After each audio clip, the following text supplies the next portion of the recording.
Thank you. Moving on to our inaugural session, we would like to invite on screen Dr. Anurag Batra, Chairman and Editor-in-Chief, BW Businessworld and Exchange for Media, to come forward and begin this very special event. A very warm welcome to you, sir.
For all those who've just joined in, once again, a very warm welcome to all of you to the first ever edition of E4M PR and Corporate Communication 30 Under 30 Summit 2021.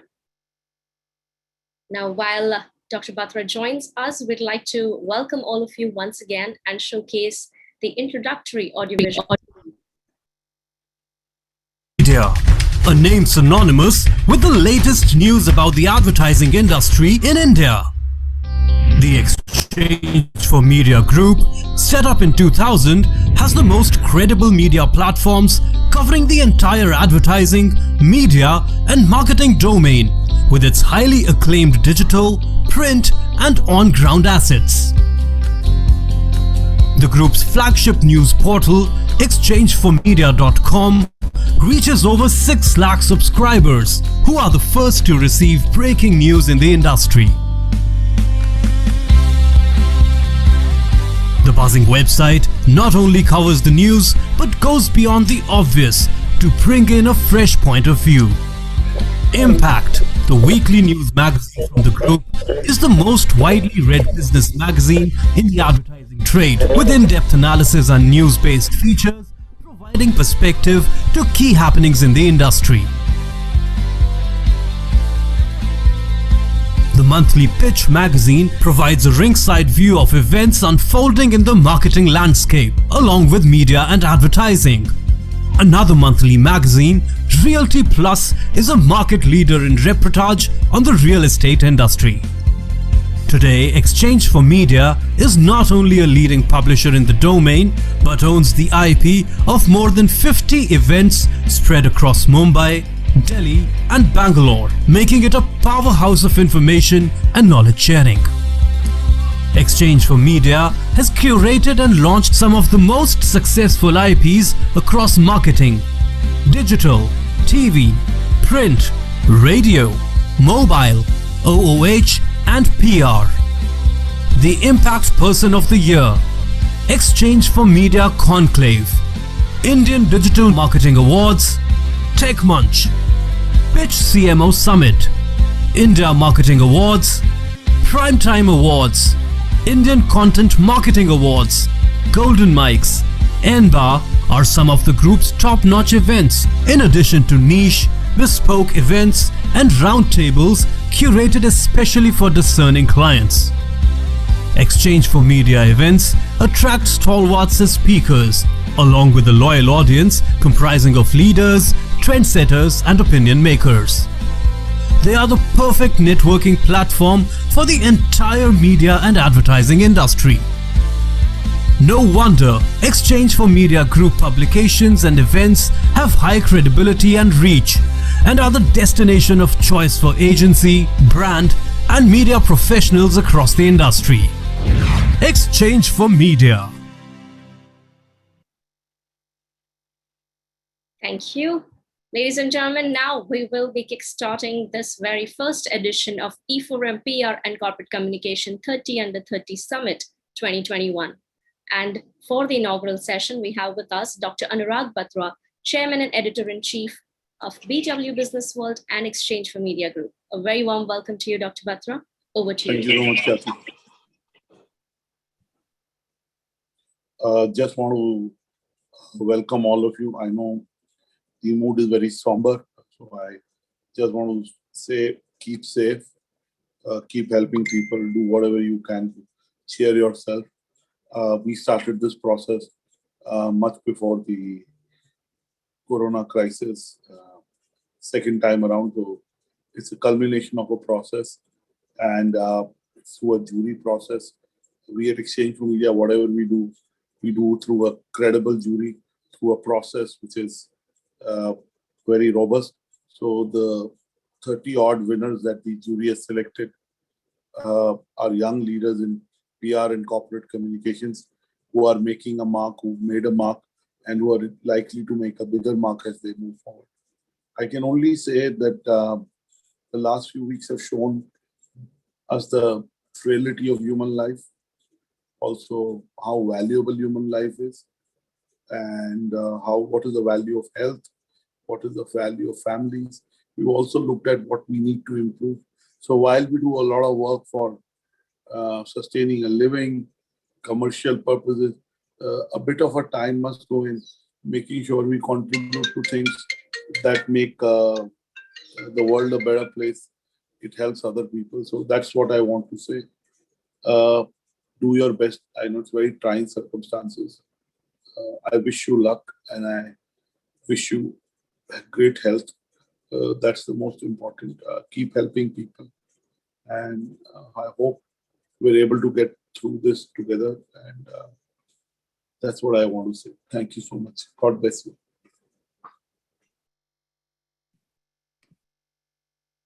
Thank you so much, Dr. Batra. And I'm sure the whole country stands together in this very difficult time. And as Dr. Batra said, let's keep doing our best in our capabilities to help each other. Before we move on to our first panel discussion for the day, let's take a look at our BW Businessworld legacy. Can we have the AV, please?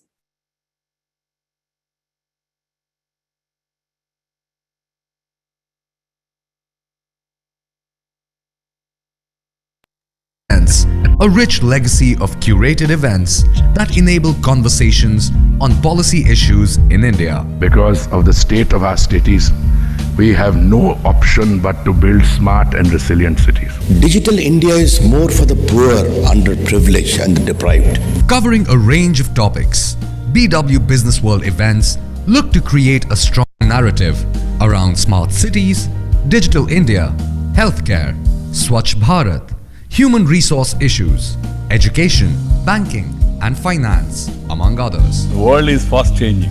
Best practices are available now on the net. Vikas development पूरी राजनीति में ये focus बन गया है. BW Businessworld events provide a speaking platform to the voices that matter. Smart से ताल्लुक ये है कि हम जो बेसिक एमिनिटीज हैं उसको हम चुस्त दुरुस्त करें. You don't have to be a technologist. You need to understand how technology influences the world. Mahatma Gandhi was a great man. He was the leader of the freedom struggle. We believe that e-governance and IoT will play a very, very important role. BW Businessworld is an excellent exhibition platform that helps you showcase your services to the right audience. To be a part of our legacy, write into us at partner@businessworld.in.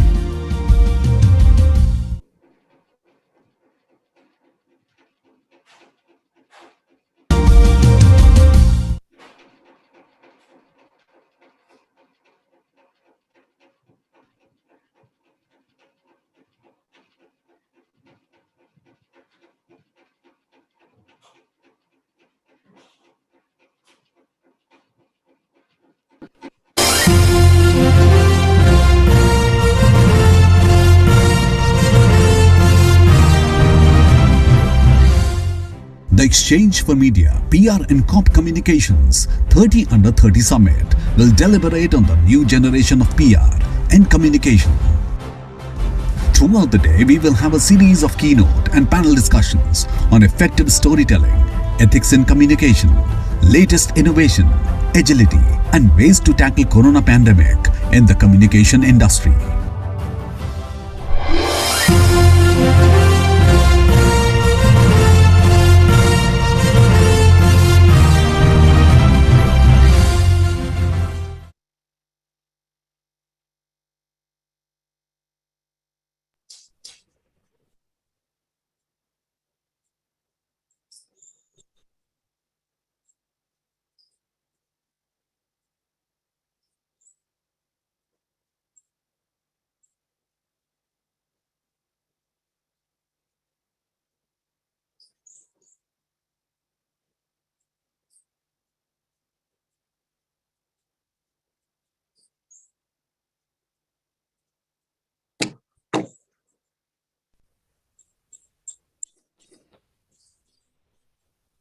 Exchange for Media.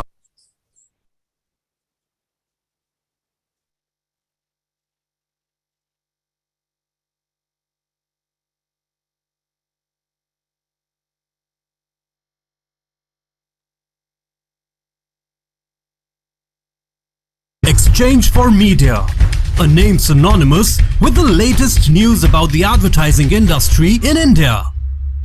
The Exchange for Media Group, set up in 2000, has the most credible media platforms covering the entire advertising, media and marketing domain with its highly acclaimed digital, print and on-ground assets. The group's flagship news portal, exchangeformedia.com, reaches over 6 lakh subscribers who are the first to receive breaking news in the industry. The buzzing website not only covers the news but goes beyond the obvious to bring in a fresh point of view.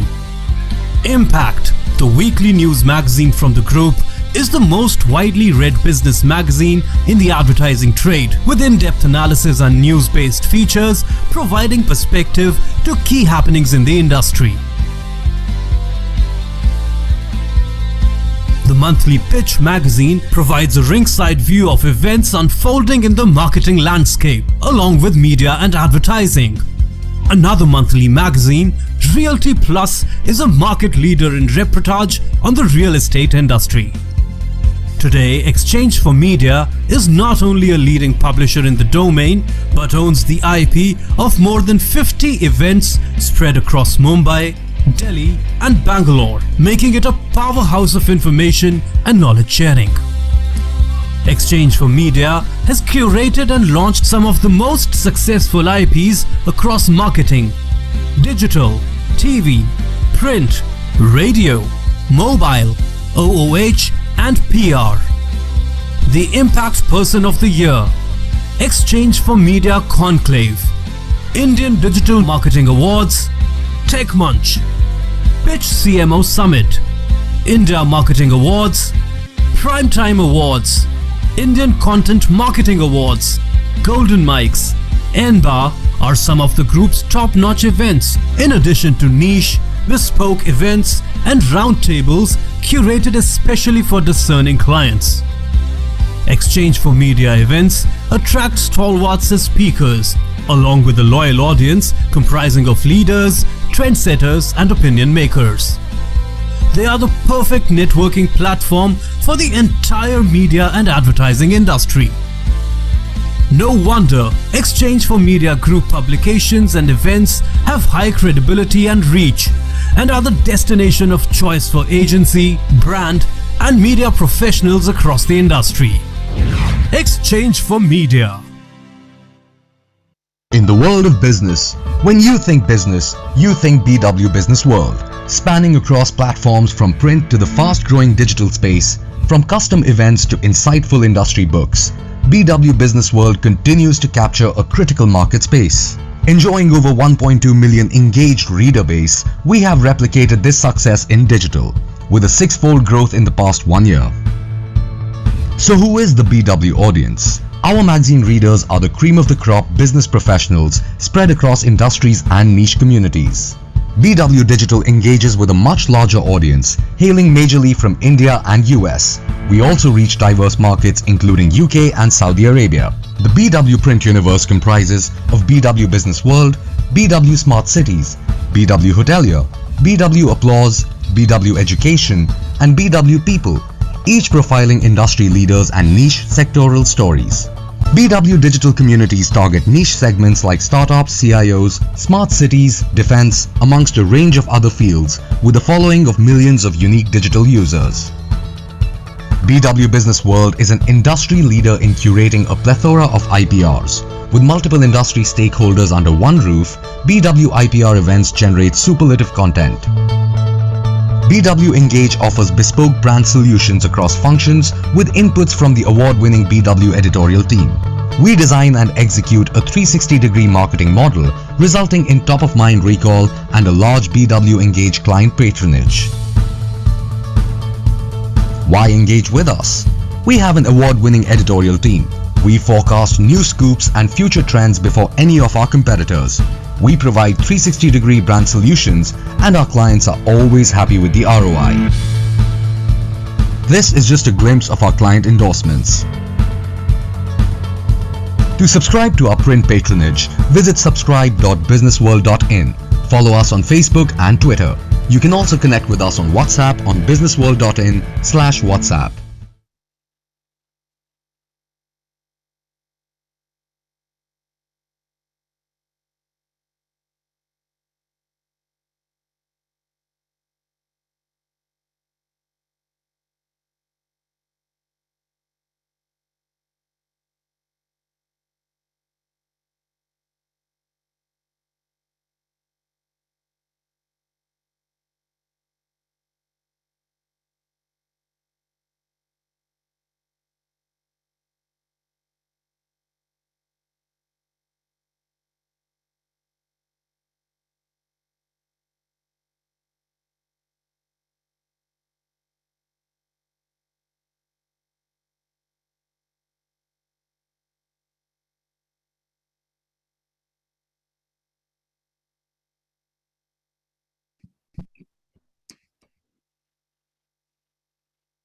So once again, a very warm welcome to all those who've just joined us in to the first edition of E4M PR and Corporate Communication 30 Under 30 Summit and Awards 2021.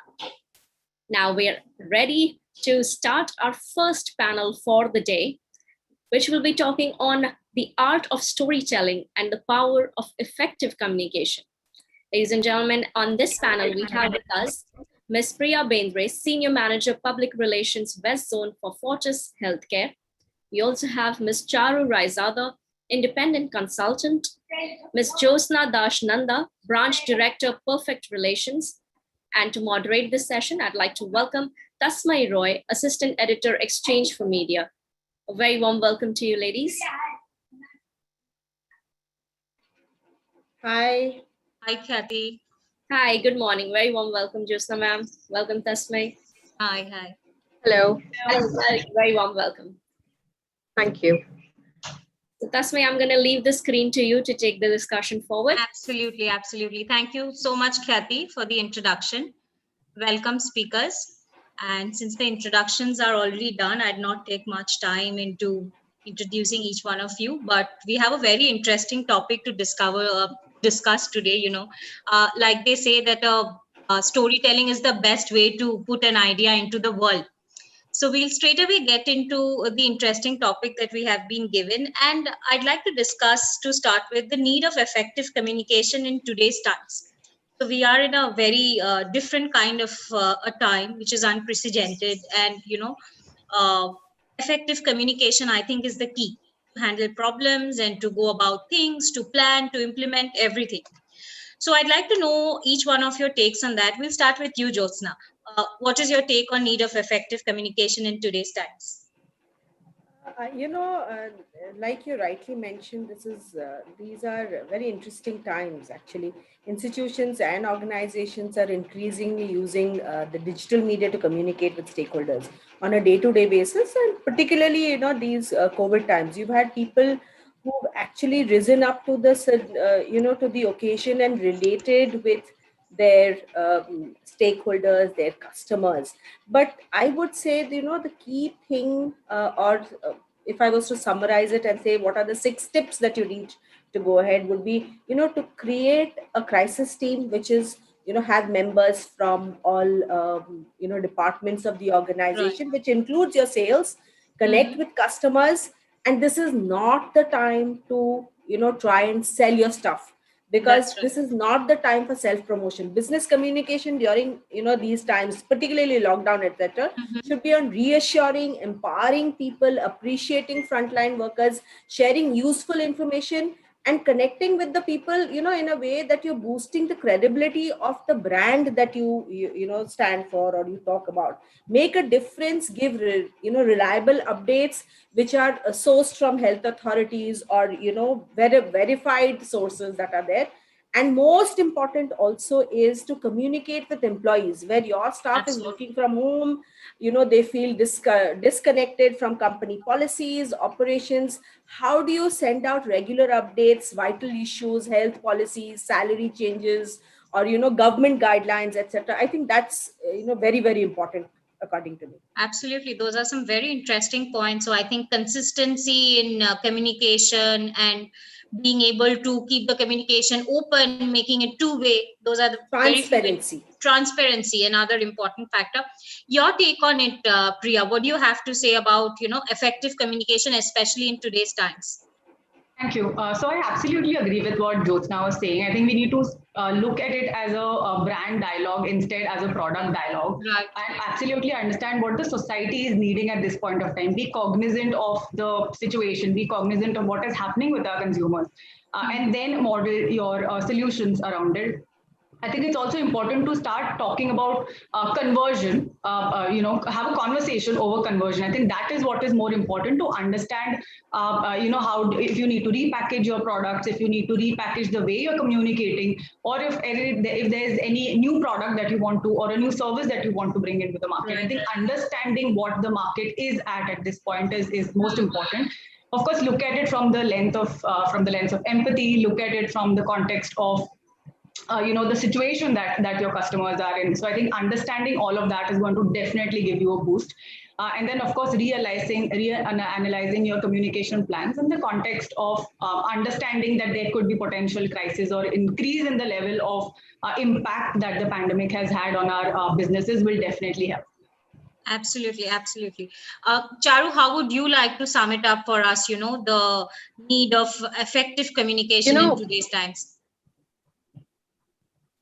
I'm going to just say that, with each passing day, there are more things trying to catch our attention. Thousands of messages, information, videos, some true, some false, covering a range of emotions, all vying for our attention. And how are we responding? We are actually fighting back. Our attention spans are dwindling, barely 7 to 8 seconds on an average, lesser than that of a goldfish, which has an attention span of 9 seconds. So this is making it a lot more challenging to be communicated to. We have become an audience with an attention span less than that of a goldfish. Clearly, something has to be changed. And it cannot be us, the audience. We cannot be changed. So, we have to make the most of those 8 seconds. Make that time more meaningful. Start with the inspiration and communicate the why. And shorter, the better. And that's where narratives come in, and narratives which have the ability to connect with people on an emotional level and on a personal level. Your audiences, they certainly, need to be able to relate to what you have to say. And, if we want our message to be retained, we need to increase the stickiness quotient, possibly by designing our communication to ignite the imagination of our audiences. And one important point to remember here is that people are getting better and better in sniffing out hogwash.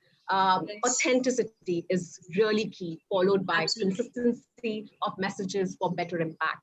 So I think to really sum it up, we have to really be very focused, pointed, be cognizant of a whole lot of things, be consistent, authentic, and really know, how to develop a sharper point of view and communicate in a more sharper way. What comes up from whatever all of you just said, that there should be a purpose in the communication that you're doing, which is not selling at the moment. It is also about brand building, taking care of the entire community, etc. So, it would be interesting to understand that how right now purpose-driven communication is driving the agenda right now, and the need of empathy in storytelling. So, if you can elaborate a little bit about your experiences and what you think about it, if you can start, Priya. I absolutely agree. Empathy is the keyword at this point of time. I do believe brands did have a purpose even before the pandemic. However, talking about the person and building on top of it, and in terms of building credibility for your consumers, building credibility for your stakeholders, for the people who work for the organization, is equally important. So I'm just going to read out an interesting report that I read on the importance of purpose, and then I will take the conversation ahead. So it says, this was a Deloitte report. It says that the person-driven companies witnessed higher market share gains and growth. This was 3 times faster than the competition. And all this while achieving higher workforce and customer satisfaction. I think that says a lot. This is the right time to talk about your brand purpose, and this is the time to establish it with your stakeholders and taking a step back, like I said initially, from selling your product to actually talking about your brand and what it stands for, what it has to offer to the community. Right. Charu, if you can take this topic ahead, the requirement for empathy and purpose-driven communication, what do you have to say about it?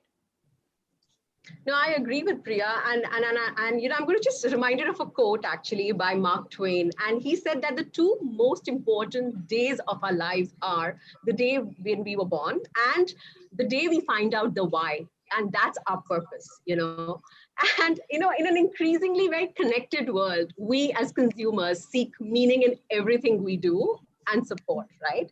So somewhere as communicators, we've been driving purpose-driven communication that conveys the business's shared values and intention to operate responsibly, address concerns related to issues that are important to the audiences.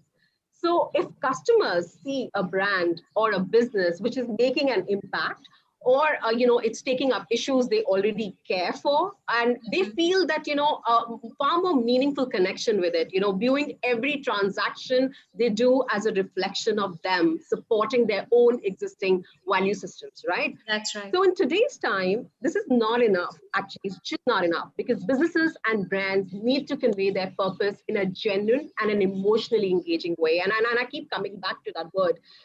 The need of the hour is to foster empathy and form that emotional bonds with your audiences. So bring in elements of realism. Trust me, it works. You have to be real in your communication. This makes the business or the brand far, far more relatable. And I'm reminded of Adidas. They it's by way of an example, and they've kind of mastered the art of purpose-driven communication using empathy.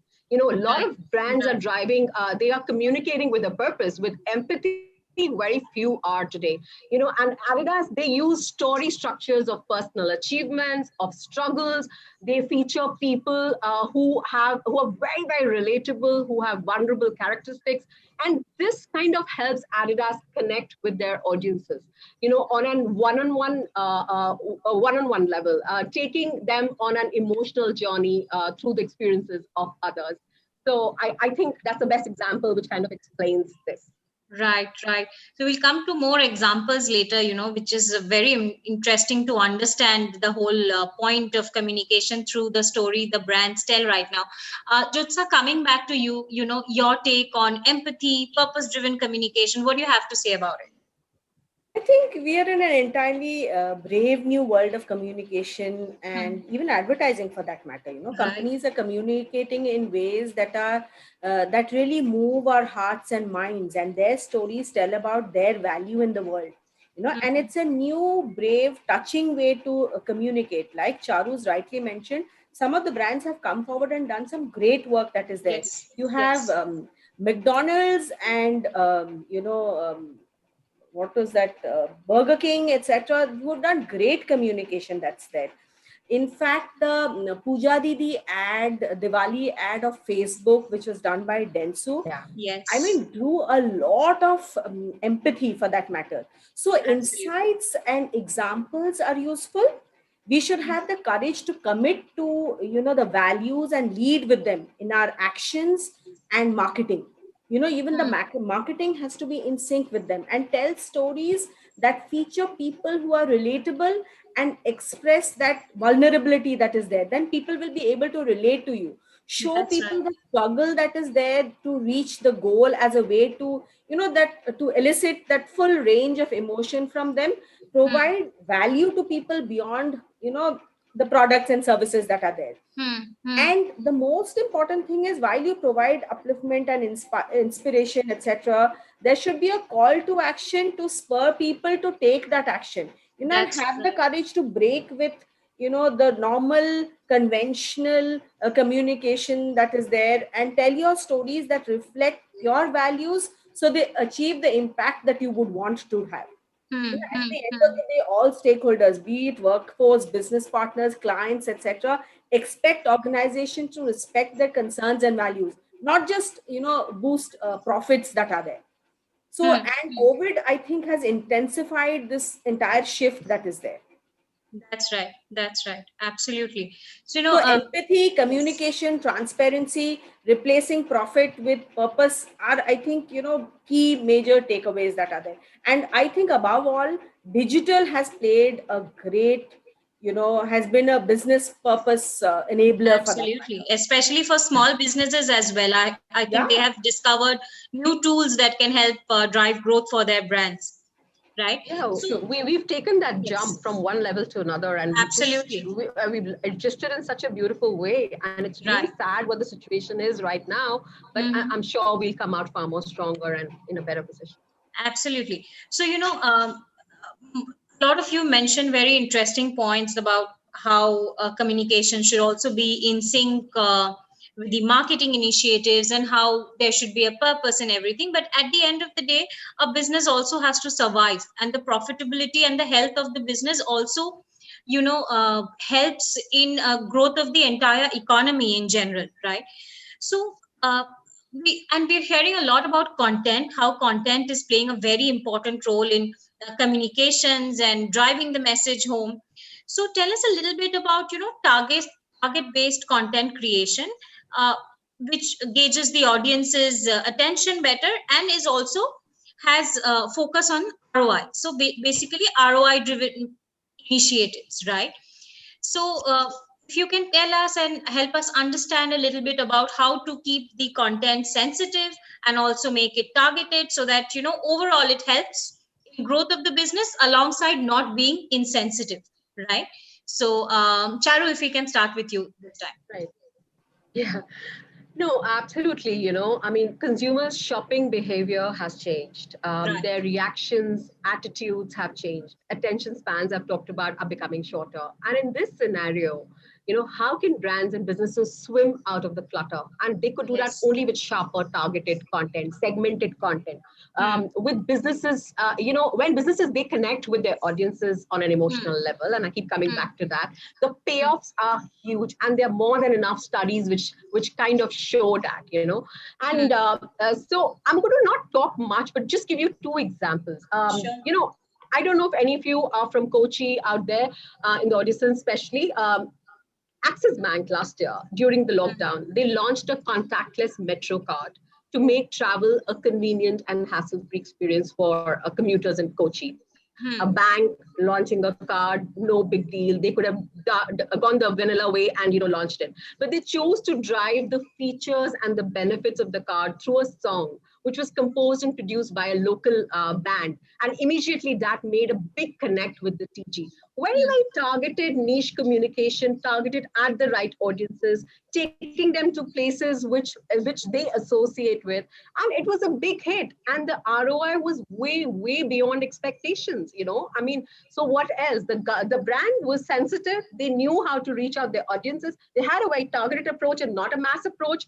And they knew what worked with their audiences and how to connect with them. And that's what they did.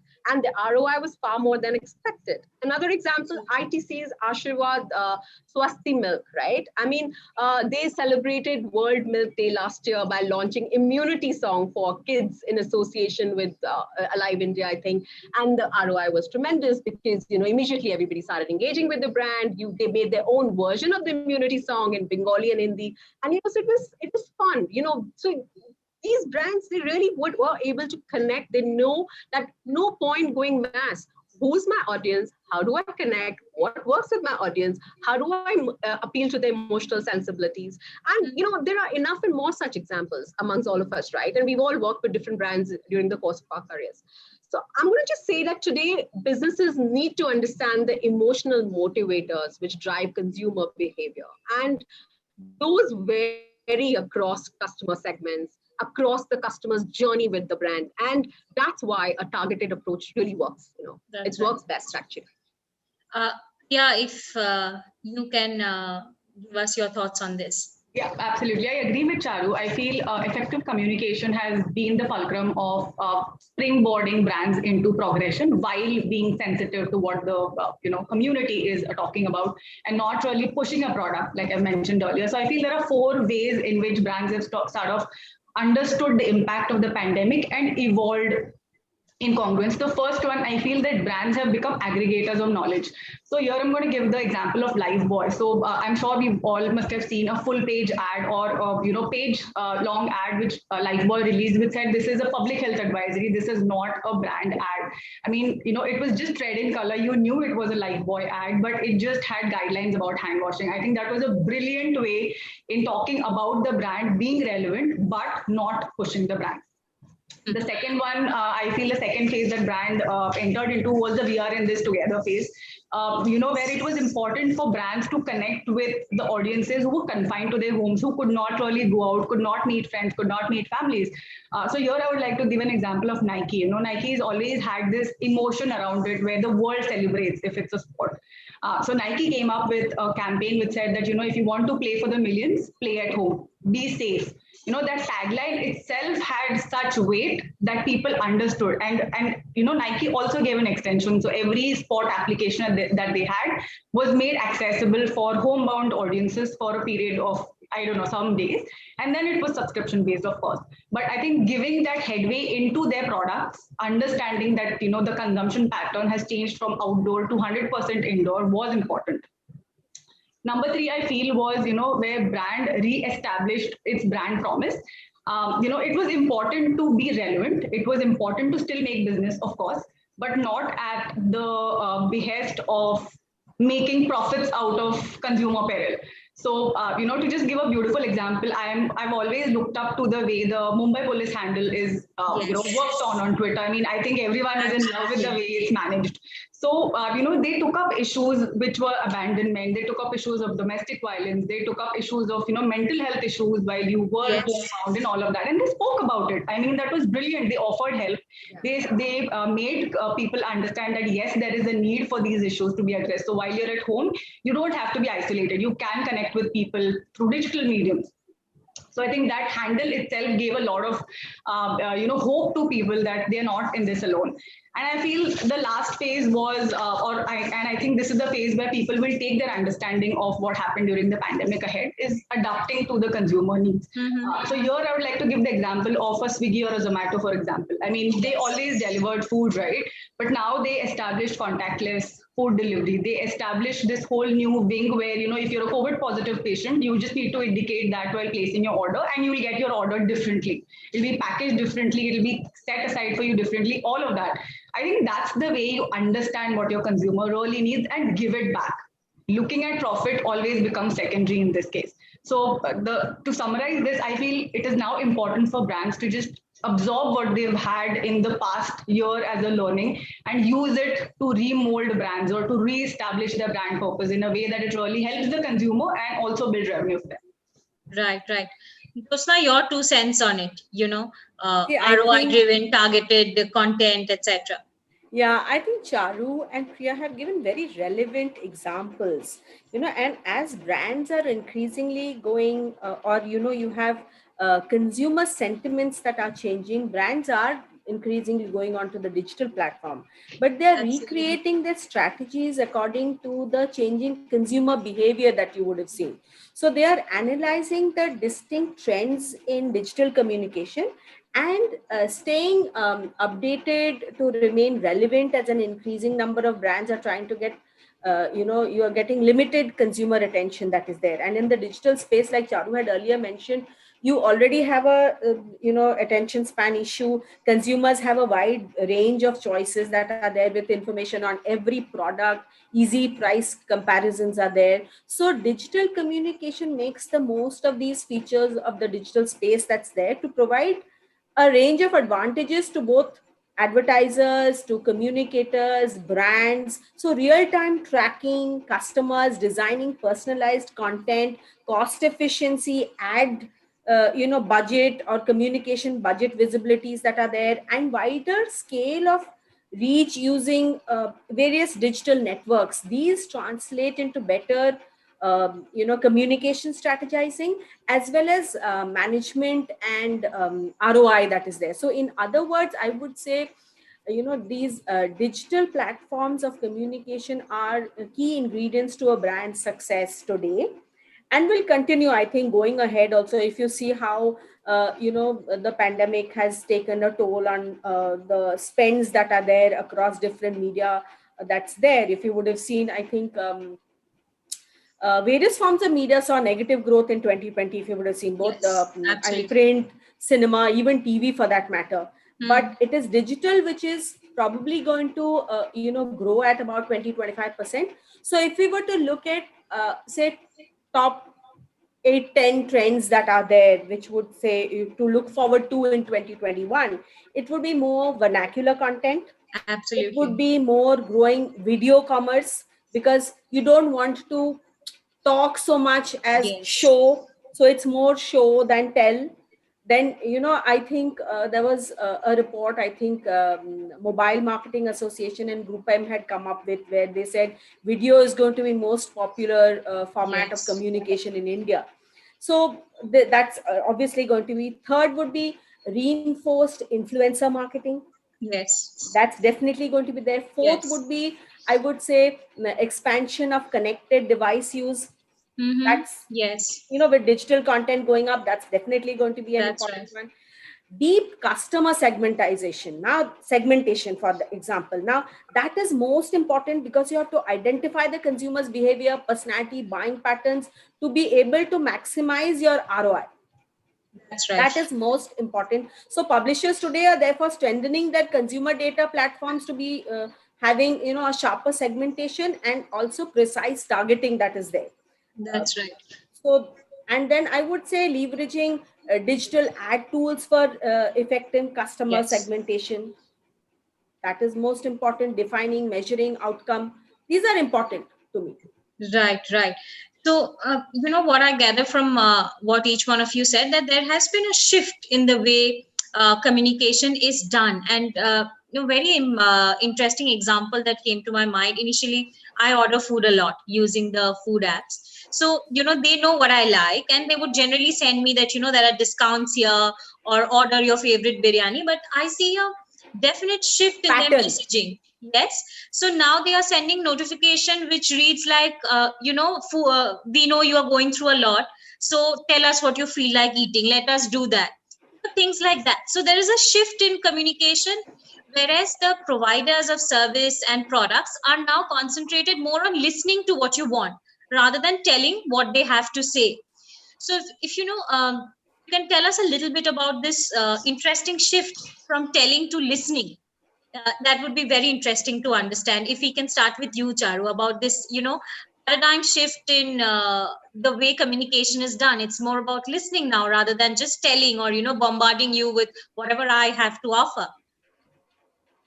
I actually wouldn't agree with you there that there's a paradigm shift. I would just say that the Overton window has certainly expanded because listening was always important. So it's really, so just think for a moment that if a brand or a business does not listen to its consumers, its stakeholders, they will miss out on important signals, and they can't afford to do that, right? And it could be something obvious, it could be something subtle, but the net result is really going to be that they're going to lose out a lot on credibility for the business, because if they do not listen.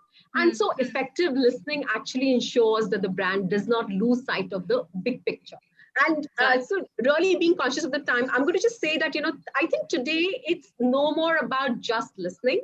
It's moved beyond that to a world where brands and businesses need to be empathetic listeners, truly make an effort to understand what or who the person or what the person is trying to say to them, or communicate in a very subtle way. It could be very subtly said something, but it's really about catching that, So this means that, two things: they need to move beyond active listening to a zone of non-judging and empathy. So what that essentially means is that they need to listen a lot more to people with an open mind. And that's what the trick is. You have to have an open mind and not just be very, very,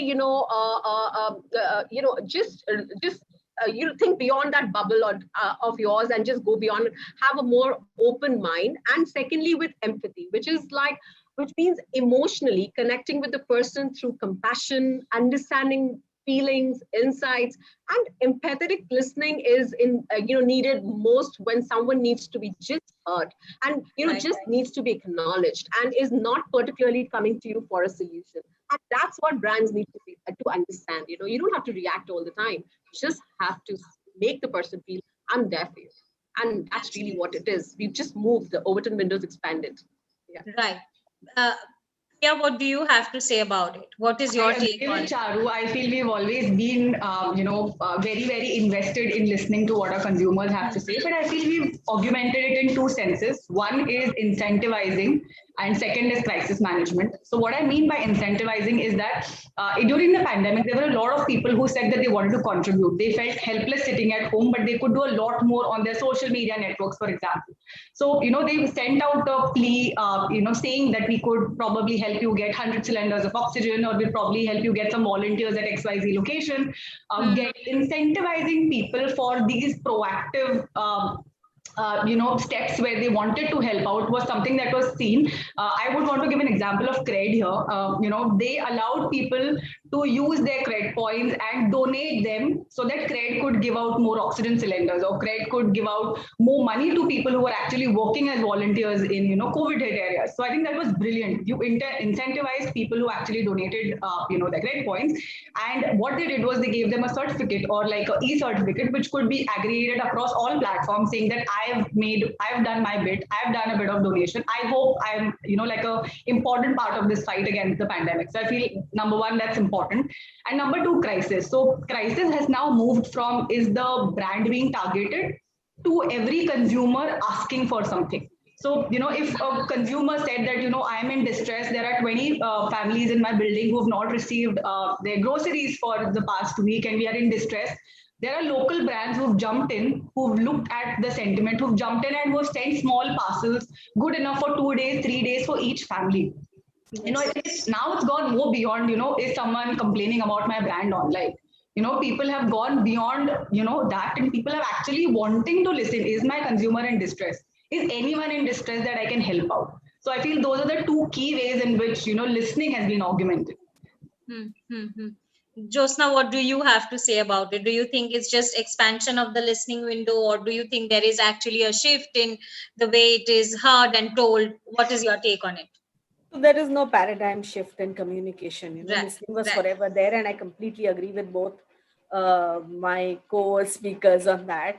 And I loved that bit that Charu mentioned about, how the consumer today, particularly the millennial and the Gen Z, for example, consumer, they are extremely cautious about being, people who are judgmental. I don't know, this was something probably, we didn't grow up with, whether people are being judgmental, but these kids obviously have this very big thing about judgmental, are people being judgmental, etc. But so I would say listening enables you to acquire facts so that you can make decisions that benefit your business.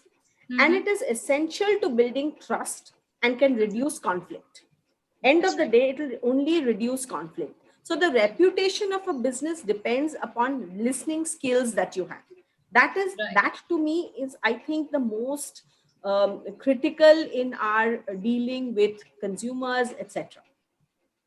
Right. So, when we speak, we spoke a lot about interesting brands and their messagings, etc. There are some brands or some products that do not have any scope of selling in this period, right? But they still need to stay afloat in terms of, retention of their brand value. And so that when things open up and when things normalize, we keep going back to those brands, right? So if you can tell me a little bit about the need of communication and how it is to be done so that you can stay afloat in the consumer's mind even while they are not using your services or products. So if you can start here, Jyotsna, tell us a little bit about brands who are not selling but still they want to stay in the conversation, they want to be a part of the buzz. So what should be their communication strategy like? It's basically develop. All that you will do right now is develop and build on the trust factor. That is all. You just have to be empathetic, as I think both of them have mentioned, Priya and Charu.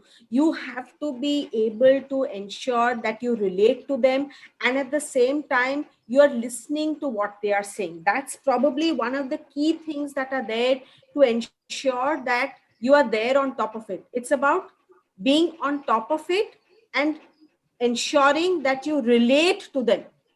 That's all I would say. That's Priya, what do you have to say about that? I agree with Jyotsna. I think all the tools that brands have been using pre-pandemic, I believe they do continue to use them. However, there is one thing that I feel like certain brands have started doing now, certain mid-sized or smaller brands, which obviously cannot invest so much into advertising, is that they've started using hyper-local influencers. What that means is that we understand that, if someone you really adore or someone you look up to lives 20,000 kilometers away from you and is trying to endorse a product, you would rather relate to someone who is literally in your city, who's used your product, who's actually talking about the benefits of it, who can actually talk about how to get it. I feel that is one new way that, brands have adopted now, using hyperlocal influencers and talking about their stories. Not just having them talk about the product on their social media handles, but actually having local heroes talk about how they are using it in their day-to-day lives. I think that's one thing that they've definitely adopted in these times. Charu, your 2 cents on it. Yeah, exactly. My 2 cents, because Jyotsna and Priya have really well covered it. And I'm going to just add by saying that, it is not important that you have to always sell. You can still stay, in the minds of the consumers. And that's where listening actually now comes in. It plays a far more bigger role here because, when you're not really selling and engaging, you have to listen and see what the needs of the consumers are, or your audiences are, your stakeholders are, and how do you connect with them on that emotional level. And so you have to be really part of the narrative and communicate effectively. Even if it means just connecting with the consumers on their social needs, or using micro-influencers, as Priya talked about, or just making people feel, hey, I know, I hear you, I'm there for you. Give me a shout out if you need me. So it's just that. Yeah. Right. We are really short pressed for time, but I would still come back to you for one last closing of comment from each one of you. So as and when we speak about shout outs, like we are all talking on this call right now, and Swiggy sends me a message saying, give your kitchen a lunch break. Don't overcook yourself, especially on the weekend. right? So I would come to each one of you and want to sum it up with one favorite example of yours, of a brand that you think has really done quirky messaging, but still done what they have to do, and that's really impressed you. We'll start with you, Jyotsna. I think I've already given the example of the Priya Didi Diwali ad of Facebook. Yes. I think that really touched me, and it just went beyond everything. But there is another one where IKEA, whose purpose is basically making every day brighter, they posted a content around different aspects of life at home. And this is what their consumers or their customers were looking for. So how do you brands gauge basically their customer interest, decide on the frequency and channel of communication, and see what is advisable for them to do instead of filtering out or making it extremely on the face, etc. I think that is one very good example. I liked all the communication that Burger King and McDonald's came up with. I loved the recent Coke ad that was there, which was announced. I think it was during the last pandemic, not this one in this second phase, but the earlier one. Even that was extremely good, where you could relate to it. Absolutely. Priya, your favorite example would be? So I've loved the social interactions that Burger King, Wendy's, and McDonald's have had. I think they're all foodies here. It clearly shows. Textbook. They are so good. You could just literally put them into a book and give it out as guidelines to the next generation comms people. But yeah, those are lovely. And I think one ad which doesn't really talk about the needs of the pandemic, but really spoke about how people are feeling alone, especially disempowered segments probably, was the Bhima Jewelers ad. I'm sure all of you have seen it. It's about this transition journey, from being, evolving into a transgender person and then getting married. I feel it spoke to a lot of people who were isolated, who could not express themselves. I think it was just another level of communication which broke away from the monotony of the pandemic or the monotony of communication that brands have been doing. So I feel that was really, really touching for them. Right. Aru, your favorite example? I have many. I love following brands, their ads and their communication, honestly. And my all-time favorites and my favorite brand is Burger King. The way, for centuries, the way they take on McDonald's, the way they do things, I love it. I just completely love it. But then other than that, obviously I'm really inspired by Adidas, and I've talked about it. I'm inspired by all the brands which are doing a lot of regional communication, because there's a lot to be learned from them, and they are these guys who are barely spoken about or acknowledged, and I think it's time they get their due. And for me now, what's standing out is that how the non-traditional brands who do not really communicate with consumers directly or more in the B2B space, they are coming up with new ways to communicate, they are being innovative, they are breaking the boundaries, and they are, they're talking, for example, Vedanta. They try to demystify what mining is for people, and getting them to understand that the nib on your pen comes, where does it come from? Schneider, the way they are taking on the whole renewables energy space. So it's really exciting to see how these B2B brands were always considered to be boring and, blah, and they are coming up in such a big way, and they're making a connect with the consumer. I think hats off to them. So even the recent one that you had where ITC has set up this, they've converted the stadium in Calcutta into they have a 200-bed facility now. That's a great way. You are not selling anything, but you are just empathizing. You are rising up to the occasion. Speaks volumes about leadership, values that are there. And Charu, Adidas by any chance is your client? No, I'm not working with any brands right now. I don't think we should forget the cred ads. They are just mind-blowing at this point of time. Who is also not your client, right? Kumar Sanu is and Rahul Dravid just out of the arena. Those are beautiful ads. Yeah. Right. And I have nothing to do with Swiggy. I just love to eat, and hence I love their messaging. So thank you so much, Jyotsna. Thank you so much, Priya. Thank you so much, Charu, for setting the stage for the amazing conversation. And thank you so much for being a part of this panel. It was great connecting with each one of you. Thank you, Thank you, Dasmay. Thank you, Jyotsna, Charu. Thanks. Bye. Thank you. Thank you so much, ladies, for that wonderful conversation. And I'm sure a lot of our viewers have taken notes on the same. I hope all of you are enjoying the sessions. Do put out in the comments or in the chat box, wherever you're watching us, your key insights from takeaways from this session.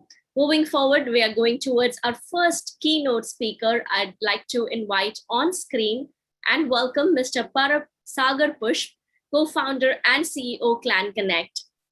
A very warm welcome to you, Mr. Pushp.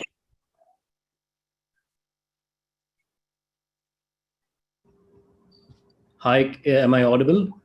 Yes, Sagar, loud and clear. Very warm welcome to you. Thanks a lot, guys.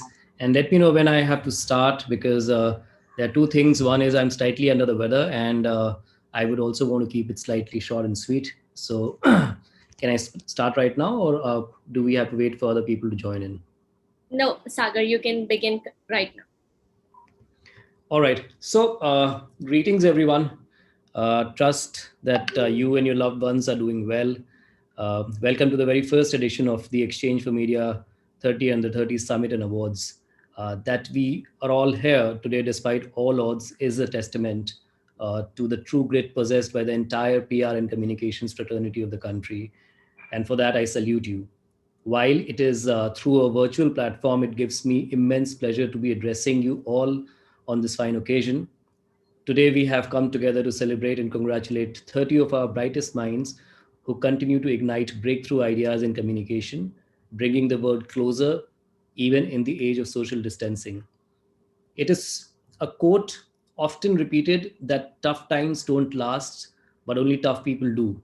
These words of wisdom ring true in the current state of affairs, where PR and communication professionals are embracing the tectonic shifts occurring in the industry. As things stands, technology has transformed the communication space beyond recognition. In fact, if you were to venture 10 years into the past, you would not recognize this space at all. It wouldn't be an overstatement to say that the industry has evolved more than in the past 2 to 3 years than it did over the past 2 to 3 decades. Innovation has, without a doubt, changed the way we communicate. The end goal of communication is still the same, that we all know: creating a connection with clients, peers, customers, investors. It all boils down to sharing relevant information that grips the interest of our target audience. With the addition of tech driven bells and whistles, the entire process has become much more convenient. Fast forward to today, and we can manage an entire event with just the smartphones in our hands. Who could have imagined back then that an entire summit would take place online? But here we are. We recently entered into the new decade, one that is replete with technological prowess and progress. It is also an opportune time to look back at the trends and innovations that shaped our industry and brought us where we are today. Invariably, and not surprisingly, actually, it all started with social media. A handful of social media platforms came into existence and gave the news a new outlet to reach to its target audience. Platforms like Facebook and Twitter not only changed the way we engaged with our social groups, but also the way a lot of businesses work. At this point, brands began to change their public persona. They came out as tech savvy, always on, highly accountable organizations, and the end users loved the transition. And then, lo and behold, Instagram entered the fray, and the rest is just the history. Shout out to all the influencers. But on a serious note, organizations were now hungry for consistent and engaging branding. Thus, need for PR agencies skyrocketed. But their role changed. PR agencies were no longer just about media relations. They were, in fact, and I still continue to be, creative directors, content developers, digital advertisers, and much more. This gave birth to a 360-degree communication, the only way forward. For many years, marketing and public relations was seen as two different paths. It's very important to note this here, that they were seen as two different paths. However, these lines have blurred. And how? Since end users are always online, consuming heaps of content every second, it is difficult to discern where marketing ends and where the PR begins. It's all under the vast umbrella of communication, and this is no longer a secret. Corporate communication leaders now thoroughly understand their role in advertising and promoting products and services, building brand awareness, and building a loyal customer base. They also saw the effectiveness of content marketing in their public relation efforts. Think of in depth research articles by industry leaders or white papers explaining the efficacy of a solution. This has led to interesting intermingling of two domains, leading to high impact campaigns that communicate a variety of messages and hit just the right mark.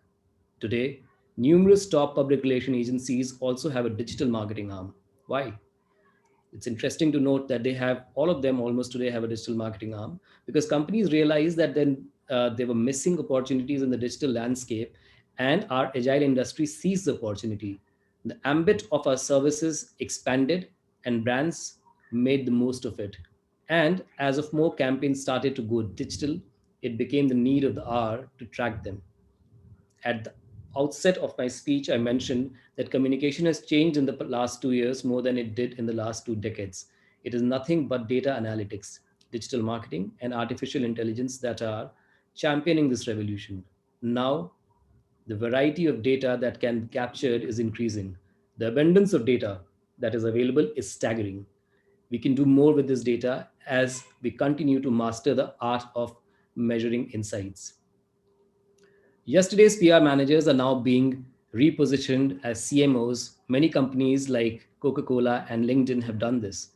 Integrated communication and PR analytics are all building an industry that is cohesive and more fast paced than ever before, which basically goes on to prove that brands today understand the importance of PR, and an individual who understands the PR also understands the talk or the communication that involves marketing. The individuals we are recognizing today, coming back to what we all are here for, are Fantastic 30, know the dynamics of the industry all too well. They have navigated through these tough waters and they have emerged victoriously. They have been able to make a difference in a time where life, as we knew it, has changed. This is a victory that will stay for you for the entirety of your professional careers. But the skill you use to get here may not be the ones that will take you further from this juncture. The fast changing business landscape calls for learning, unlearning, and relearning over and over again. These skills you possess today may become obsolete in next few years. Forward looking innovations like machine learning, artificial intelligence, and data analytics will continue to change the way our processes work. And we as professionals will need to roll out with the punches. So, my advice: stay agile, stay nimble, stay on top of all the developments happening around you.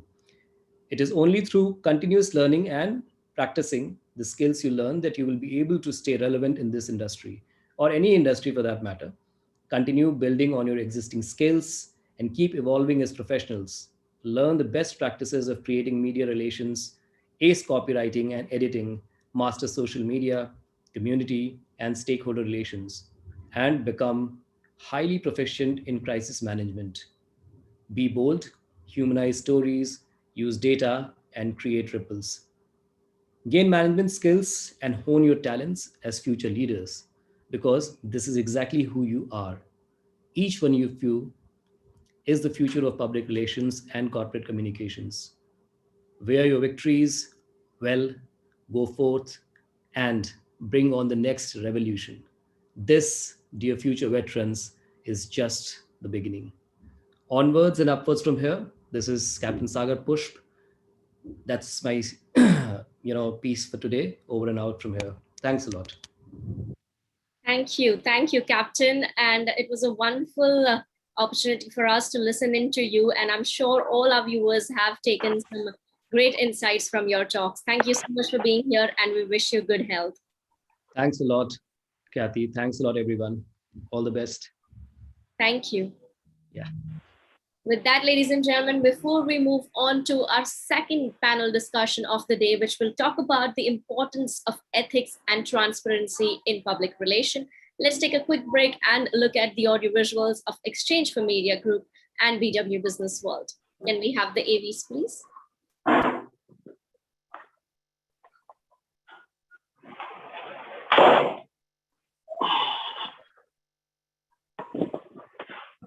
Can I request everyone to please stay on mute and let's play the AVs.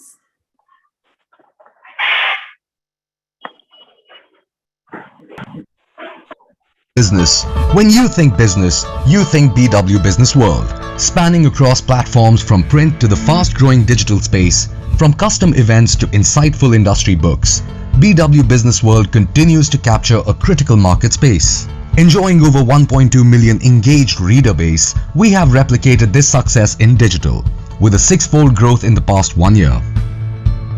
So who is the BW audience? Our magazine readers are the cream of the crop business professionals spread across industries and niche communities. BW Digital engages with a much larger audience, hailing majorly from India and US.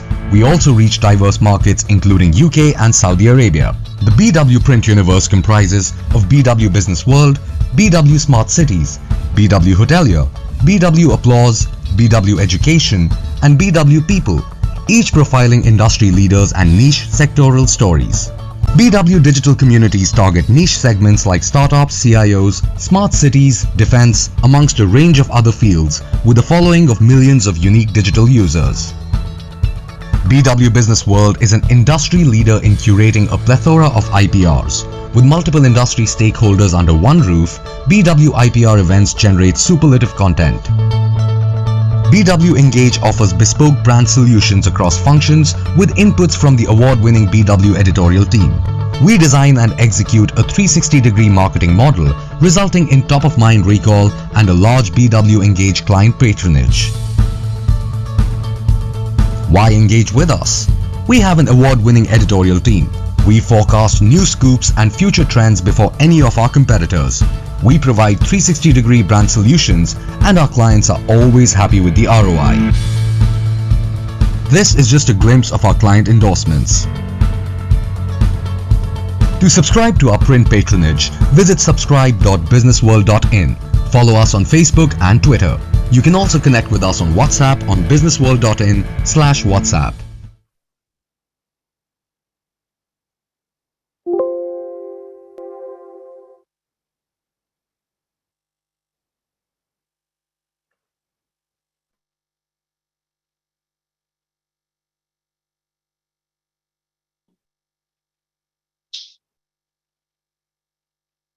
Exchange for Media, a name synonymous with the latest news about the advertising industry in India. The Exchange for Media Group, set up in 2000, has the most credible media platforms covering the entire advertising, media and marketing domain with its highly acclaimed digital, print and on-ground assets. The group's flagship news portal, exchangeformedia.com, reaches over 6 lakh subscribers who are the first to receive breaking news in the industry. The buzzing website not only covers the news but goes beyond the obvious to bring in a fresh point of view. Impact, the weekly news magazine from the group, is the most widely read business magazine in the advertising trade, with in-depth analysis and news-based features providing perspective to key happenings in the industry. The monthly Pitch magazine provides a ringside view of events unfolding in the marketing landscape, along with media and advertising. Another monthly magazine, Realty Plus, is a market leader in reportage on the real estate industry. Today, Exchange for Media is not only a leading publisher in the domain, but owns the IP of more than 50 events spread across Mumbai, Delhi and Bangalore, making it a powerhouse of information and knowledge sharing. Exchange for Media has curated and launched some of the most successful IPs across marketing, digital, TV, print, radio, mobile, OOH and PR. The Impact Person of the Year, Exchange for Media Conclave, Indian Digital Marketing Awards, Tech Munch, Pitch CMO Summit, India Marketing Awards, Primetime Awards, Indian Content Marketing Awards, Golden Mics, NBAR are some of the group's top-notch events, in addition to niche, bespoke events and roundtables curated especially for discerning clients. Exchange for Media events attract stalwarts as speakers, along with a loyal audience comprising of leaders, trendsetters and opinion makers. They are the perfect networking platform for the entire media and advertising industry. No wonder Exchange for Media Group publications and events have high credibility and reach and are the destination of choice for agency, brand and media professionals across the industry. Exchange for Media.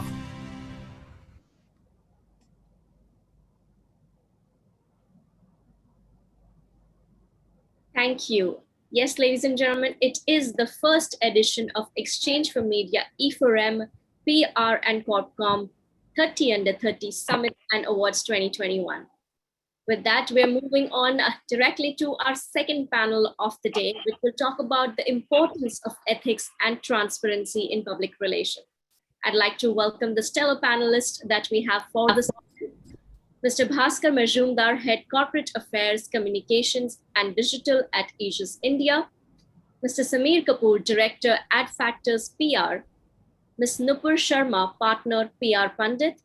Ms. Rachna Chaudhary, Founder, Director, Media Value Works. Ms. Abhilasha Padhi, Co-Founder and Joint Managing Director at ATDB.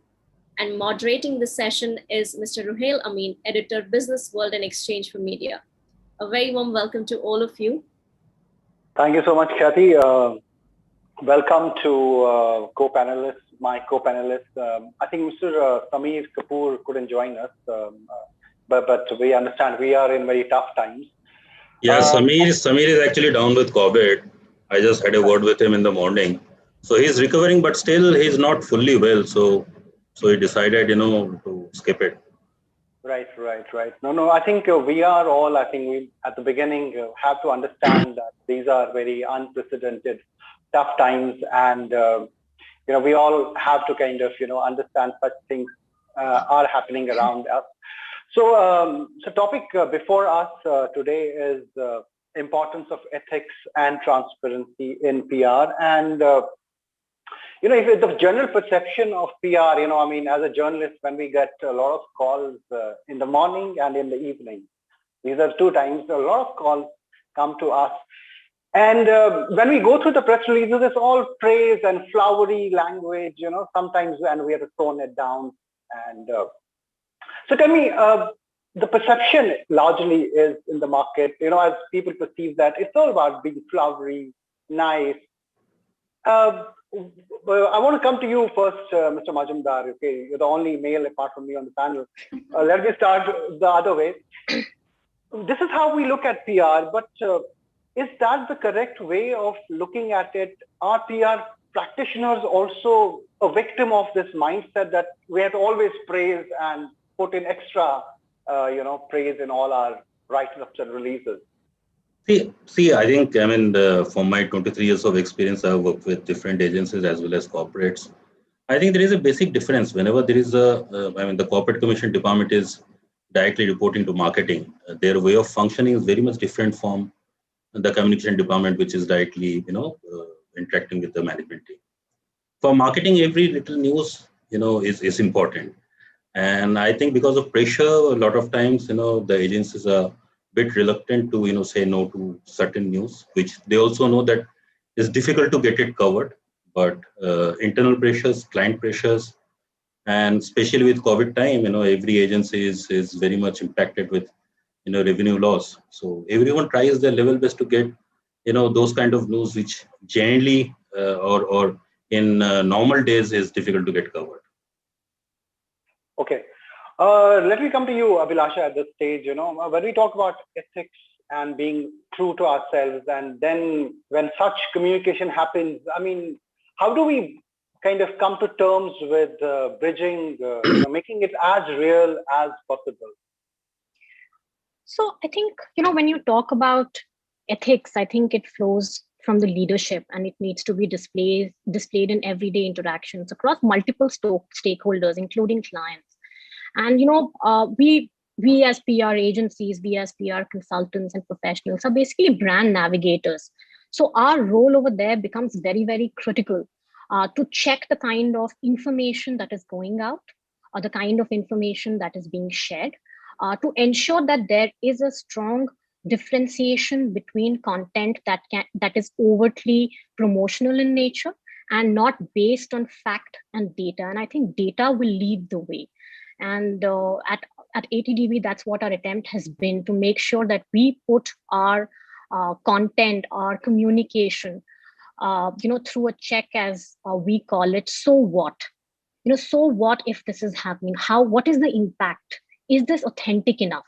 I think those are a couple of questions that we as brand navigators need to ask ourselves, our clients, so that the communication that goes out is genuine and creates impact for the organizations that we are trying to create communication for. And I think the pandemic has changed people's view of how they're accessing and viewing information. They expect leaders, organizations to give them the right information. Scrutiny has increased. So, information that is based on the parameters of authenticity and credibility is very, very critical now, more so ever, and needs to be a part of the organizational and communication culture. Right. Rachna and Nupur, I have a different question for you. What are the ways in which PR agencies can implement elements of transparency in their overall approach? I want to start with you, Rachna. So your audio is on mute. Oh, sorry. Hi, thank you, Rohit. A little grief for all our fellow friends and people in the fraternity who've not been able to survive the COVID, and we've had some very bad instances yesterday. So little pause for that, I thought was imperative. And we are taking the communications forward.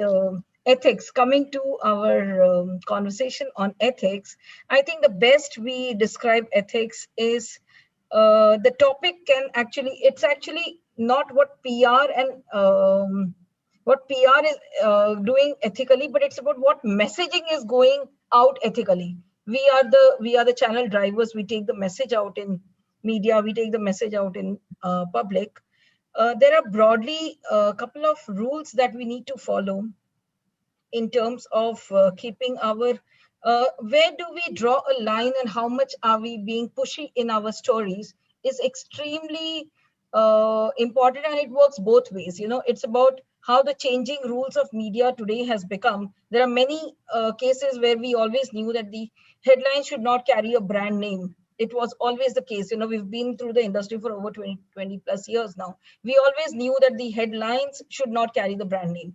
But recently, we have seen the rules of the game is changing so fast, and there are these huge number of online portals who are willingly taking the brand names right on the headline at the top. And that's, in our traditional thought process, we always knew that was being categorized under editorial category of stories, but it's being going into the editorial category with brand names right on the top. So this is just one part of making a story become brand centric, and that's where the messaging is getting blurred all the time, that how much are you being pushy, and the story is being crafted each day. And broadly, in our experience, and I believe that's almost a best practice for all our PR professionals, is we have almost started categorizing a press release to be more promotional, and a leadership article or a thought leadership article to be the knowledge oriented and being with a measured set of ethics and transparency put in. And you measure your content when you're doing an article, and you are going a little promotional when you're doing a press release. I mean, that's broadly the two tools that we follow to differentiate between the two. Rohit. Right. Well said. I want to come to you, Nupur, with a similar question. Right. The importance of transparency in the PR communication in your organization, for example. How do you ensure that it stays that way all times? Is it challenging at times as well? I mean, just your thoughts on this. Sure. I think just echoing what Rachna just mentioned, I think the importance of transparency and ethical communications has never been more clearer. Public relations at the core of what we demonstrate and what we do acts as a conscience of a company. And I think today people care what an organization stands for. People do go the extra mile to support the companies that stand for the same beliefs as them. And I think this phenomena is absolutely on the rise. And I think today the public relations industry in India is advocating this trend very, very strongly. Even at PR Pandit, I think we do maintain the transparency is at the core of what we do. And I think what Rachna mentioned beyond that, I think it is very important to have a perspective. And we tell that to each and every team members of ours. Have a perspective, which is key, and also sometimes challenge the narrative. Clients do go the extra mile to build a mission statement or a value statement or a campaign thought. But I think it is very important to at times also challenge the narrative in a way to see that how this is going to be perceived in the public eye, because at the end of the day, we all are consumers of that brand today. So these are other two factors that we sort of propagate internally and make sure that every team member has a view on that. Right. Bhaskar, I think over the past few years, especially brands, I think there is now the communication. I mean, for a journalist also, he cannot directly go to the brand. There's a layer in between and a very protocol layer. How has the entire process of, reaching out, what are the big changes that you have seen happening as far as the conversation around building more transparency around PR, is concerned? If you look at the last 5 years, you've been in the industry. Give me a sense of what have you observed, how things have moved to a different level. See, I mean, I'll take it in a very different way. First, for any business, either it's a promoter-driven business or a MNC, the aim is always to be, profitable for growth, sustenance, and going down to basics of, paying the salary, the increment the next year. And there lies the, issue of growth as well as being ethical. So I think, and especially with, organization or brands which are working under highly regulated environment, there is always this thin line of being ethical and being profitable, especially, telecom, mining, construction, multiple things. So I think it's as everyone said, it starts with the brand itself. First, they have to think that, they have to communicate transparently to not only the media, to every stakeholder, including the internal audience. I think internal audience is also very important for any brand. And especially during this time with COVID, which has fast forwarded that digital transformation and social media is now an accepted norm for any kind of communication, has posed a serious threat because, unlike traditional media, social or digital is a mix of earned as well as paid. So one has to understand, and I think it's the responsibility of the brand to be, transparent, and obviously the agency. I mean, I've spent a lot of time with agency. It's the moral duty of the agency also to advise the client accordingly. Right. Abhilasha, Bhaskar raised a point about social media, spinning it in a very different way, the entire narrative around being transparent and maintaining those strict protocols, that any company, a PR company adheres to. In your view, the conversation around the entire piece of being transparent in the PR domain, how much of focus has it now gained? Was it always the same? So I think, in terms of in terms of social media, if you see, it's just another tool for communication. We've had multiple tools. It would be the media, it would have been an event, it would have been internal communication. So social media is just a mere tool, but yes, you're correct. I think the need for transparency in the current trend of social media, which is acting as a newsroom today, making it easy for stakeholders and the public to discover news, not only opens up your organization for scrutiny, but also allows your stakeholders to interact with users on issues which could be key to them. So it's a double-edged sword in that sense. It has a plus side where it can, turn or it can in turn help an organization to act upon concerns. So a two-way communication could be opened up, and relationships can be built basis this entire transparent social media platform that is available to us. That being said, I think transparency needs to be a part of your culture. It can't be faked. Anyone who's trying to fake or so-called demonstrate transparency will be found out very quickly. For example, if your customer service begins and ends with just bot responses, then it's going to lead to poor customer engagement. You need to have real felt messages, engagement with your users out there to create a culture of transparency within your organization. Right.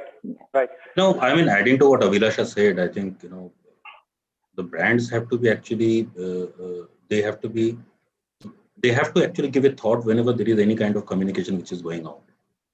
Because as has been discussed, even if you're trying to, pass on certain things which are not correct, today or tomorrow it's going to appear, and that takes a big hit for the brand. Right. Let me give you a practical example, since I am at the receiving end of press releases. We always get some startup number one in the world, number one in this, and that comes from all PR agencies. Okay. We know, this sugar coating is there. I think, is this a stereotype that PR communication needs to have a sugar coating? That's one question, Rachna, that I want to ask you. Is it necessary? Are we caught in a stereotype? Second, why is this PR yes, when, for example, I'll give some formulas. I think all of us practice it, and I'm just sharing it. One of the rules that PR agencies do follow at the bottom of their heart when we onboard a new client is we create a particular niche sector to make that client a hero in that sector. And that's when we start quoting them as being number one or being a leader brand. And that's one of the very hidden strategy in the PR messaging that I think all of us have to practice. And that's the only way the brand actually gets enhanced, because we craft a niche for the brand. And when a niche gets crafted, that's when he becomes a hero, and that's when that brand becomes number one. So I think that's broadly the storyline methodology that is being practiced, and we are sitting with young people who can actually learn from all the experiences that we've had over the years. So that being the broad rule, we have to have a very clear mandate amongst us as to how much are we able to push the brand. And it's a very measured conversation that probably the CEO or the owner of that brand needs to have with the agency, and it's a very unsaid drawn line, but we need to play it over there. And that's where actually the rule of the PR industry can make it very big or can make it very small, because we always operate at levels where we do not have a border, and that's where the opportunist, the question that you had right in that panel point, that how opportunistic can we make ourselves, and we need to keep our ethics over there. We've had some cases in the past, and we know globally how PR agencies floated, and maybe it was a political party drama, etc. But we all have the ability to make such cases every day. Right. It's the ethics of every PR professional today that we keep our ground leveled, and we are not crossing our levels. It's our mandates, our ethics. I think everybody will agree to it. Because a playground is very simple. There is no playground. We can play it all if we want to. So we have to maintain our ethics there. Yeah. So it's a lot of yes. Also to add, especially with startups, the promoters or the management team, they develop for the corporate commission department also. Yes. And that is the biggest issue. Anything and everything, even internal awards, they would like to push it to the media. I've been in the agency side. I have seen it.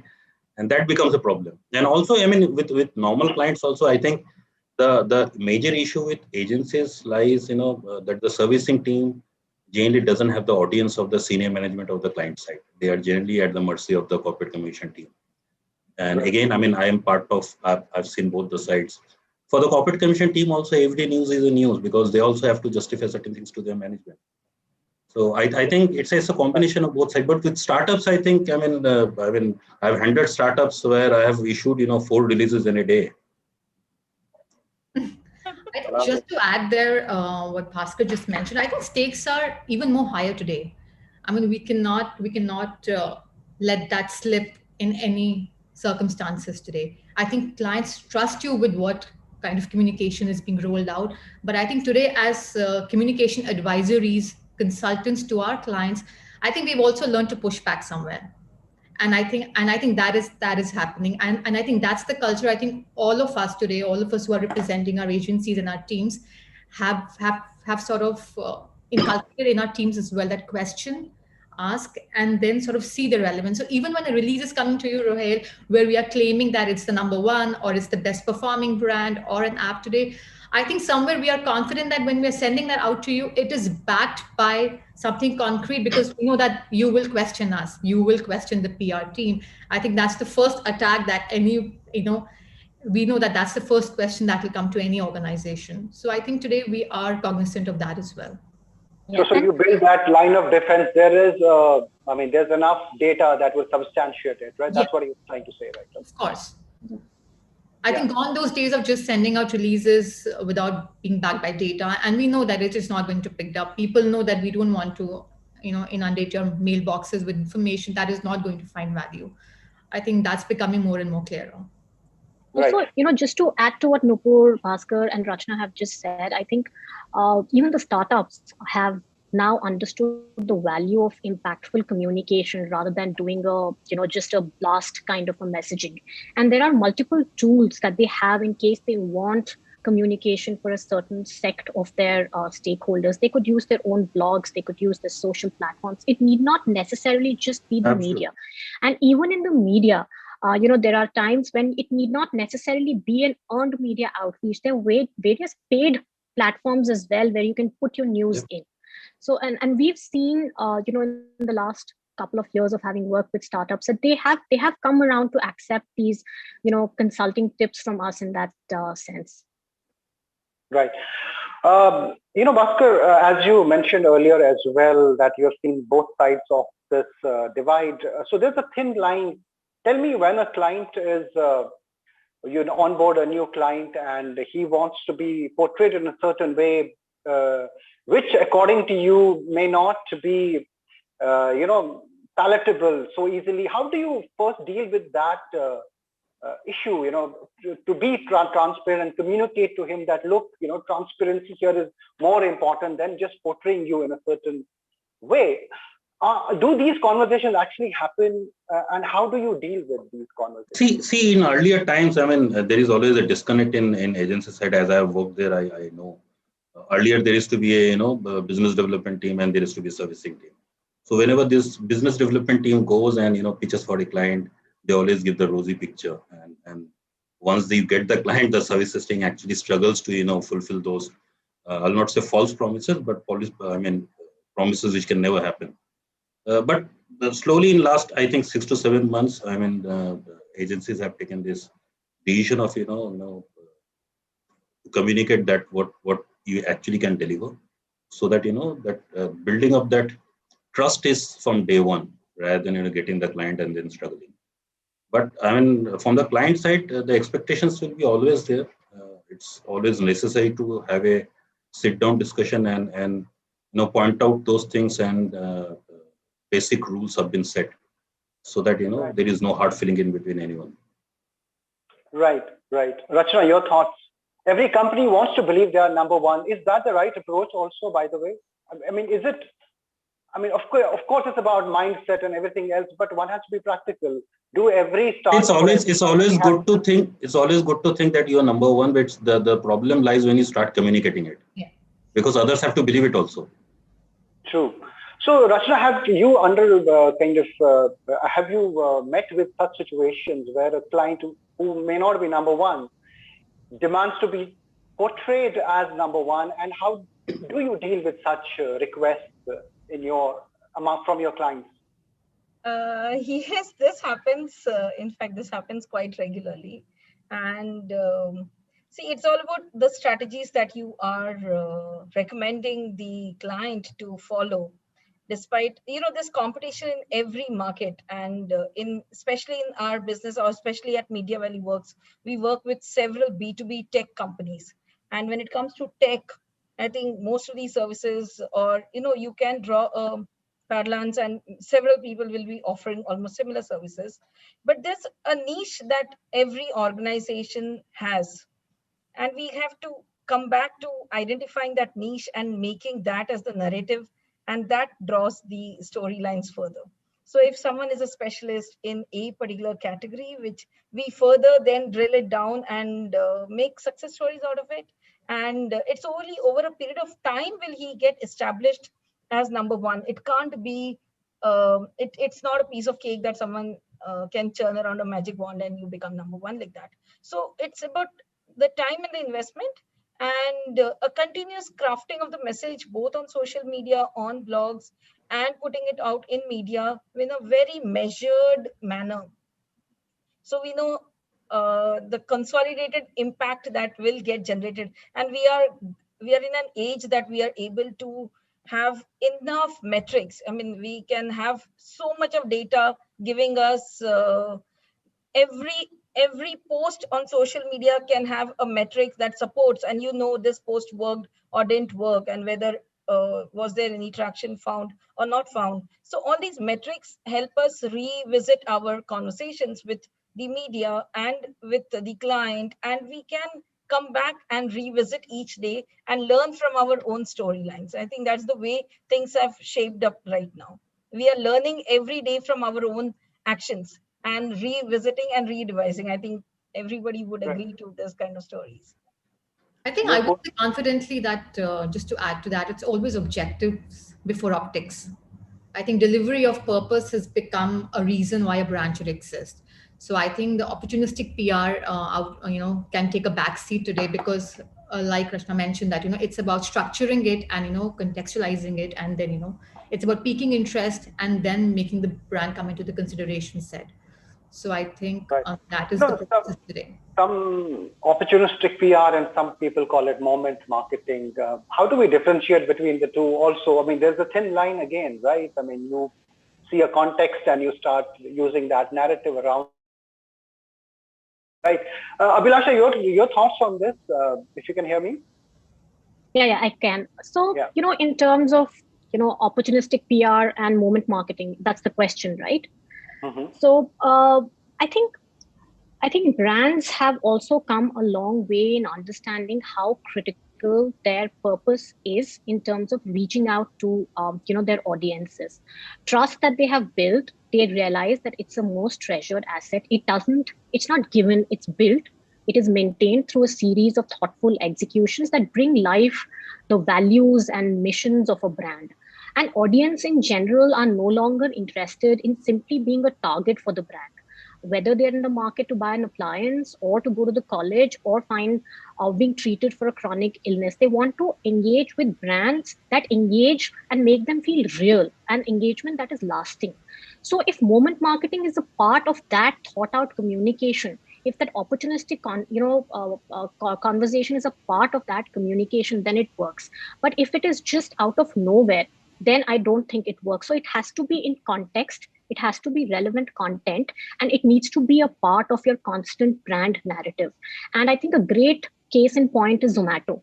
Zomato is the guru of all moment marketing, but it is all contextual, be it taking a stand on a political or a religious topic, be it around COVID, or be it in general, the marketing that is day to day on. So I think that is the key difference. Right. I have time for one last question, which is that, of course, when you have transparency and you follow the code of conduct, ethics, there's a certain trust between the clients and the agency, of course. But tell me, does a long-standing agency always hold you accountable only for the numbers, kitne press releases hue, or there's a trust factor which is beyond that? They don't necessarily depend on this metric.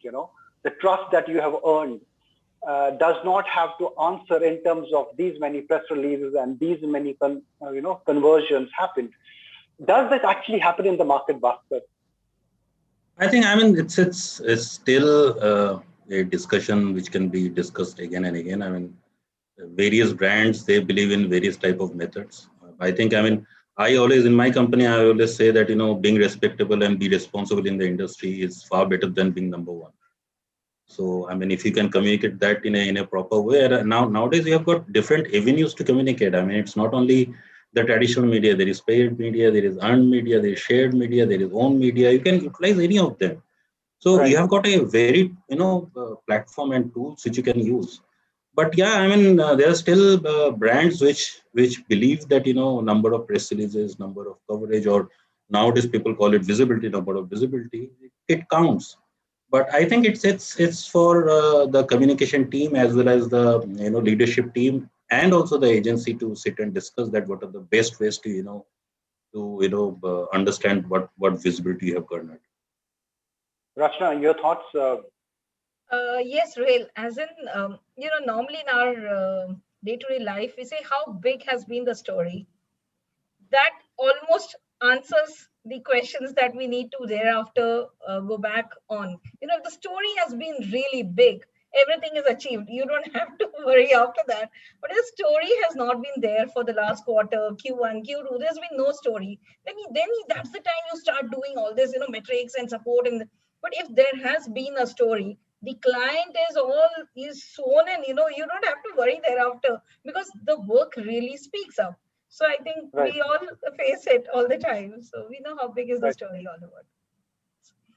Nupur and Abhilasha. Sure.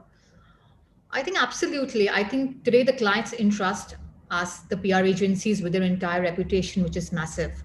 I think in the process, the relationship that is built could be performance and solution driven, but I think there is always a lens of humanity and sort of trust factor. I think PR is about people. If you're not a people's person, people want to believe you, or you should not be in PR.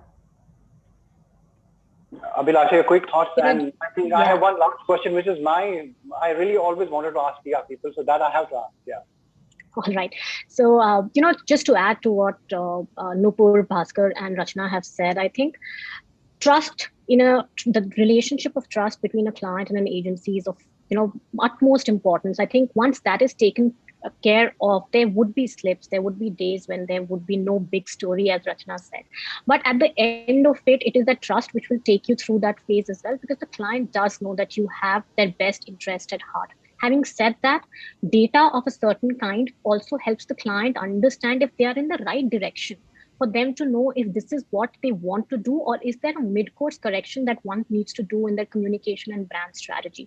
And there, different kinds of data matter. It's not just about 15 hits for a press release. It could be the share of voice. It could be the quality of the communication message that came out.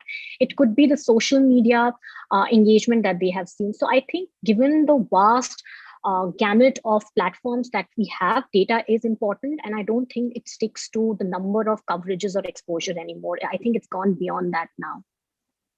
Okay, final 30-second answers from all of you. We know, contextuality, of course, of communication and ethics. I think when you talk about ethics, you have to be aware of where you are coming from. For example, in COVID, you get press releases and calls about something very unrelated.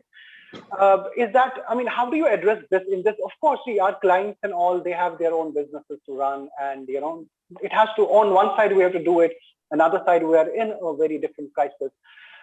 How do we build a tone and build that being ethical and understanding and sensitive brands? How do we build that tone and yet carry on with the business? 30-second answers. Bhaskar. See, as I said, it depends on the brand. At certain times, too much of information is also bad information, because whatever information you send it out, it's always gets stored. As you rightly said, during COVID times also, I've seen brands taking out new launches, which is, and I'm sure the PR agency must be struggling to get those news published. So, at certain time, management has to be also very responsible while, what kind of communication should go at what time and at what frequency. That is, I think the brands has to decide internally first. Okay. Abhilasha. So I think the key is, again, as I mentioned earlier, is being authentic in your communication, even and taking into consideration the kind of context that we are in, given the entire, unprecedented health crisis that we are in. What we've seen amongst our clients set at ATDB, they are taking our consultations seriously about new launches or about going in with news that really doesn't matter. And we see a great amount of understanding, empathy, and involvement from them. And I think that's how it is. I think we'd be able to create more impactful communication when both the client team and the agency team work together on mutual understanding and trust. And the information that we give them about the context is well researched and data led as well. I mean, a situation like COVID doesn't need any data or research, but there are other situations that one might come across. It could just be the fact that it is the budget month and you shouldn't be doing anything around it. So I think that's what matters. Rachna. Sure. Ruhail, this is actually the competency of the agency to catch the flavor. And we need to accordingly recommend the flavor to the client and build stories around it. So we know it's budget time, we talk about it. We know it's emergency and COVID. We do not talk about, happiness or wealth or distribution of happiness around. So these are the very hidden rules that is churned. So our playbook is very different. We don't have a playbook in PR industry. We play it on the call every time, every day, as per the situation. And that's really the edge PR professionals drive against, I think, many other professionals where there is a defined playbook. We here do not have playbooks. I think that's broadly the way we operate. Final words, Nupur. I think COVID has pushed ethical considerations back to the fundamentals today. I think concerns about transparency and corporate responsibility have become more urgent. And like everyone said, I think today we advise our clients that sometimes not saying anything is the best practice than issuing information out. Exactly. So we play by the ear and we see where there is a relevance. Of course, there is commentary that needs to go out, but sometimes it's best to just keep quiet and not comment, but just observe. I agree with you. A lot of calls have come lessened, not many calls coming and press releases these days. I think they will operate the strategy. But thank you so much for joining us on this quick, short panel, but lovely conversation. And stay safe, all of you. And let's all pray that we get out of this soon. Thanks. And over to you, Khyati. Thanks. Thank you so much to all our panelists. And thank you, Ruhail, for steering this very interesting conversation. I'm sure all our viewers have taken some great takeaways from this conversation. Thank you once again for your time, panelists. Thank you very much. Thanks, everyone. Thanks, Ruhail. Bye. Thank you. Bye. Yes, with that, ladies and gentlemen, I hope that you are enjoying the content that is being put out on this first E4M PR and Corporate Communication 30 Under 30 Summit 2021. We're going to take a short break to let you breathe and take in all the information that you've just received from the panelists, and also grab yourself some hot meal while we prepare the stage for the third panel, which will talk about the millennial driving the new age PR on the technology bandwagon. But before that, let's quickly take a look at some of the audio visuals while you take a break and get yourself something to eat. We'll see you back after the short break. Can we have the AVs, please?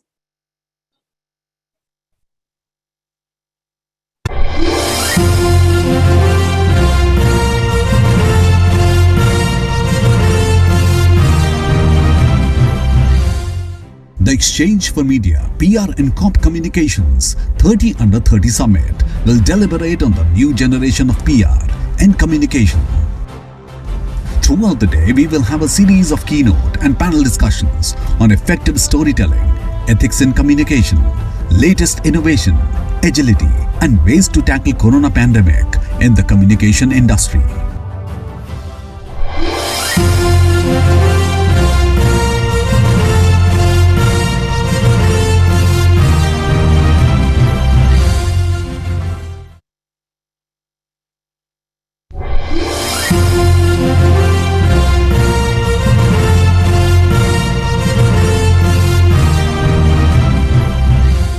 The Exchange for Media, the PR and Corp Communications 30 Under 30 Awards are the most profound and respected initiative for the next generation leaders in the communication industry. Exchange for Media will honor these brightest professionals, entrepreneurs, game changers, and achievers of the industry under the age 30 through these awards. This year, we have received over 110 nominations, out of which we selected best 30 plus nominations. The judging process was very stringent and exhausting. And after screening 80 shortlisted entries, the best deserving candidates were selected.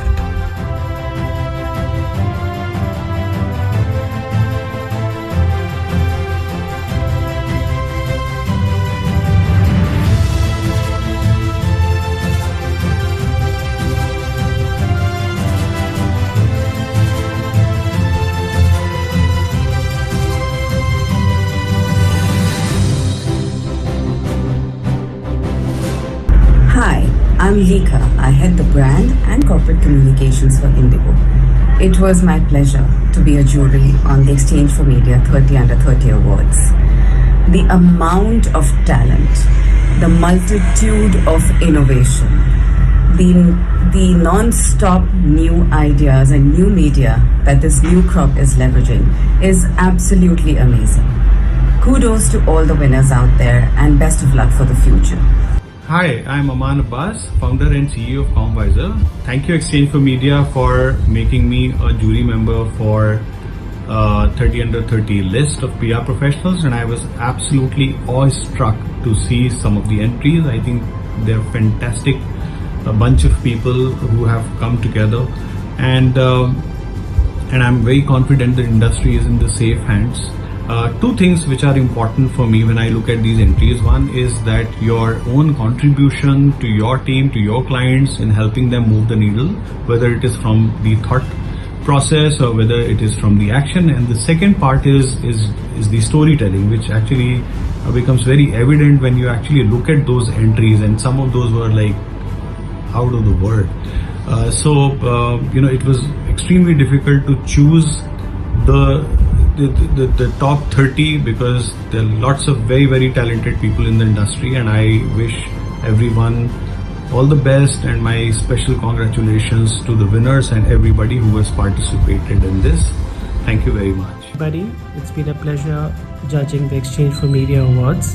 What I was looking personally was for three essential things. One, how precisely you communicated your thoughts, be it your weaknesses or strength. Secondly, where you see yourself 5 years down the line. And thirdly, your contribution to the industry and how far reaching it would be. As in, your thought and clarity in the area that you want to pursue was very, very, very important from my perspective. I think we've chosen a good set of 30 plus winners. I wish you all the best in the future and stay safe in these COVID times. Congratulations to all winners of E4M 30 Under 30. I believe all jury members had a tough time in selecting only 30 out of many good entries that we received. It was a delightful experience to go through the achievement of young ones of our industry. As far as judging criteria goes, those who had a focused vision of next 5 years and were able to clearly highlight their contribution in the industry stood out for me. Once again, congratulations to all the winners, and those who are not part of the list this time, please do not be disheartened. Keep working hard. You are the next generation leaders of our industry. A big thank you to the entire E4M team and all the jury members who showed up, who spent time, who thought it was important that we all got together and kept an eye on the future. It is a very, very tough, difficult period that we are going through. But I also believe that at a time like this is when we must invest our energies on also recognizing and encouraging the next generation of PR professionals. And it is events like these and this kind of a jury meet and these kind of awards that I think are part of that ecosystem that come together to encourage and to give the next generation hope. And I really hope that we bring a smile to a few people's faces when they see the results. And to all those who entered and didn't make it, try again. Tomorrow is bright and tomorrow will be brighter. Thank you. Hello, I'm truly delighted to be a part of the jury of 30 Under 30 by Exchange for Media. This is the first edition of Exchange for Media 30 Under 30, and the kind of overwhelming response we got from the young PR professional, it was commendable. We got number of entries, and I would say a good number of quality entries that we received from the industry. And going forward, it will be a more, it will definitely help to, encourage more professionals, and they will be a part of it. So due to ongoing pandemic, we could not do the, physical jury meeting, but it was a virtual session, but I believe everybody did the thought through process. We selected and we make sure that whomsoever is deserving is getting the award. So I'm hoping that it will definitely encourage the young PR professionals. Hello friends, this is Shailesh Goel, Founder Director of Simulations Public Affairs Management Services. I have been privileged to be a part of the 30 Under 30's maiden edition of jury process organized by Exchange for Media this year. I must say that the process, although it was virtual, but the time spent on each candidate, each participant, each applicant was much more probably than what we used to do in person. And not only that, the profile was discussed in detail before arriving to conclusions, and it was really a tough time. My fellow colleagues in the jury did a fantastic job, learning experience as well as very encouraging one to see that the young talent in corporate communication and public relation industry is booming with ideas. In fact, we were amazed to see the talent and the achievements of each participant who was applied for actually. They were brilliant, simply brilliant in each field, in each discipline, in each domain. We could see the young talent is not only bubbling with ideas, but also their execution capabilities much superior. In fact, we were amazed to see the talent. Each participant was excellent in one way or other. While their achievement was one important criteria, also insisted to see that ability to become a good leader in the future, in the time to come. My fellow friends, we are passing through a very tough and challenging time. We were saying that these are unprecedented times, but this year, the second wave has all put us all into a very, very depressing and deprived situation. My humble request to all of you is to stay safe, be realistic, explain your clients what is achievable, what is possible, and stick to that rather than trying to show and get into a very depressing mode, which is not going to help either. Stay safe. Thank you, Exchange for Media team, Karan, Anuragji, Naval. It was a wonderful experience, and may the best talent get recognized. All the best. Hi, thank you for having me on the jury for the E4M PR and Corporate Communications 30 Under 30.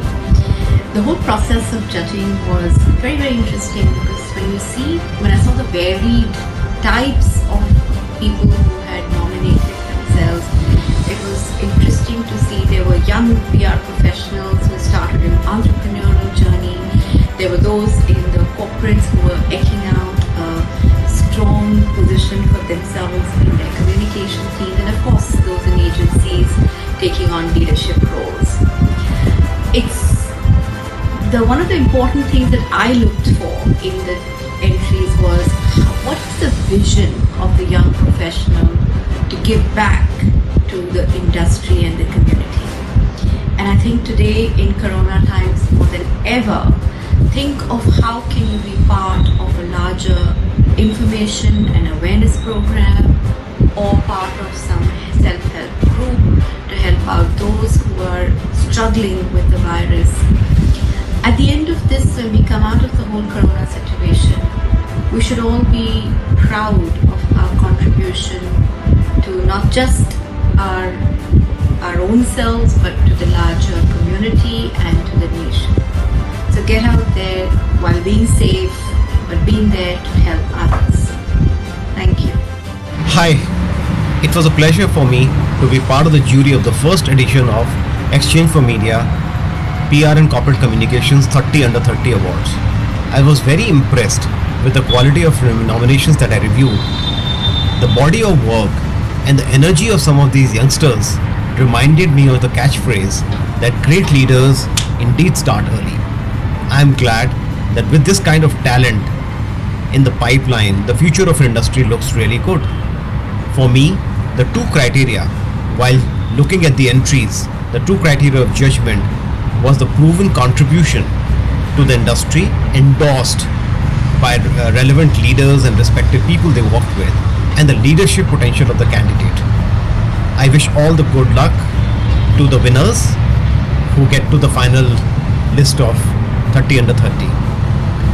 While the results are getting announced for this award, we are also grappling with one of the most saddening and the disturbing times of our life. There are no clear patterns and there are no clear rule books. In fact, all prescriptions to deal with this virus are proving out to be wrong. We cannot do anything but wait and watch, deal with things as they come our way, and be mentally prepared to be able to rebuild our lives once all this settles down. Thank you. Exchange for Media thanks the jury and congratulates all the winners.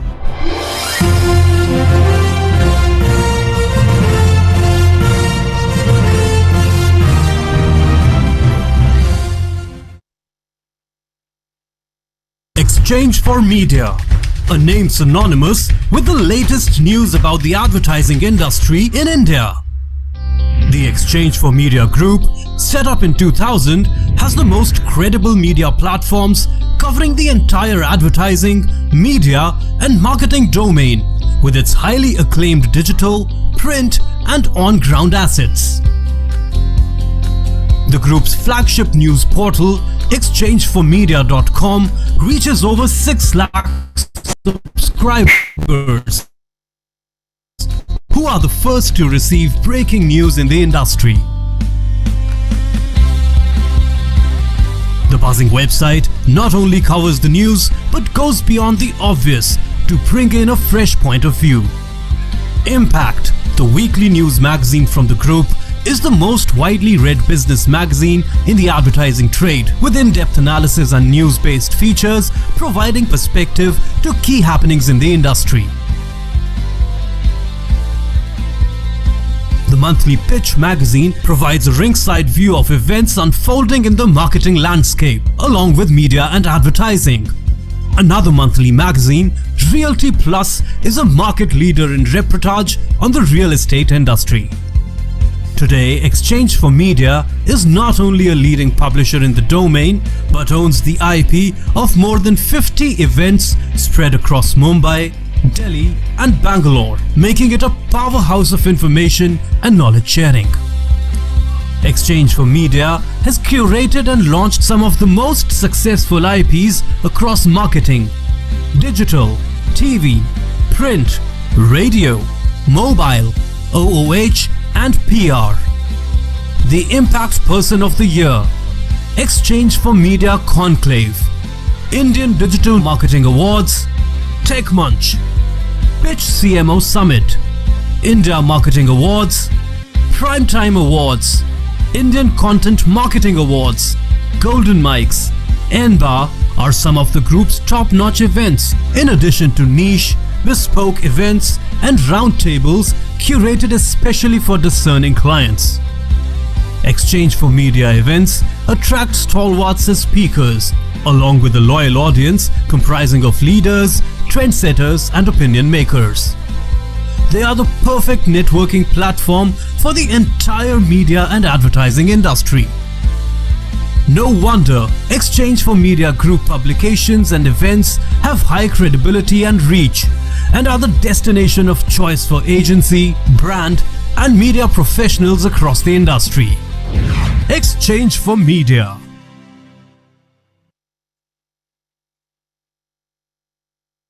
In the world of business, when you think BW Businessworld, spanning across platforms from print to the fast-growing digital space, from custom events to insightful industry books, BW Businessworld continues to capture a critical market space. Enjoying over 1.2 million engaged reader base, we have replicated this success in digital, with a 6-fold growth in the past 1 year.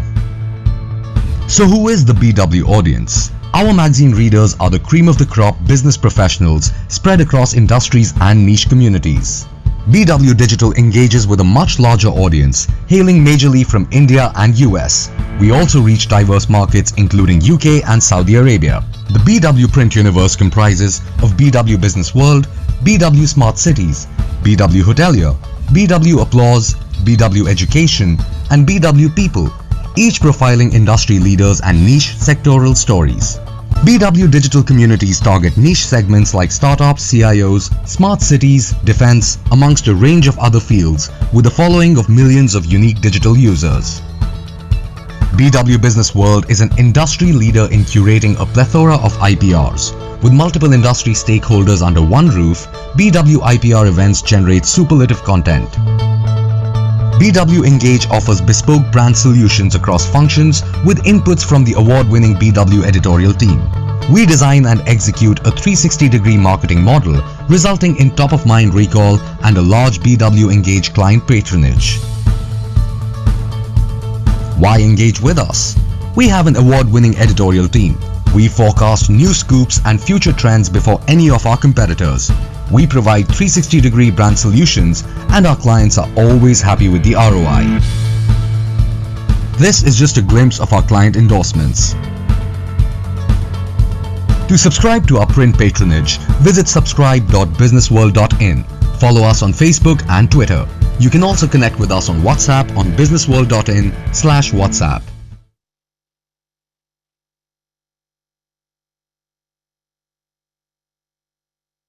BW Businessworld presents a rich legacy of curated events that enable conversations on policy issues in India. Because of the state of our cities, we have no option but to build smart and resilient cities. Digital India is more for the poor, underprivileged and the deprived. Covering a range of topics, BW Businessworld events look to create a strong narrative around smart cities, digital India, healthcare, Swachh Bharat, human resource issues, education, banking and finance, among others. The world is fast changing. Best practices are available now on the net. Vikas development पूरी राजनीति में ये focus बन गया है. BW Businessworld events provide a speaking platform to the voices that matter.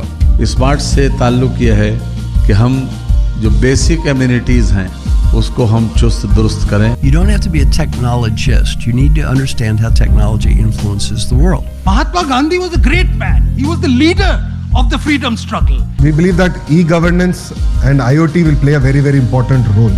BW Businessworld is an excellent exhibition platform that helps you showcase your services to the right audience. To be a part of our legacy, write into us at partner@businessworld.in.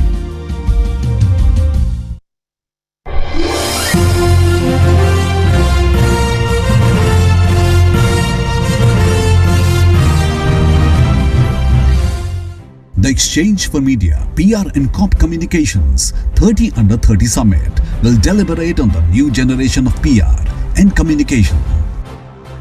Throughout the day, we will have a series of keynote and panel discussions on effective storytelling, ethics in communication, latest innovation, agility, and ways to tackle corona pandemic in the communication industry.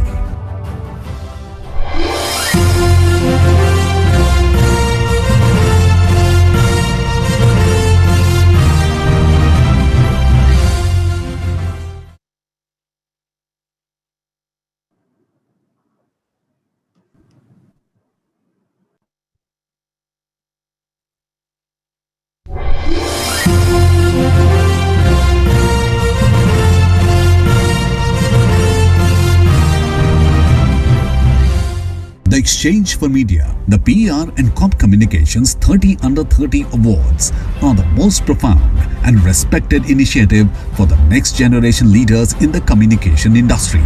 Exchange for Media will honor these brightest professionals, entrepreneurs, game changers and achievers of the industry under the age 30 through these awards.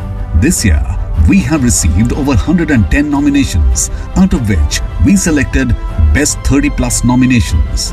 The judging process was very stringent and exhausting, And after screening 80 shortlisted entries, the best deserving candidates were selected.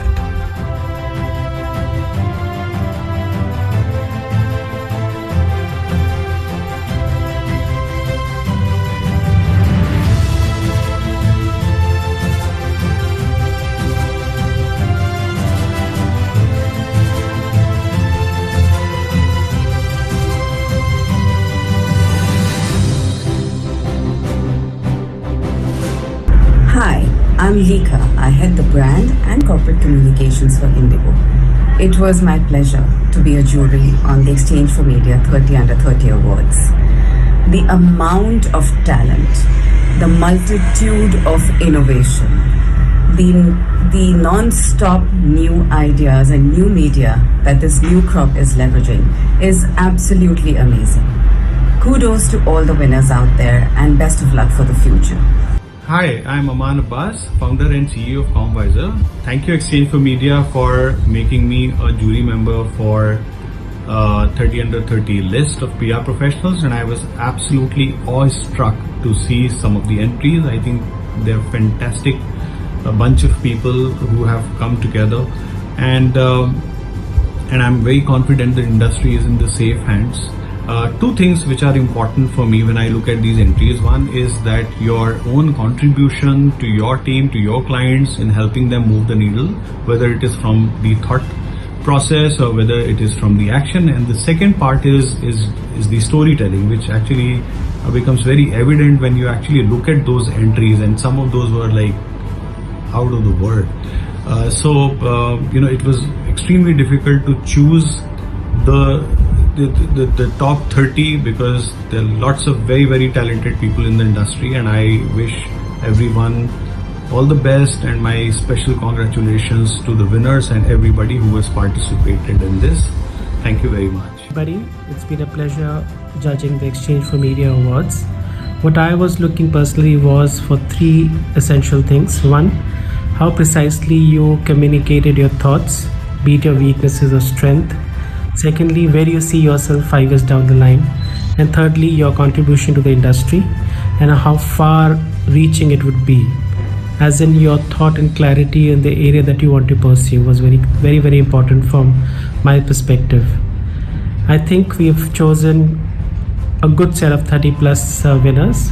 I wish you all the best in the future and stay safe in these COVID times.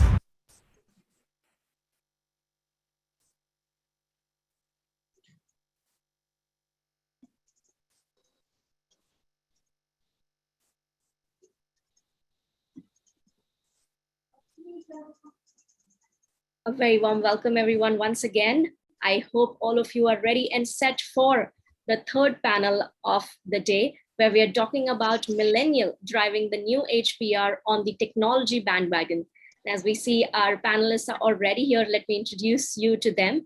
We have with us Mr. Amit Nanchahal, Director Corporate Communication, PepsiCo, Ms. Shipra Singh, Technology Practice Lead, Redefining, Ms. Iknoor Kaur, Corporate Communication and Brand Marketing Lead at SPH Asia, Ms. Manisha Singh, National Sales Media Mantra, and to moderate this session, we have with us Ms. Nafisa Shaheen, Correspondent, Exchange for Media. A very warm welcome to all of you. Thank you so much, Khyati, for the introduction. So Nafisa, I'd leave the screen to you to take the conversation forward. Thank you. And I welcome all my co-panelists over here. Hi, Nafisa. Great Hi, to connect. Manisha. Hi, Hello. Iknoor. Hi. I cannot see Amit. Let us wait all for Amit to join in.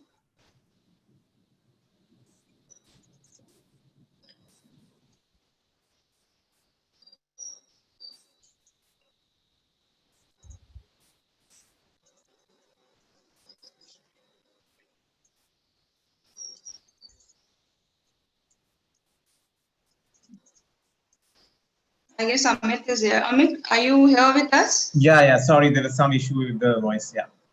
Sorry. Okay. So welcome everyone to this panel.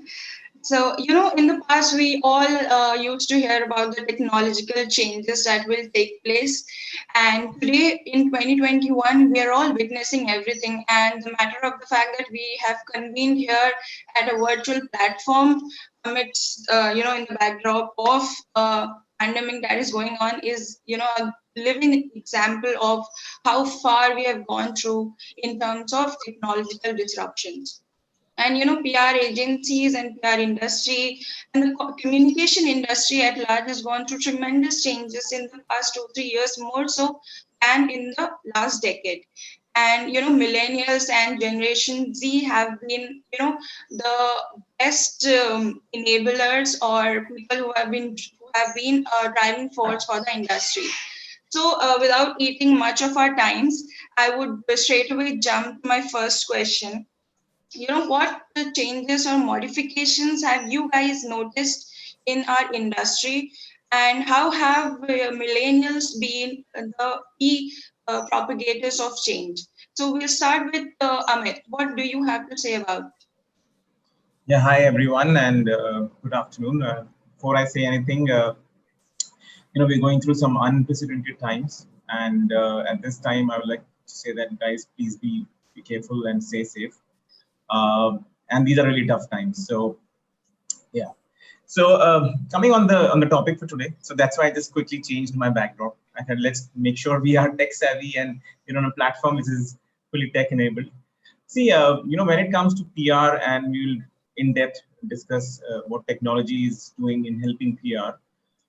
But let's look at the traditional model of PR, which we all were groomed on 10 years, 15 years back, where we used to chase journalists, write press releases, run around and look for coverage, right? And largely it was print driven. To what things are now, if I can add 5 to 6 years or 8 years back, when digital has taken main stage. I'll not say that traditional media is not relevant; it is still there. But if you ask and talk to millennials and Gen Zs, it's the social media, it's the pace of the news, it's the news across the world which is now making headlines. And I think from that point of view, it's important for brands, both product brands and corporate brands, to take cognizance and work on strategies in engaging with both set of audiences. So from a PepsiCo India, for example, point of view, a print coverage would always be important and relevant to me. And I would have a different set of audience in my mind when I'm chasing that. But having said that, there are a few narratives, few campaigns, or few content which I would also want to drive through social media or through digital. I mean, we are in a time where right now, I've even stopped taking newspapers for a few days, and which is now a trend with millennials. We were just having a in-house, we had new joinees who had joined. I was presenting to them, and I asked them a question that how many of you are reading newspapers, and none of them were reading it. Right. So the fact is that's the reality. Right. But from a PR lens, I think it is the social media, how it is changing. It has brought the paradigm shift. We'll talk about AI and other aspects of technology, which is changing the entire landscape. But from our point of view, I think we are fully equipped and slowly imbibing to the new changing landscape. For example, at PepsiCo India, if you see all our brand campaigns which are happening now, while there is a element of traditional PR and media there, we have kept a big scope of engaging and using technology on social media and turning that into storytelling. And we're also using AI in the way we are, pitching stories, we are researching, doing sentiment analysis, and so on and so forth. So which will come to later. But the fact of the matter is that is the new reality.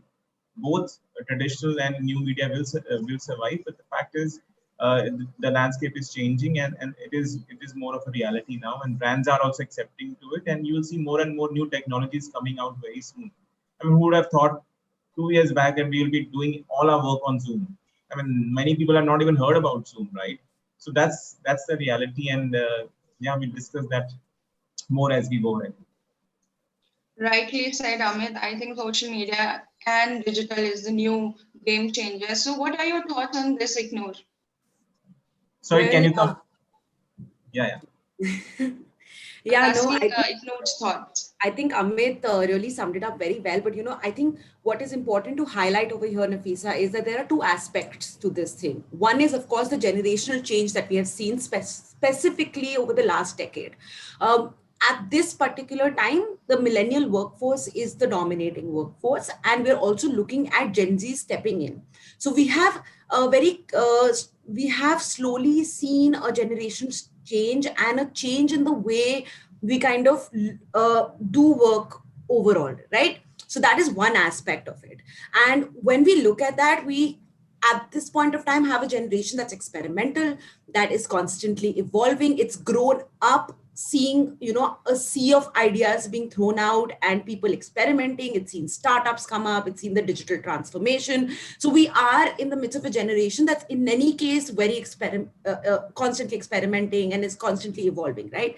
Then we have the current situation, which is digital media, social media, etc., which obviously takes front stage when you're talking of any kind of communication. I mean, talking just about right now and the current situation that we're in at this point of time, we can see how the youth of our country has come together on social media, not just to communicate, but to help, to volunteer, to be there for each other, to connect, to stay united. Social media is a platform that brings millennials and Gen Zs to the forefront.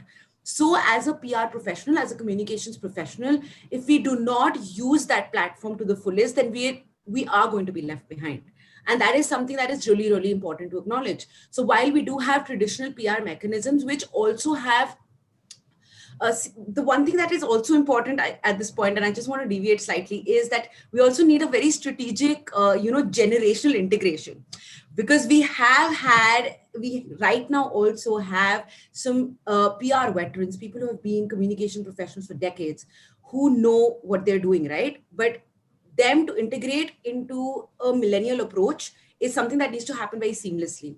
And until and unless that doesn't happen, we cannot look at a very productive PR approach even moving forward. So that integration needs to also happen. So while we bring in the thought process of millennials into how we actually look at creating integrated communication models, we also need to look at how generationally we are integrating that approach as well, and how accepting our clients are to that approach, and how accepting our leadership is to that approach as well. And that needs to happen in a very seamless manner. Otherwise, there will be roadblocks in the middle, and we will not be able to communicate as effectively as we want to. I completely agree with your point, Tikno, that this is a generation of experimenting, and also important how the old generation or the veteran generation and the new generation integrate together to work. Manisha, your 2 cents on this particular topic. Yes, I totally second with Amit and Iknoor's thoughts. Moving from that, I think talking about generational integration, I think it's very important for us to realize that the Gen Z proposes, they propose themselves as a big business opportunity for companies of all scale and sizes. And as a trend pattern, what we can also see is that both millennials and Gen Z, they have a lot more clarity, and they also have a lot more empathy, ingrained in them. So I see that they're more aware, and they're also very socially active, and they're very aware about the political issues which are happening, and they voice out their opinions very effectively, utilizing the social resources that are available. So in when we are looking to communicate to them or build our brands, feedback amongst these audiences, I think it's even more important for us to mirror their beliefs.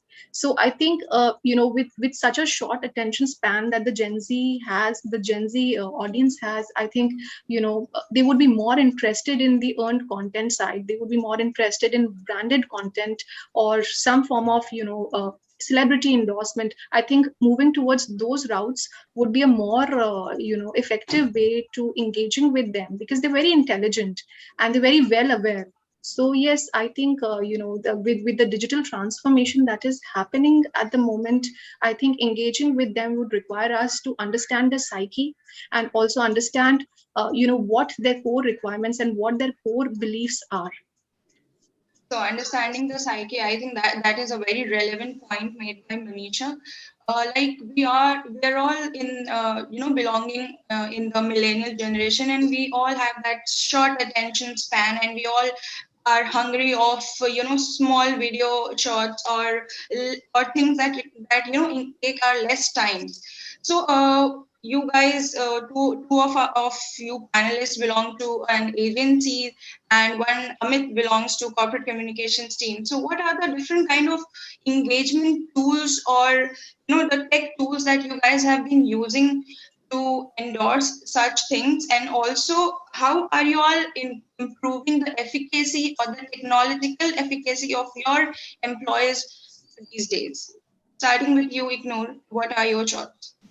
Um, so at SPAG, we have always kind of maintained, and at Strategic Partners Group in general, I think our approach has always been to be an integrated communications consultancy, and that is where I think our entire communications approach comes from, and I think that is extremely essential. You know how it's very important today to be tech savvy, as the Gen X would call it, and I think it just that in itself is a very loaded word, because when we talk of being tech savvy, there are a lot of tools ahead in front of us to use today.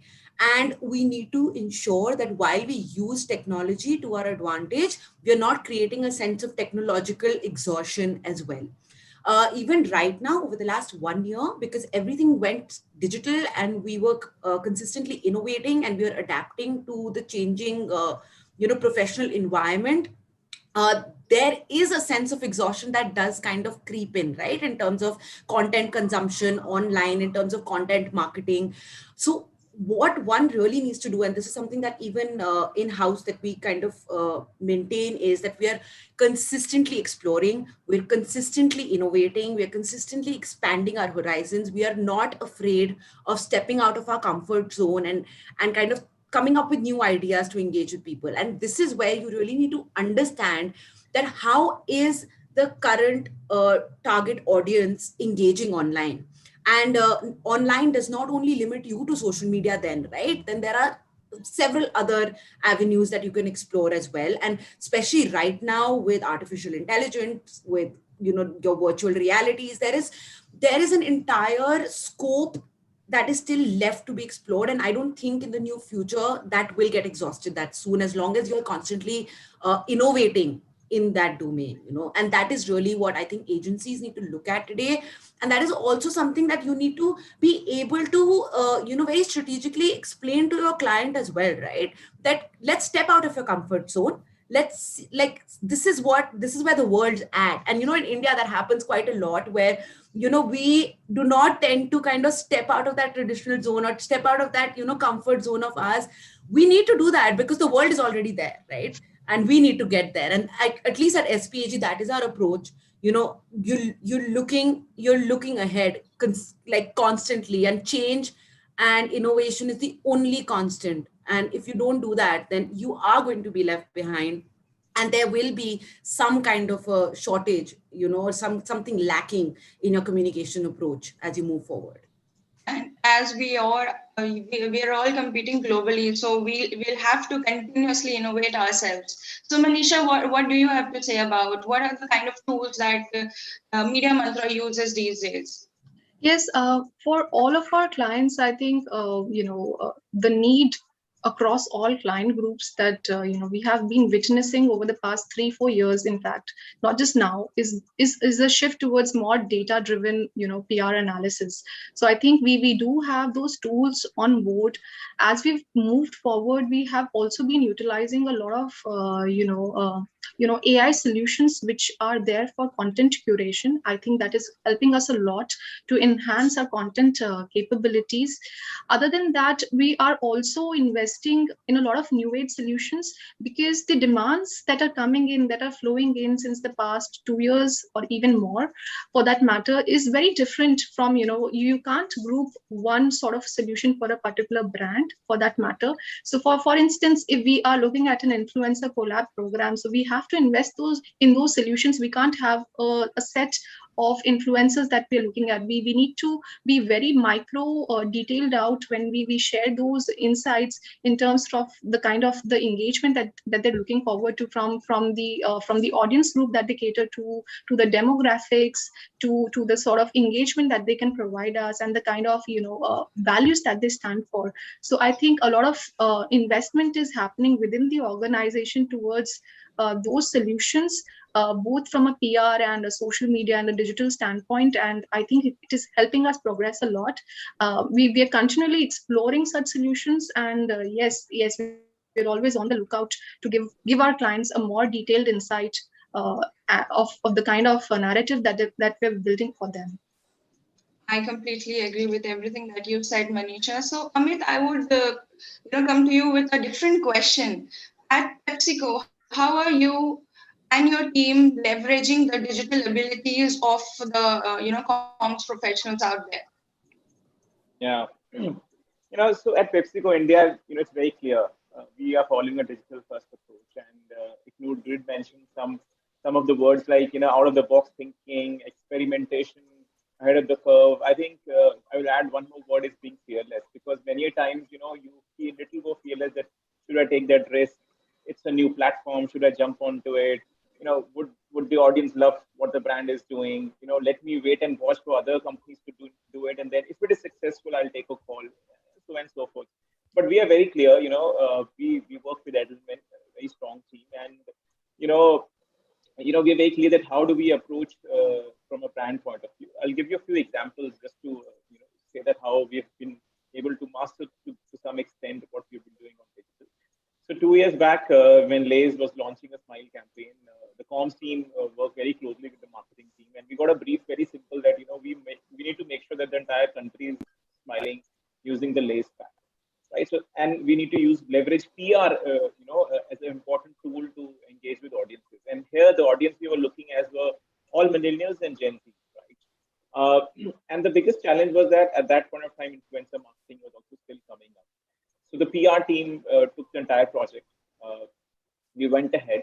We used special social listening. We have a social listening team who we work very closely with. We did sentiment analysis to make sure the environment was very conducive.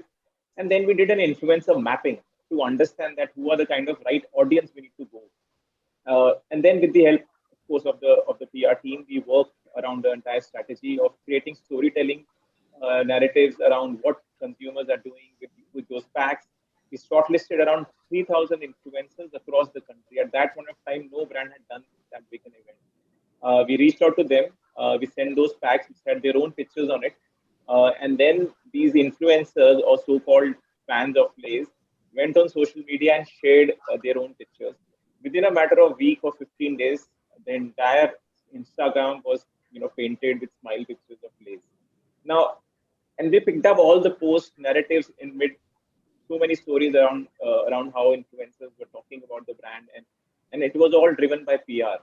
Now, if you ask me, at that point of time to do this kind of a project, which is very expensive also, many a brand would have taken or thought twice, but we were very convinced that this is something which is the future for tomorrow, which we are seeing now what's happening on social media.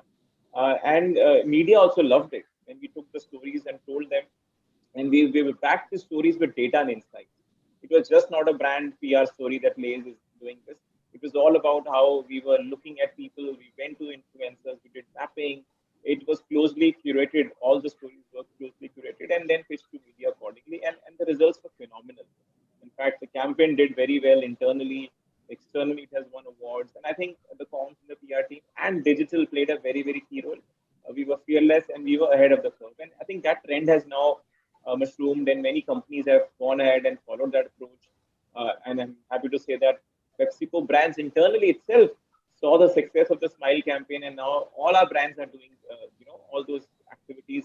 But the bottom line is that it was the digital approach which helped us.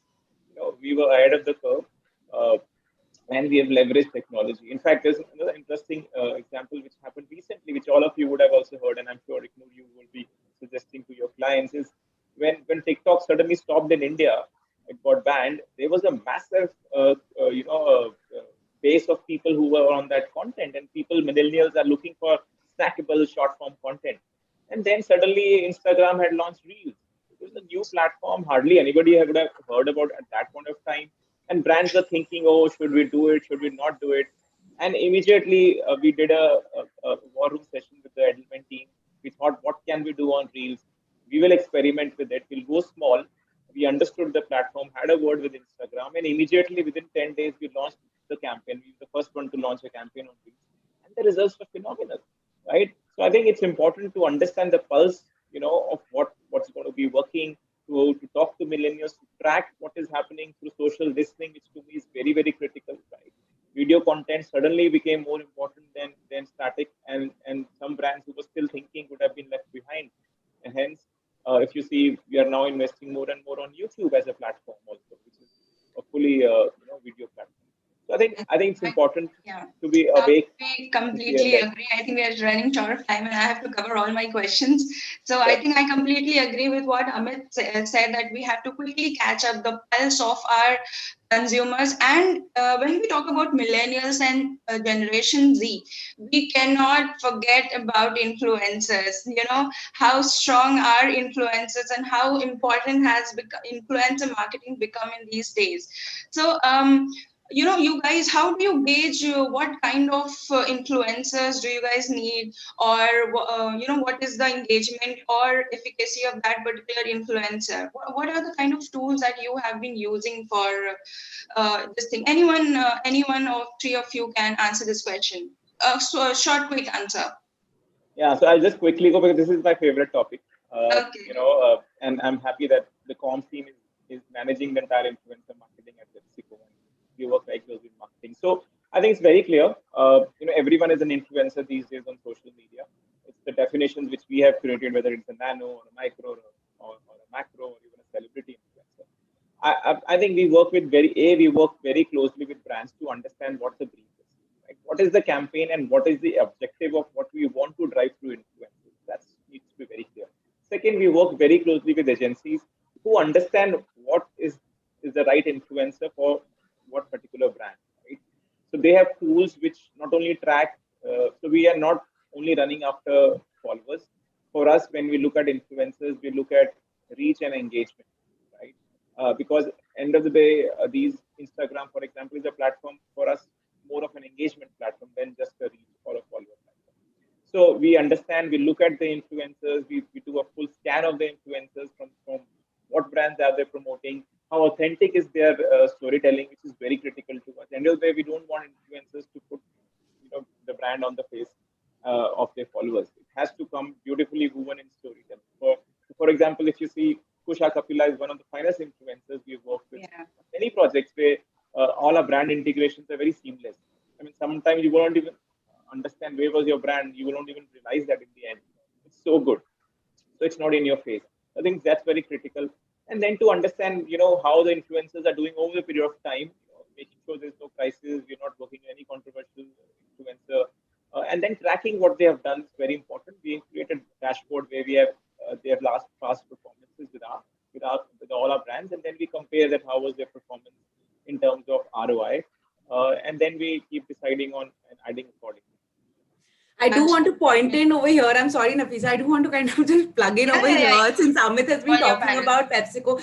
It's really interesting though, and I think it's very, very significant to point out over here that brands are realizing the importance of communication and the importance of communications over advertising and just, putting our brand out there without engagement. And I think one of the key things that as a communications consultancy today that we focus on for sure is that engagement, driving that engagement. And like even Amit said that they look for agencies that drive that engagement. I think that is the most important thing. And it is actually quite refreshing to know that brands today acknowledge that your communication strategy will go a much longer way than your advertising strategy. And the only thing that is different in an advertisement and in your comms campaign is that in advertising, you're doing a very one-way communication approach. You're taking a very one-way communication approach, whereas your communication strategy is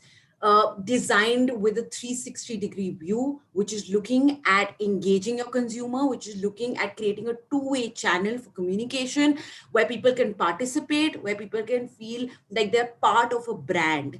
And that is all millennials and Gen Z want today. I think if one really has to summarize what millennials and Gen Z are looking for today from a brand, they're looking for that engagement. They want to feel involved. They want to feel like the brand cares about them, and advertisements are not going to do that for them anymore, because the world today is so fast paced. There is so much of, you need to kind of retain their attention. You need to get them to focus, and you need to get them to like stop and pause at your campaign. And you can only do that if you engage your audience. And that, I think, like with whatever Amit said, that kind of, I guess two-way communication is really, really important and the need of the hour. So, Manisha, I would like to ask you any example of a particular brand, like Amit said about PepsiCo, Lay's. Ignu talked about how brands have changed their ways of communicating. What are your thoughts on this, and any particular brand that you would want to quote here? So yes, I believe I totally agree with the sort of change in the consumption dynamics that have taken place for the audiences, and with the given short attention spans, it's very difficult to build that brand loyalty as well.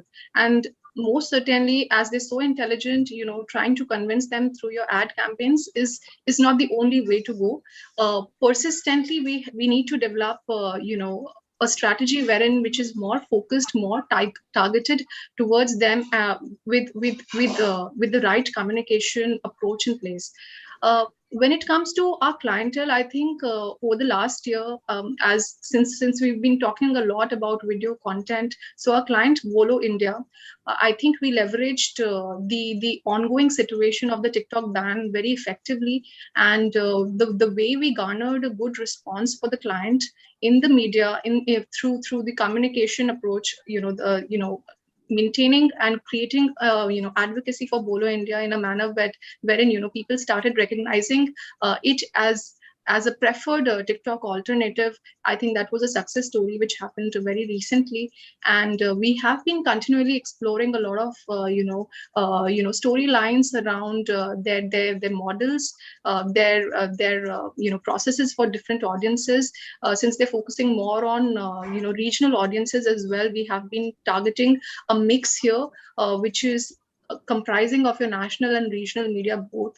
Aside from that, we're also looking at other new age engagement processes, a lot of podcasts, a lot of webinars, and I think that's helping them build the right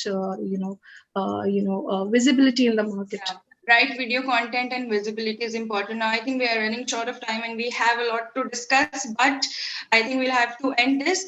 I'll just ask 10-second questions to all three of you. What do you see, or how do you see the future of the PR industry in this technological era?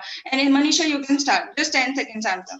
I think a lot of processes will be redundant in a couple of years. This is my personal opinion, with the kind of technological advancements that are happening, and I think a more hyper local and targeted approach would be the way to go ahead. Plus, I feel this is my personal opinion, with the sort of expansion that has been happening for brands across all circles, from a small startup to a big company. They're all looking for a more international approach. So I think Indian companies as well would be looking at foraying into international markets, at a more deeper level, and I think it would be. This would set a base for a more borderless PR activations that would happen from any part of the world. I think integration is the way forward. Ignore your thoughts. Just 10 seconds. We're running really short of time. I'm going to be very quick with this, because I really think that the key is you explore. Do not be afraid of stepping out of your comfort zone. Evolve, because that is the only constant. And expand your horizon, innovate, challenge your beliefs, because that is, according to me, the only road ahead. You don't do that, you are going to be left behind. I very, very strongly follow that as a motto. Amit, your parting remarks. Quick 10 seconds. I think innovation, AI are the two key things to watch out. And one thing which I firmly believe in next 5 years, you will see a competition to an Instagram, Twitter, and Facebook, and even WhatsApp being driven by Indian platforms, where you'll see the millennials and Gen Z on it hooked up. Absolutely. Okay, so innovation, AI, and integration with the international market has been the key takeaways of this session. Thank you so much, all my co-panelists. This was a really wonderful session, and hope to see you guys again when things get normal and everything is good at your homes. Thank you so much. Thank you. Stay safe, everyone. Stay safe. Stay safe. Thank you. Thank you once again to all our panelists, and thank you, Nafisa, for steering this wonderful conversation. And I'm sure you have taken a lot of notes on this session. So if you can share your key takeaways on the comments and chat box so that the wider audience can also get some benefit out of it. So if you're enjoying these sessions, do put a comment, give us a thumbs up or a like. And moving forward, I'd like to welcome our next keynote address speaker, Ms. Sunanda Rao, CEO and founder, Seraphim Strategic Communication. A very warm welcome to you, Ms. Rao. Hi, good afternoon. Am I audible? Yes. Great, great. Thank you so much, Khyati, and thank you, Exchange for Media, for inviting me to speak on your platform with such distinguished and talented professionals from our industry.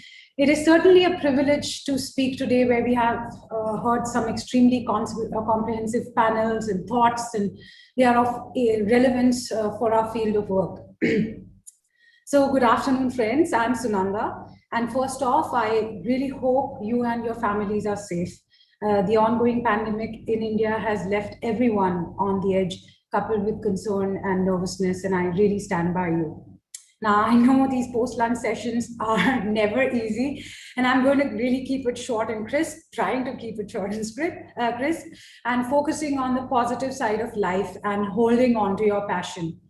As the famous Benjamin Franklin said, if passion drives you, let reason hold the reins. So now, how do we really bring the world closer at the times of social distancing? And to get the answer, allow me to take you back to my journey 20 years ago, where my career goals didn't really exist. But what existed was passion. Passion for music. I don't consider myself a PR professional, but a singer. To be more precise, an opera singer. That's what I identify myself as. And I use even now every single opportunity to sing whenever I can, even the latest being Clubhouse. So I always say singing is my profession and communications is my hobby. And I will give you a quick overview of how I reached where I am today. So after doing my bachelor's in English literature in Delhi, I majored in music and studied for a good 7 years in a music conservatory in Germany. It's quite long, actually.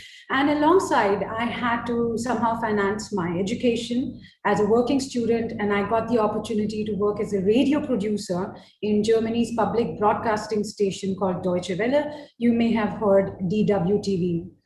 This was a golden opportunity knocking at my door besides my singing career, and I opened the door to journalism. I completed the journalism and international relations course also from this well-renowned academy, Media Academy at the Deutsche Welle as well. So immediately thereafter, I worked as an editor at Deutsche Welle, and that spanned a good 10 years.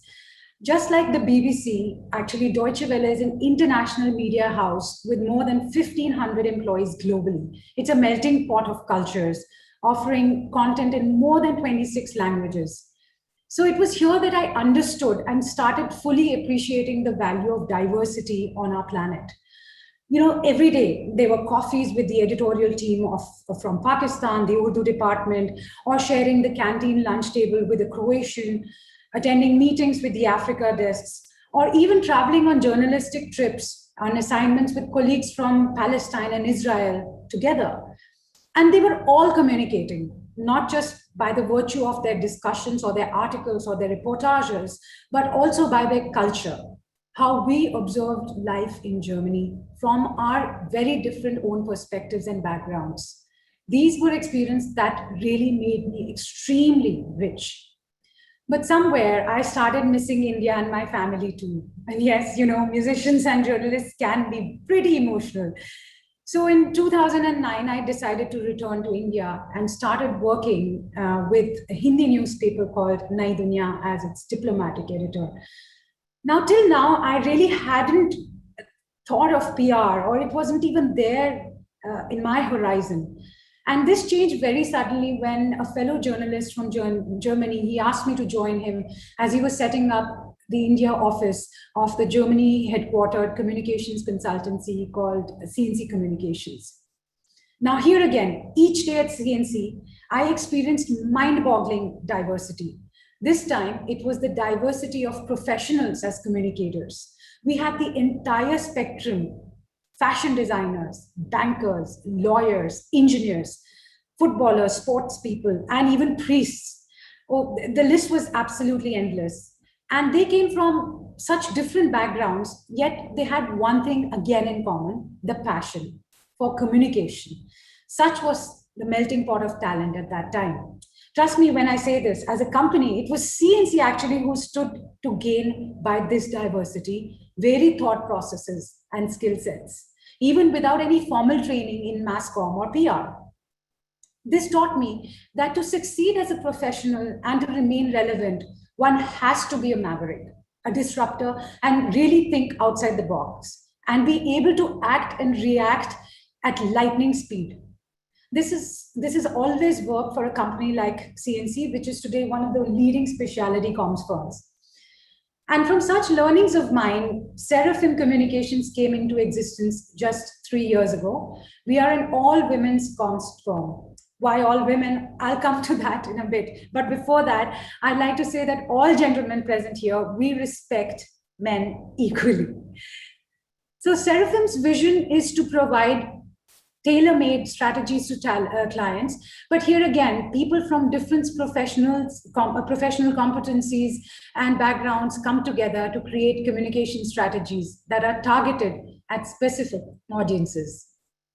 Young professionals like the ones to be honored today, they're coming out stronger and smarter, and they're walking the path never traveled and paving the way for innovation, consistently creating content targeting to the right audience.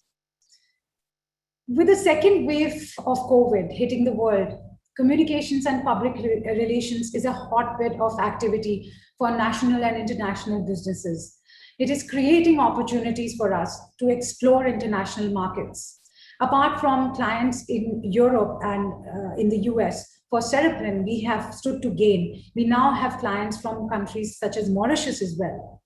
So we are all in the same storm, but not really necessarily in the same boat. Faced with an increased competition of staying relevant, communication experts have to be able to understand market trends and strategize through a purpose-driven communications model. Today, growth strategies have really taken a backseat. It is all about one thing: it's caring. Your heart and your mind have to be in sync, and that has to come through, just like a musical symphony. The last few years have shown the importance of social media.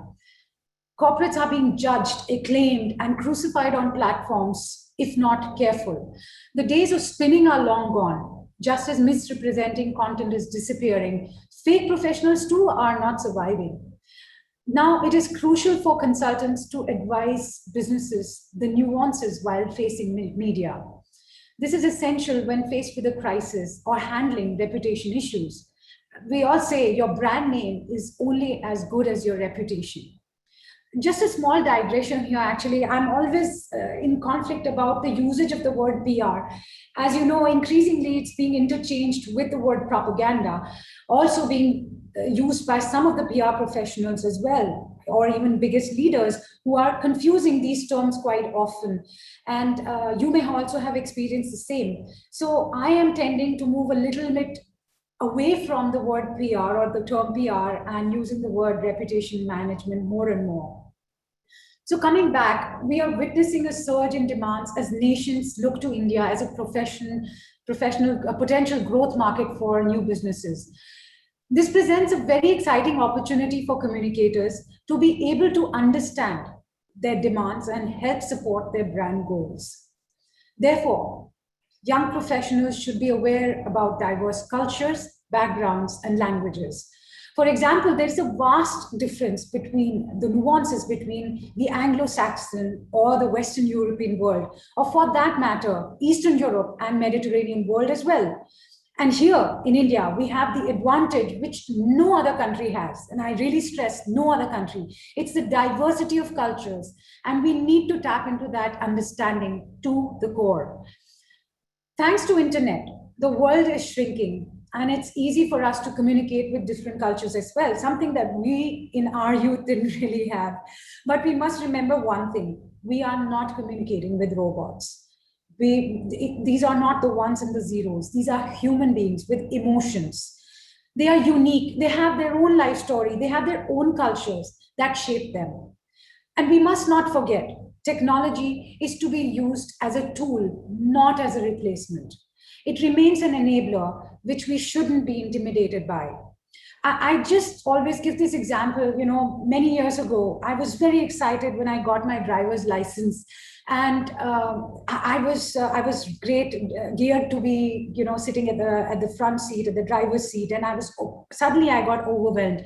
There was the clutch, there was the brake, there was the accelerator, rear and side view mirrors, and again the excitement of the famous autobahns of Germany. And my husband, who sat next to me, he just like, wait, Sunanda, just hold on. Never, ever, ever let a machine control you. You are the human being. Human beings have created these tools, these machines, and you must always be on the driver's seat and never let things such as machines or technology overcome you. And this has remained till date. So from my experience, I have observed that young professionals need to be able to understand cultural nuances very early in their practice. And to speed up their learning, it is imperative that senior leadership allows them space and training to handle aspects of relationship building, especially in a cross-cultural setup. In the current scenario of information overload, often key messages of brands get lost in the narrative. Young professionals, in this case, can help us identify what activities or messages can make clients stand apart as against their competitors. Gen Z is always quick to pick up these trends, but the new has to be able to blend in well with the traditional practices. Otherwise, we have the famous generation gap. I have it all the time. Trust me when I say that. So according to the recent PRCAI State of the Industry report, almost 90% of experts have agreed that pairing digital with PR is the new way forward. I'm sure all of us have seen better results in an integrated communications approach. Now, coming back to why are we an all-women's firm? According to an article published in Your Story titled, I think it was How Women Leaders Are Making a Mark in the Indian PR Industry, it mentioned how many women constitute around 60 to 85% of all PR jobs are filled by women positions. Aren't we proud of that? But only 30% of these women are in its management. Let that sink in. At Seraphim, I really aim to onboard young and talented women who are intelligent communicators and have the spirit of learning and upskilling each single day. Finding the right talent and allowing for specializations in a particular field are two major challenges for most leaders. On my part, I aim to create a talent pool by first contributing to a talent building process and encouraging young professionals to take on various challenges. I encourage with all my heart that my colleagues pursue their hobby or passion to the maximum level possible. Take time out for it, because I know it will not just only rehabilitate them, motivate them, encourage them, bring in vigor in their daily lives and their workspaces, but again, the company is the one, the firm is the one that stands to benefit from it. And even I, for myself, I perform wherever I get the opportunity. I'm part of a music foundation that promotes Western classical music, and I'm always in touch, trying to be in touch with the younger people and the trends, even though it's Western classical music. Coming back again, mistakes happen for the younger generation, sometimes even blunders. But my one simple, strong advice: do not be afraid to own up your work and take full responsibility of your tasks and projects. Don't look towards your supervisors as a crutch or as a lean back option. We're changing time.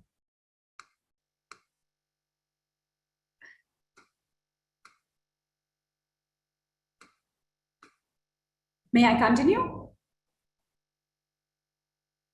Yes, please. Thank you. So with changing times, it is extremely important to rethink and reformulate methods of communication. So media announcements, press conferences, press releases are not the only way for a client. The rapidly changing environment calls for more human interaction and first-hand knowledge coming straight from the leaders. Get creative out there, think out of the box.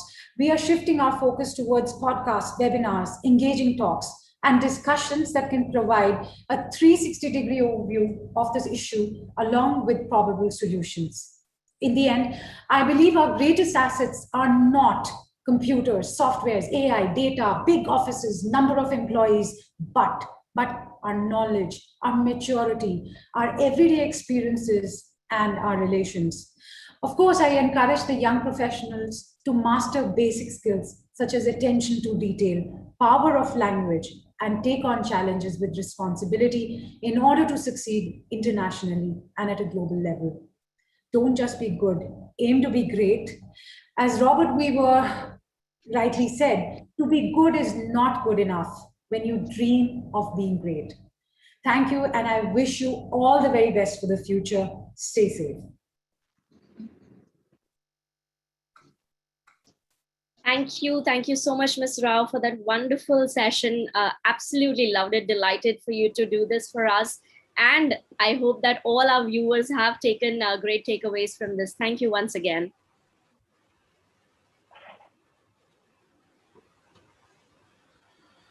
All right, ladies and gentlemen, with that, we're moving on to our last panel for the day, which will talk about how the communication industry will survive the current pandemic in these unprecedented times and how we can bring optimism, which is something that we all need a dose of. So I'd like to introduce you to our panelists for this discussion. We have with us Mr. Udit Pathak, Director, Media Mantra, Mr. Ashim Gupta, Head of Consumer Technology, Uber India and South Asia, Mr. Madhukar Kumar, Founder and Chief Strategist, Graycell PR, Ms. Prasiddha Menon, Director Marketing, Optim, and to moderate the session, we have with us Mr. Ruhail Amin, Editor, Businessworld and Exchange for Media, along with Mr. Karan Bhatia, Consultant, Exchange for Media. A very warm welcome to all of you. Request you to please switch on your cameras, mics, and join us here on screen. Welcome, gentlemen. Thank you, Khyati. Before I hand it over to my co-moderator, just a context that, of course, thank you all of everyone who is on the panel. I mean, we are going through a very emotionally turbulent times, and we cannot say that we are not affected directly or indirectly. So thank you for taking time and joining us, and prayers to all of those who are battling this crisis. And our topic, of course, is around the same theme. And we are looking at how our industry is going to tackle it and come out of it. Karan can start with the first set of questions, and I will be also having some questions for you as well. Very good afternoon to everyone. Thank you for joining in. Although times are really unprecedented, and I mean, everybody within the PR community and our extended family is falling prey to the COVID. And I'm so grateful that some of us have really reeled through the time and somehow are staying safe.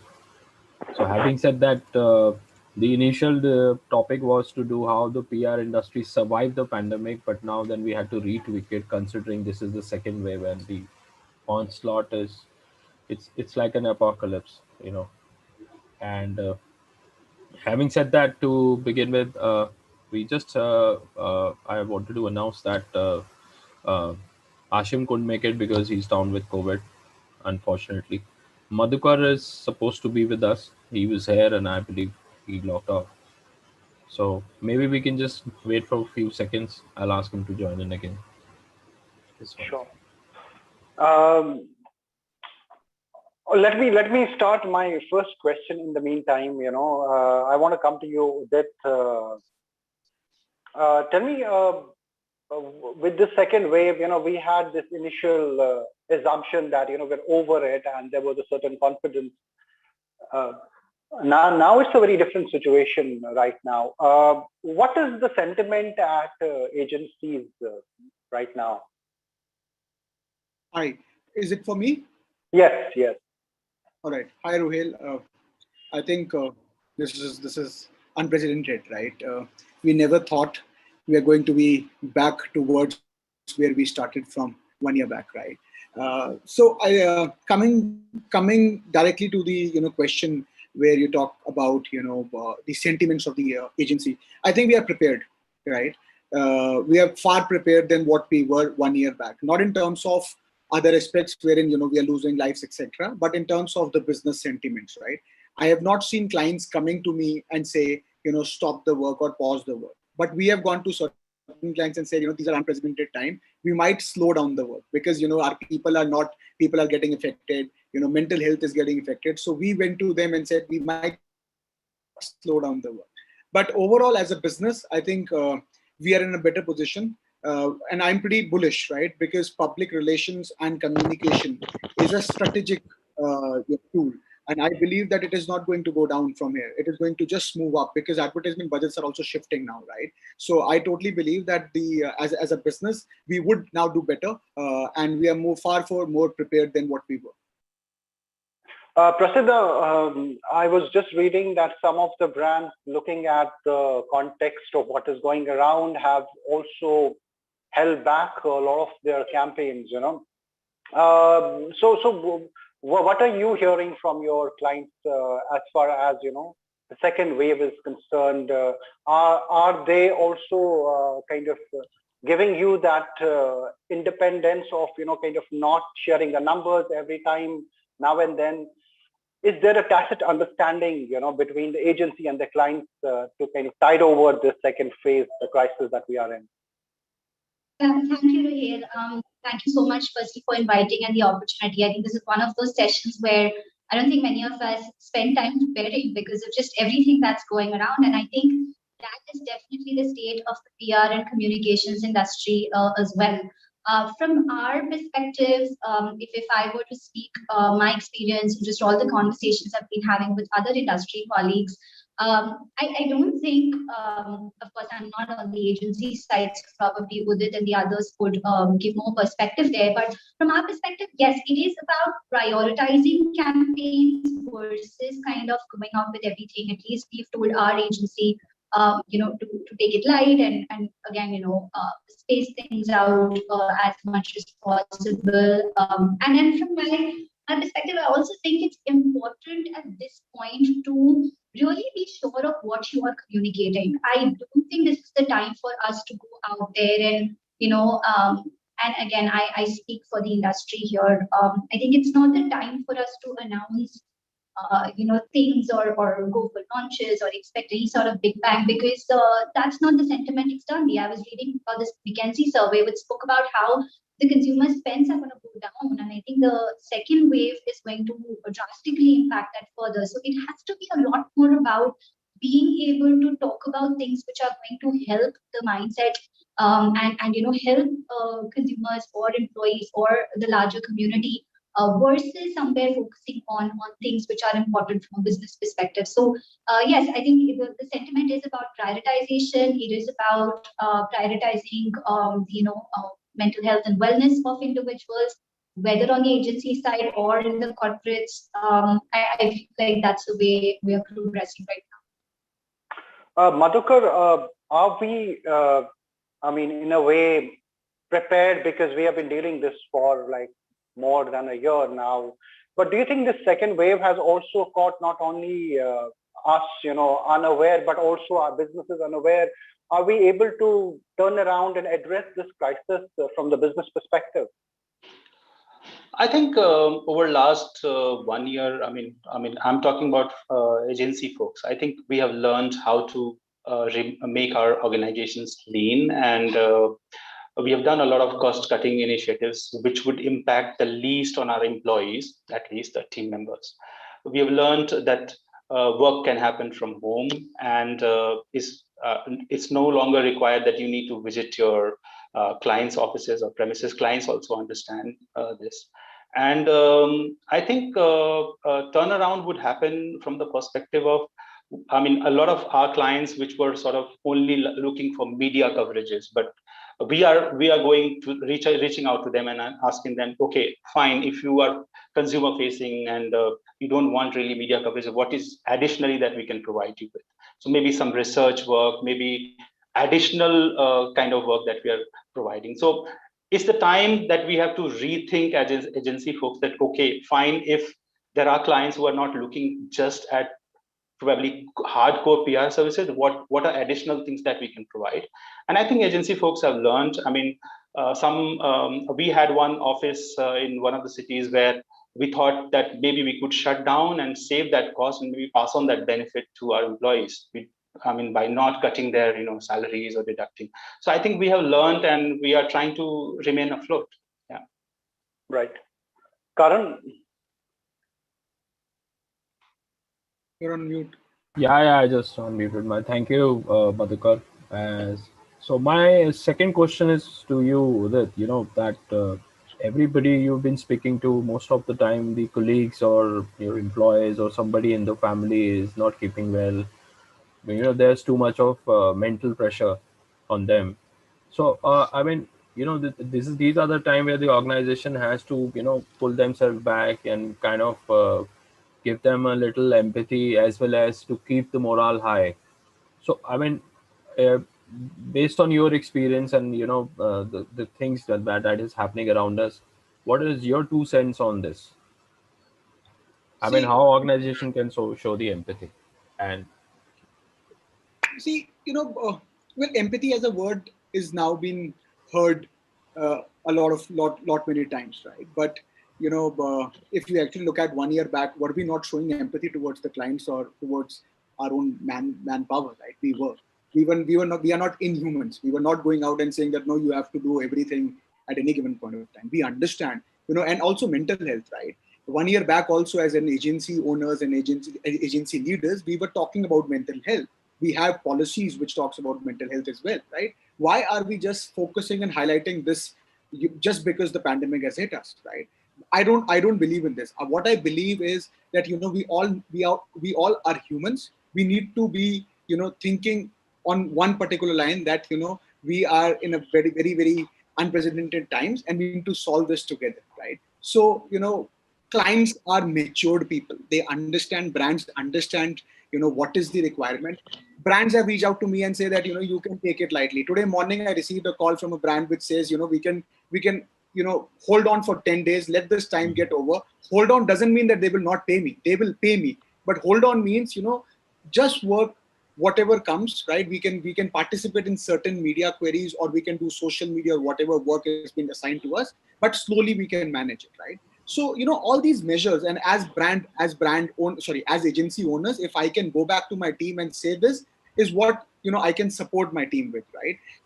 Today morning, one of my colleagues lost her father in the morning because of COVID. So we understand she is going through a very very she would be going through a very tough time. So we will not even call her. We will just call her if she needs anything, right? So that is something which we will take care of. But I don't think that empathy as a word needs to be highlighted. We were always empathetic towards brands and towards the manpower which we have. So my question to you, Prasida, I mean, most of the brands I've seen, they have been doing vaccination drives. They have opened up a COVID center. Some of them are giving their employees some days off to cope up with the stress and pressure. What is your take? I mean, how to keep the mental balance in place? And, empathy, as Udit rightly said, has been overly highlighted. But the need of the hour is that most of the organization, there are certain people out there which are still going to their work as their work demands it, and still they are opening themselves to exposure. I mean, somebody I know was going to the office till 19th and is diagnosed with COVID just yesterday. I mean, they can't say no to their work. So what is your take on this? I mean, what organization needs to do at this need of the hour?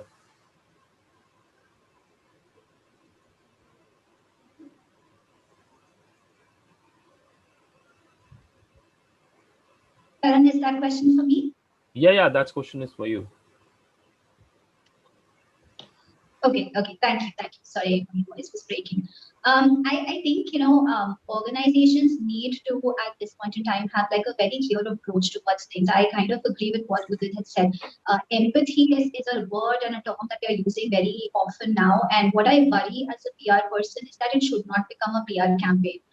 Empathy has to be a lot more than, a word which is commonly used in communication to employees, and social media, and everywhere else. It has to show in action. And I think for the companies that were expecting employees to keep coming in till now, I don't know what circumstances they might have been in. Maybe, it's a business critical kind of a requirement, and probably that led to such situations. But from my experience, and at least the brands I've been associated with the past and in the present, the priority has always been employee. So it's a very clear approach, employee first, which means whatever gives the employees the peace of mind, stability, ability to take care of individuals in their family or loved ones who might have been impacted or themselves. Prioritize that. The second piece to it is communicate. I think when I say communicate, it is beyond the employees, but to your customers, your clients, the community at large, because it's important for them to also understand that, while you can have a BCP in place, but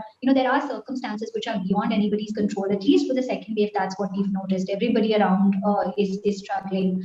So that's the second piece to it. And I think the third important piece is the piece where you really act, and which is where, whether it is vaccinations or whether it is, we saw I think a lot of action on social media on Borosel, kind of supporting their employees who unfortunately are not anymore because of COVID, and how far they are going to support them with giving them 2 years of salary and things like that, which is an amazing initiative. But I'm pretty certain that several other brands are looking at opportunities like this, where they can go beyond and support their employees in ways which is going to really matter to them.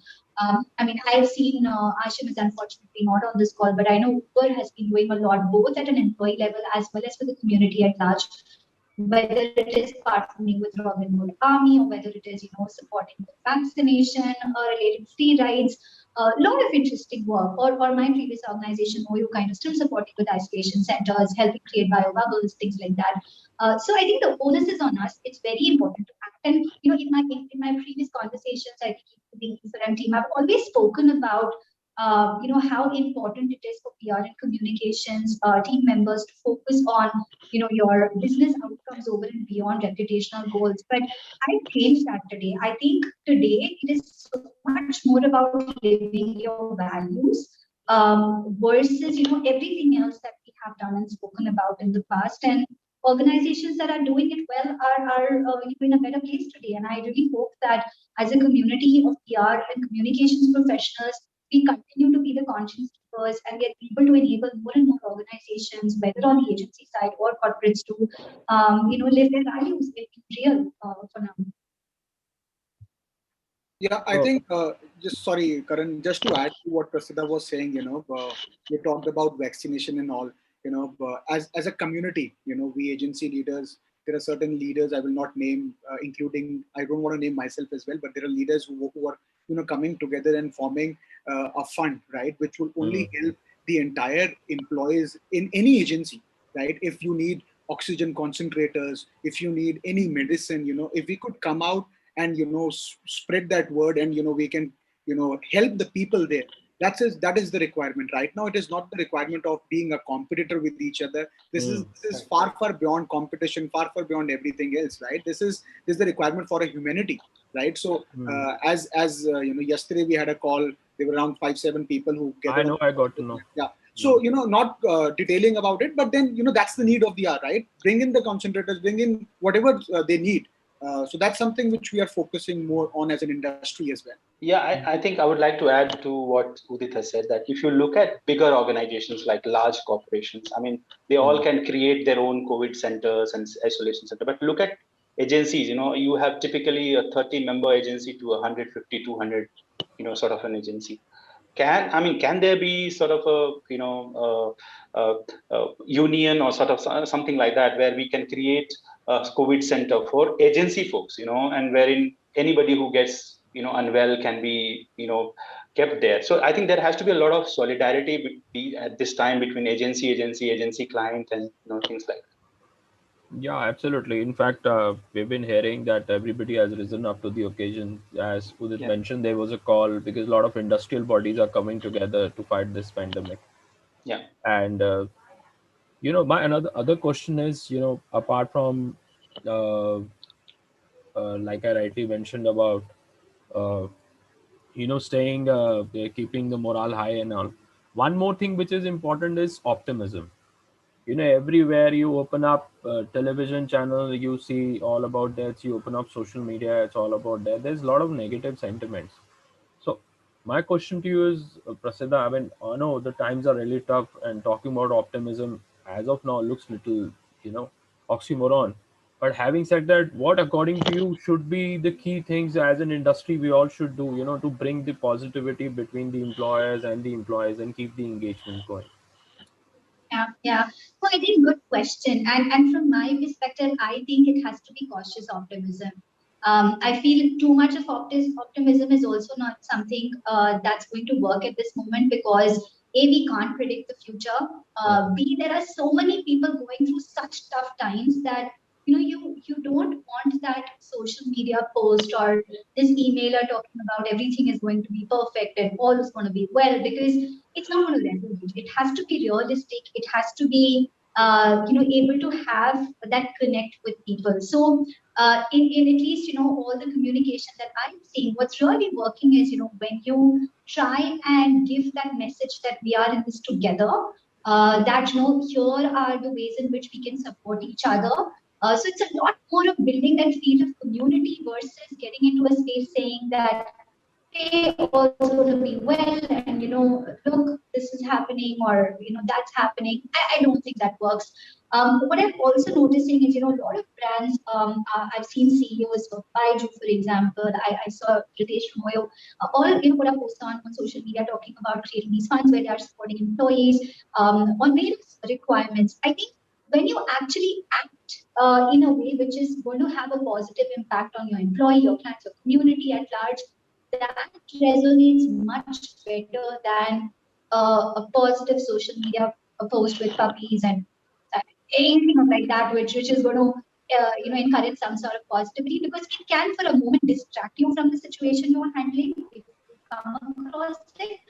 But I don't think it helps in overall mental health and well-being. And I think the second piece is also talking about mental health and well-being. At least I've been doing that a lot with my teams, both current and previous, just kind of checking in on them. And for a change today, when you ask how are you, you really mean it, because you want to know how the other person is really feeling and if everything is okay. Karan, you and I have exchanged several messages. I think that is the one change which I'm seeing around, which I feel is a lot of it gives a lot of positive energy. When you have people around, like just checking in on you, it just makes you feel that you're not alone. And when people are able to express their vulnerability, that brings in the positivity versus anything else. So I think it's about being cautiously optimistic. It is about being very real in the way you communicate, and that's going to resonate really well with the community at large. Mm. Right. So I mean, what's your take on I mean, optimism? Although I mean, another 2 months looks little tough for all of us. I mean, everybody is trying to stay safe. But having said that, most of the organizations are coming forward. The agency heads are coming forward. Everybody is trying to give their perspective. They're trying to do for the humanity from the humanity standpoint. But what are the other ways? I mean, your recommendation, your suggestions, which I think you can only act what Prasida was saying, right? This is the time to act and not sit. And don't call your employees and say that everything is going to be well, because they're facing a lot more challenges, right? I have around 65, 70 people in my team. Out of them, 10 people faced COVID, right? And their families also had COVID. Now, I cannot just call them and say that, sab kuch theek ho jayega. They are facing that challenge. We can't just say they will have to take 14 days to quarantine and everything, right? But my point is that right now, again, I think everybody has to raise up their hand and say that, okay, individually, what we can do, we will do at from our level, right? So, for example, if we can contribute whatever we can contribute towards humanity, and bring up the change in the society, that is the only way you can be optimistic, right? Otherwise, just thinking, going through the news articles, going through electronic media, opening channels, you will never be optimistic. You will have to stop looking at that. Yes, I'm not saying don't look at, stop looking about, what is happening in the world. No, you should be aware, but look at the other side of the story as well. Probably look at other countries who are, what US went through probably 1 year back is what we are going through right now, right? Look at that side of the story as well. And, think that everything will take time, but, take one day at a time, right? So a small thing which happened to us day before yesterday was, we won a pitch and I knew who all were participating. I have never, written a mail before signing up the agreement. There was an approval on the mail that, okay, your proposal is good to go. I wrote up a mail to my team congratulating them. But I have never written that in throughout my 9 years of journey as an entrepreneur. But I wrote that mail. I think that is what needs to happen right now. Small things which we thought we will not do. Now is the time to do those things, right? That will bring a lot of change and a lot of happiness and a lot of optimism as well. That's my take. Madhukar, we've been reading a lot of things Chris LPR has done for its employee. And you personally have been doing a lot of social work. I've seen it. I've been following you. So what's your take? I mean, I'm not saying that, we suddenly tell that everything is going to be all right. But having said that, there needs to be a little bit of motivation and optimism, because otherwise people will reel under this pressure. And it's really, really tough right now. Yeah, I mean, the first step that we took was, about a week back, that we went into a slow-mo, and we said that, guys, now we are not going to have any daily morning meetings or evening meetings. And because we understand that our employees and their families are already undergoing a lot of stress these days, their family members, and a lot of our folks have gotten COVID positive. So first of all we said that take it easy. You don't have to really. So we completely shut down our morning meetings and evening meetings. We said no daily agendas. You don't need to really share. We have a policy like take off anytime, no questions asked, no salary deducted, no questions asked. And I think that has really given a lot of, confidence in my team, that they feel that, okay, our company is doing something for them. Apart from that, we have also organized some pranic healing sessions for my team members. These are virtual sessions that I'm in touch with some of the pranic healers, which even I, sort of undergo. So we have done this. We are also going to start an online fitness session. Recently, we won also a Government of India pitch where we are organizing an International Women's Festival. So we are also Women's Fitness Festival. So we are also going to organize this virtual fitness, sort of a regime for our team members, so that apart from work and stress that they are undergoing, I think they will also have some time where they can spend and they can get fitter and mentally, spiritually, and everything. So these are the things, some of the things that we are sort of doing currently. So I'll give it to Rohil now.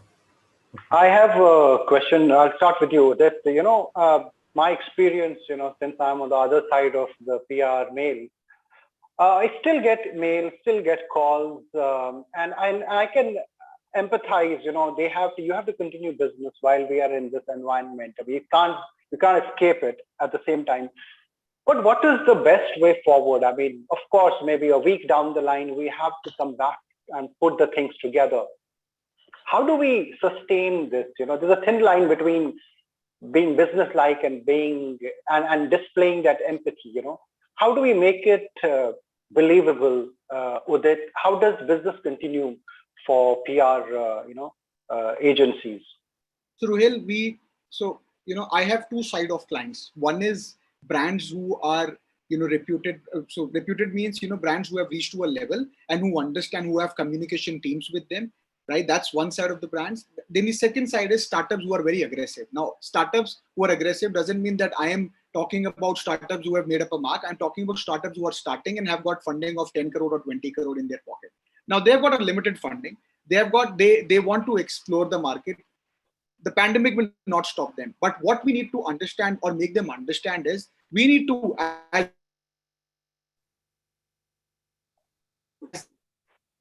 think there's a little bit of connection. I have called them personally. is a can't, you might send me a press note. I can't go to media every. Am I audible now? Yes, all fine. Hello, can you? Yeah, you are. Okay, so I was saying, I have personally spoken with those brands and told them, you might give me a lot of press release. I will not be able to come out with coverage every now and then. I am taking it slowly, and believe me or not, brands have respected that fact. Brands have come to me and said that they understand, being humanity comes first. And same, if you will not speak with your client, the pressure would be there on your teams, right? Because they have to deliver ultimately. And ultimately, if they don't deliver, we will be the first person who will ask them question that why have you not delivered, right? They also want to save their job. So, why not change the KRAs right now? Change the KRAs and change, things which says that, okay, if the target was, for example, if the target was 10 stories or, ABC, just bring them down. Don't give them the same target again and again, right? And clients are, I'm telling you, brands are very, very, easily understanding it. They are human beings also, right? So, let's not be in a situation wherein force people to go out and do media callings. Instead of media callings, bring the change, right? Run campaigns which can bring the change to the society. Run campaigns which can reach to people who don't understand what COVID is right now. Also, my driver who was coming every day, I told him, please go and sit at your home. He was saying, if I go and sit at my home, what will I earn, right? So he don't understand what is COVID, right? I made him understand, and I have given him off. I said, there will be no salary deduction which will happen. Now he is happily sitting. Now my point is, why I'm telling you this is because they don't understand. The communication is lacking, right? And that's where the change has to come in. We as agency leaders or communication professionals, we need to bring the change right now, right? And it's a small urge, why not take as an individual, we start creating hashtags, or as agency leaders, we start creating hashtags and make that change in the society where where the people are struggling right now. So that is what we can bring, I think, Rohit. Prasida, it's also about motivation. Teams are finding it difficult to stay. One, you are already in this sentiment. Somebody is affected that the motivation part. How should that be addressed at the same time? What steps can be taken to ensure the teams also stay motivated while they have to? We have to all come back to work and do that every day. What is in your view, what is the best way of doing this? Sure. I think, from a motivation perspective, two things are important. One, at least for now, I feel the focus has to be a lot more on giving them the support that they need, morally, emotionally. I think that's what is our duty as leaders, whether we are working in no matter what industry, being there for them, being empathetic in the real terms, supporting them in whatever ways we can, so that they're able to focus on whatever is their priority. Now, we all have team members, who are probably dealing with the crisis, themselves suffering from COVID or taking care of a family member or a loved one. And we also have others who are so far safe. So I think the way to deal with both set of audiences in terms of your team members has to be a little different. I think with my teams that are so far, by God's grace, doing well, we usually talk about, we check in on each other, and then we talk about work, but kind of, split it into smaller targets or smaller pieces that we want to achieve together. So as an example, we will reduce, like I think Udit mentioned this, that, we don't have team calls and morning calls and things like that. We've reduced the frequency of things like that. We've also decided to prioritize on certain projects and work versus certain others. So all of that kind of gives them the space that they need for them to deal with things, whether they are themselves going through the crisis or not. And at the same time, looking at smaller pieces of work which excite them, interest them, so that sometimes they can use work as a means to sometimes distract themselves from whatever they are facing. So I think that is at least the approach that I've taken to help individuals have the space that they need, at the same time have something to look forward to in the middle of everything else, which is not very pleasant out there. And then I think in terms of motivation, we all know this. We have been through situations in the past, we will come back to it. I think, as human beings, and I would say this as Indians, we are, we have that ability to come back to things and, get back and get things done if they need to. But I think having the confidence that you have the space and time to do things your way, you don't need to do everything today, now. And it's okay to take it slow. It's okay to not feel okay about things. It's okay to not know what's going to happen next. I think that also in a great way helps individuals feel at peace. And that's where sometimes the motivation to accomplish small tasks, whether it is work related or simply going and watering the plants at home, you're able to do it. So that's my take. Right. Madhukar, I mean, what is your brief to your teams this time in this context? We are telling them that they should remain healthy mentally, spiritually, physically. I mean, so some of our folks are like positive, and I make sure that I am calling them personally every 2-3 hours. I personally call them and I ask them, okay, what's your temperature? What's your oxygen level? I mean, this I would have probably not done before, but now I am doing it because I know it's very, very important. This is a small gesture, checking on their, parents and how they are doing, and if we are able to provide some things, some care for them, I mean, we were all doing good before, but what is more important is that how much and how to what extent you can touch your employees' hearts. And that is, I think that will keep your employees' morals high. We have told them that they should take it very easy. There's no pressure on them. There are no targets, nothing at all. I mean, we want them to remain healthy, and so that we bounce back again, right, with full force. Yeah. So we have 8 minutes, and Karan, over to you with your next set of questions. I'm just thinking what to ask. As a matter of fact, my own team, a lot of people are going through so much. Some of them have lost their loved one. Some of them were sick. Even I was personally asking them their SpO2 level and the fever and everything. But regardless of that, I'm glad that we put this together. So at least some bit of contribution from us to the communication industry in finding those right set of talent. Even some of them are down with COVID and they still want to come online and accept the award. So everybody is doing their own thing. So, I mean, my last question would be to each one of you. I'll begin with you, Prasida. In terms of, we've mostly touched upon on optimism, empathy, and other areas. What are the key things that you think is the need of the hour at this particular junction, and what do you see will happen in next 2 to 3 months? I mean, although I'm saying that we are not clairvoyant or we can't predict and preempt what's going to happen, but having said that, from the employee standpoint, businesses are important and they have to keep rolling. But having said that, the employees' welfare and well-being is also important too. So what are the key defining factors that you think will bring change in the society? Yeah. Thank you for that, Karan. I think it seems so far really clear that some of the things that we've done, whether it is opting from work from home, or whether it is making mental health and wellness such an important part of just how we function as companies. That's going to last. That's going to be something that I feel it's going to slowly get more ingrained into the DNAs of company, and as organizations, we will. Udit was mentioning, right? Empathy was always something which was there. I think it's just a term more used now, but I think that's going to become a lot more real, because the kind of situations we are dealing with right now, it just makes the whole experience so much more real for all of us that we will take that so much more seriously.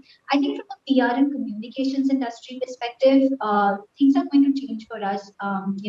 Some of the changes we've seen, whether it's press conferences becoming a thing of the past, I think even in terms of virtual conferences, it's pretty limited compared to how often things were in the past, or the frequency of press releases and all of those things. I think we are all going to find very creative, yet extremely realistic and relevant ways of communication.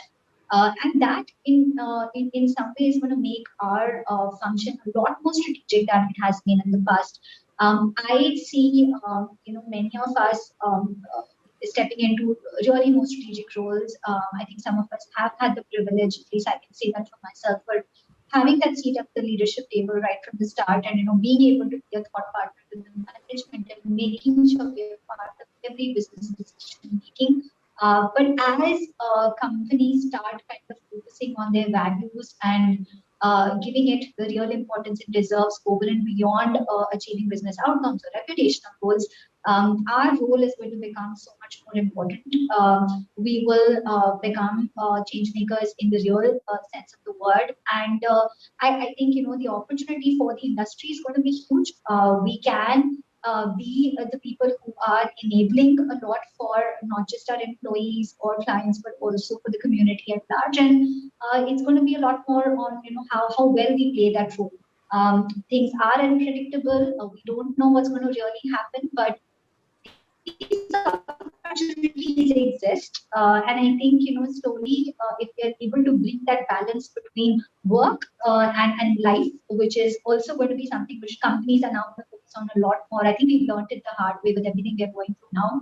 If we are able to do it now, I'm sure we're going to do it in the future. So I think these are the changes which are going to come in a couple of months. I'm hopeful. I hope things get much better for all of us, and we're all safe. So that we talk day in day out basis, we know what is happening within the industry and outside the industry. I mean, although keeping our offline discussion, I mean, what is there in your view will happen in next 2 months? Okay, it's I can't predict anything right now. It's a nobody can, but it's a tough question to answer. I think one big thing, and I will talk as agency leader and looking at the brand communications as well, is going to be there's going to be a lot of AI which is going to get used now, and it's not about 2 months. It's about the next years to come, right? Again, AI was being used before also, but I think AI has to play an important role. Second most important thing is going to be influencer management. This is a huge market. There is still no quality leader in this, right? And therefore firms needs to make their own APIs, right? Wherein they need to make their own tools where they can in-house tool where they can manage influencers. And there are a lot of firms who are doing that as well, right? And I think all the growing firms today, or firms who can afford it, should try and build technology and play because technology is going to play a very vital role, right? Third important thing as business entrepreneur, what I will say is May is going to be a difficult month, right? I don't see a lot of good or a lot of client movement happening in May and June. But after 2 months, this is my prediction towards business, only business. After 2 months, I feel that there would be some changes which will happen, and there were a lot of RFPs which were floating up till April beginning. So I see that coming in action probably by the end of June or mid-June. So these are three things which I currently feel is going to happen, or will happen in the next, not 2 months, probably in the next 6 months for sure. Madhukar, your views.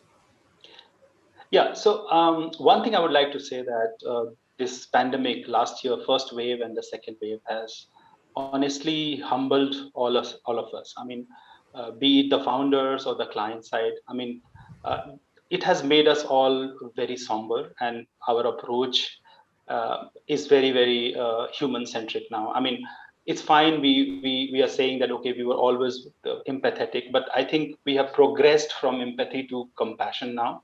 I think mental well-being will always be part of our strategy when we are formulating our growth strategy for agencies. Um, of course, like Uday mentioned, that the next 2 months in terms of business, I'm not sure how much of business is going to grow. Of course, the times are a little hard, but I think we are going to survive. PR and communications will always be there. I think it will be more important now. It will for mission critical industries such as logistics, healthcare, insurance businesses, delivery, etc. And I think, of course, uses of technology will be there, and PR will be done in a different way, more digital, more virtual sort of platforms will emerge. And yeah, I think that is all I have to say right. Just to add to this, Karan, as agencies, we need to, and I have done that, when the COVID started 1 year back, we brought, because we were not ready for it, right? We were not ready for the entire work from home. So we quickly brought in the concept of, hourly status, right? Every hour what's going to happen, that sheet needs to get updated and everything. Believe me, second, and that at that point only, we decided that it's not going to work, because, we were disturbing people after every 1 hour. The lead, all the TL were doing that. So, I think let's just get rid of that hourly statuses as an industry or as agency leaders, right? We need to look at what people can do and believe in your power, believe in your people, right? Give them power, give them, make them motivated. That's the only two things which can happen, and how we can survive this entire negativity around us. Yeah. I think as first generation entrepreneurs, Uday, and for me, and I think from others as well, I think we were too much involved in, okay, what is happening, in the business, and okay, suppose if we lose the track, maybe the things will go wrong. But I think now we know that no, our team members are like, can do it, and they are able to do it, and they're handling it, and that's why the whole delegation has happened very quickly, and we are no longer bothered, that what they're doing every hour. We know that they're mature, they're delivering, our clients are happy, and that's all. Yeah, because the way the industry has evolved in this last 1 year, I mean, though it was a learning curve at that time, but now everything looks little seamless. Even we are working out of home, it's been more than 1.5 years. So in terms of productivity, putting out man hours together, no problem. But yeah, what things are happening around us is making a little somber, and there's a lot of grief. But I'm sure we'll come out of it. It's just a matter of time, and though times are unprecedented, but we have to stay afloat and keep hopeful. So thank you everyone for your time. It was indeed very thought-provoking, and I'm sure we as an industry collectively will do a lot of things in the future. One last thing I would like to add, Karan, that I think you have done a great job. I mean, I must say that as an important part of this ecosystem, you keep on checking on everyone, how they are doing, how their families are doing. I think that's really great. So Exchange for Media believes in everybody's well-being, and we are all a big family. So thank you everyone. Hope all stay safe, and my best wishes to everyone. And look forward to see you soon. Thank you. Thank you. Over to you, Kathy. Thank you. Bye, Madhukar. Bye. Bye. Thank you. Thank you once again to all our panelists for your time and sharing your insights here with us on this platform.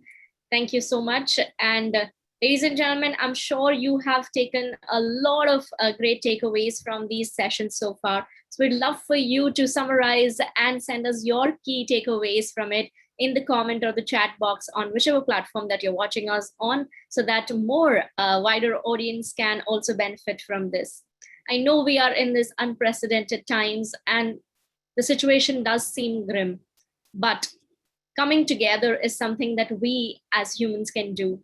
And that is what all of us have been doing. As PR and corporate communication industry, so many of you have come together to help aid each other, help out the community and overall the country.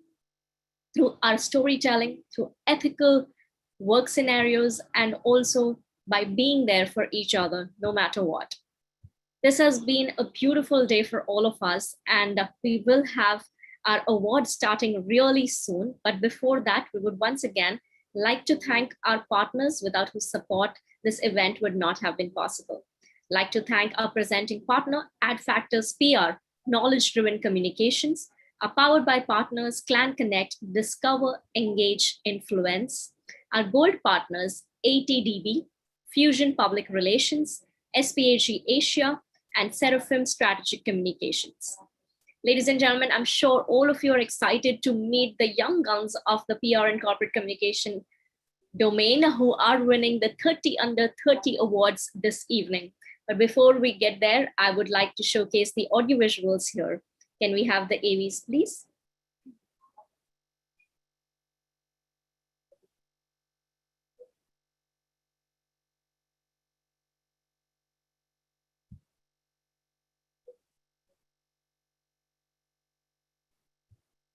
Can we showcase the AV here?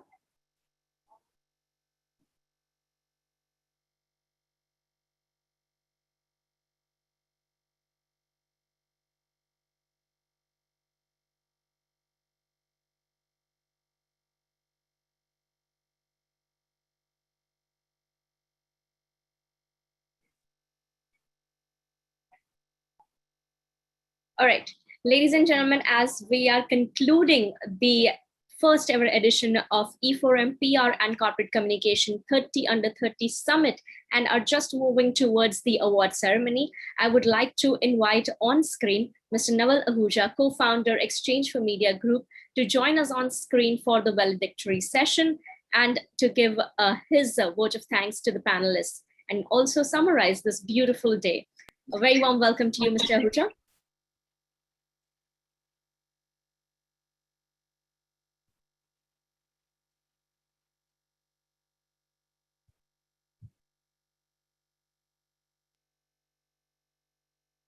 Would like to welcome Mr. Ahuja on screen. Can we have him on screen, please?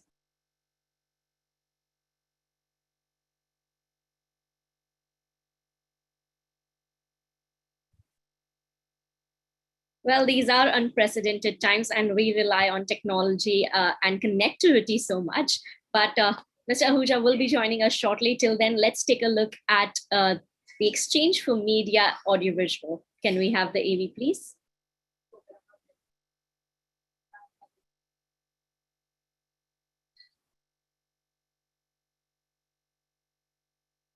Exchange for Media, a name synonymous with the latest news about the advertising industry in India.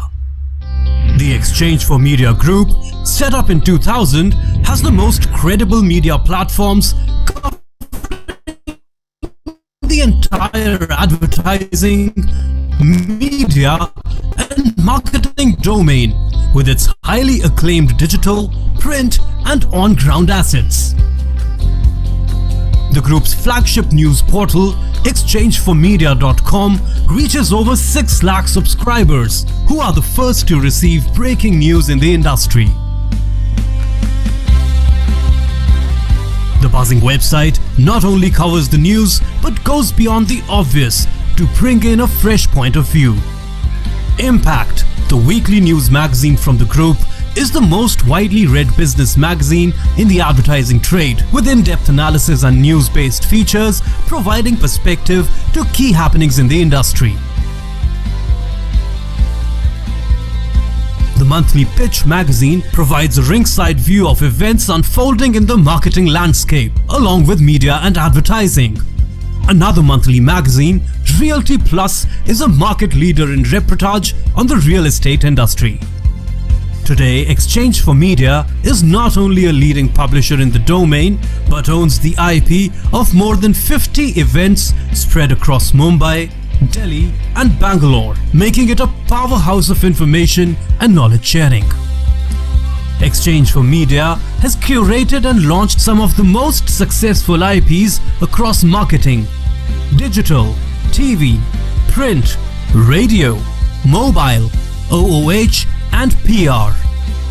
The Impact Person of the Year, Exchange for Media Conclave, Indian Digital Marketing Awards, Tech Munch, Pitch CMO Summit, India Marketing Awards.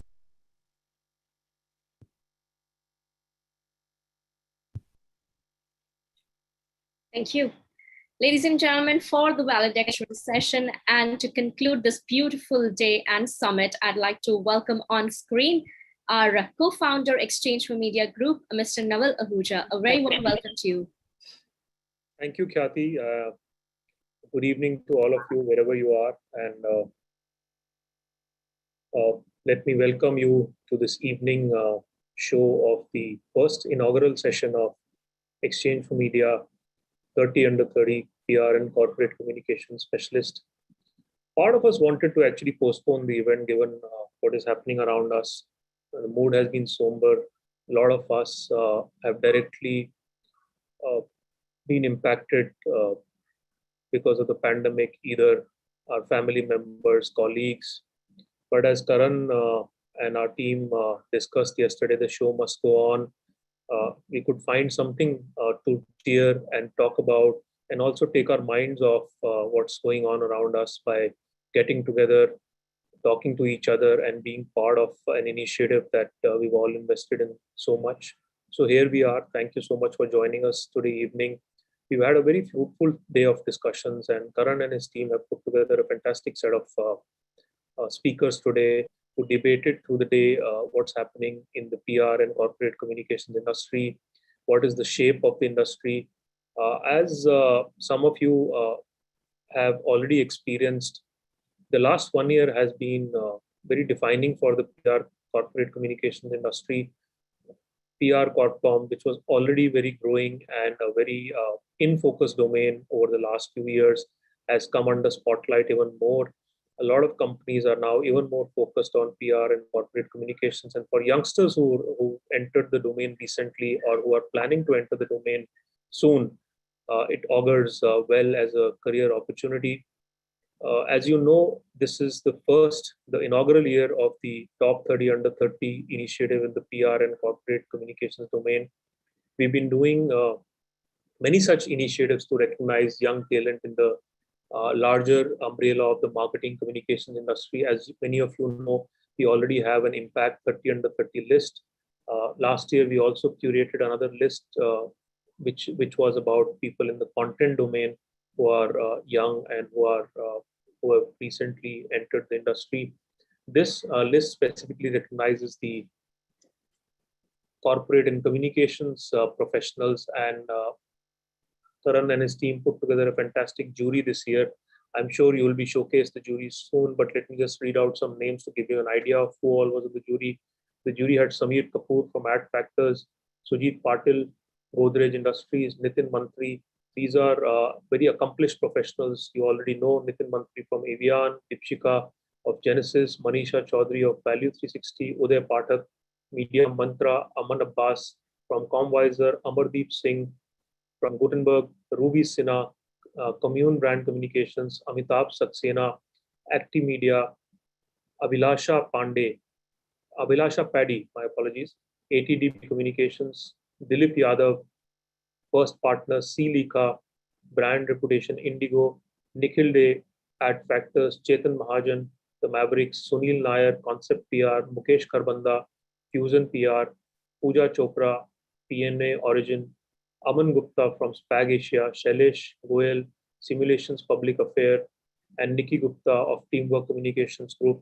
So as you can see, it has been a very accomplished jury which did the job of selecting the 30 listers, and our congratulations to all the people who made it on the list. Remember, this is just the start of a journey. This is not the pinnacle. There's a lot yet to come. Your best is yet to come, but this is in many ways a peer recognition of the efforts that you already put in. As some of you might know already, we had some 110 odd entries this year, out of which 80 were shortlisted and then 30 were selected by the jury. So once again, congratulations to all the winners. Dedicate this win, this recognition to people who are right now, in the process of wishing their loved ones luck to recover soon from the pandemic. I hope we are out of the situation very soon, and our next event, on-ground event, is something we all get to see. So thank you so much for joining, and I look forward to the evening like all of you do. Thank you. Khyati, back to you. Thank you. Thank you so much, Mr. Ahuja. And yes, like Mr. Ahuja mentioned, let's dedicate this evening, this recognition and award to all those who are struggling and fighting and wishing their loved ones a speedy recovery. Thank you so much once again. Ladies and gentlemen, the Public Relation and Corporate Communication 30 Under 30 Awards are the most profound and respected initiative for the first generation leaders in the communication industry. Exchange for Media will honor those brightest professionals, entrepreneurs, game changers, and achievers of the industry under the age of 30 through these awards. This year, we have received over 110 nominations, out of which we selected the best 30 plus nominations. The judging process was very stringent and exhausting, and after screening over 80 shortlisted entries, the best deserving candidates were selected. Now, as we all know, no event is possible without the support of its partners, not even a virtual one. So here I'd like to take the opportunity to thank our partners, a presenting partner, Ad Factors PR, Knowledge-Driven Communications, powered by partner Clan Connect, Discover, Engage, Influence, our gold partners ATDB, Fusion Public Relations, SPAG Asia, and Seraphim Strategic Communications. Before we move forward, I'd like you to take a tour with this audiovisual for the first ever edition of E4M PR and Corp Comm 30 Under 30 Awards. Let's take a look at the AV.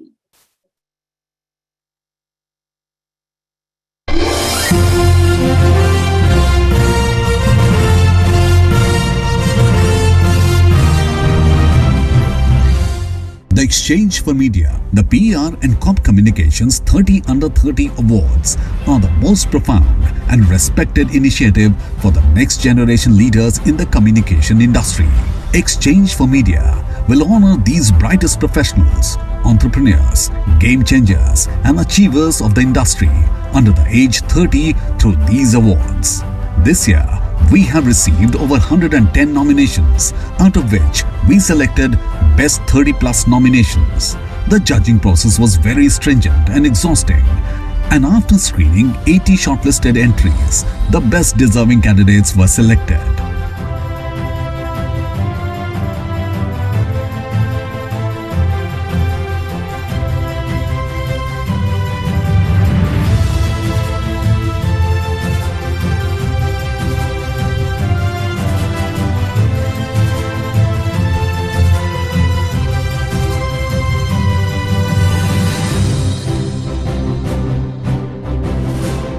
Hi, I'm Lika. I head the brand and corporate communications for Indigo. It was my pleasure to be a jury on the Exchange for Media 30 Under 30 Awards. The amount of talent, the multitude of innovation, the non-stop new ideas and new media that this new crop is leveraging is absolutely amazing. Kudos to all the winners out there and best of luck for the future.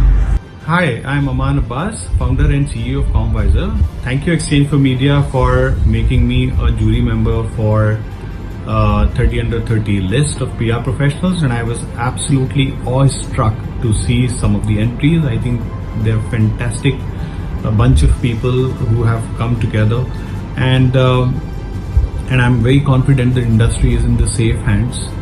Two things which are important for me when I look at these entries. One is that your own contribution to your team, to your clients in helping them move the needle, whether it is from the thought process or whether it is from the action. And the second part is the storytelling, which actually becomes very evident when you actually look at those entries, and some of those were like out of the world.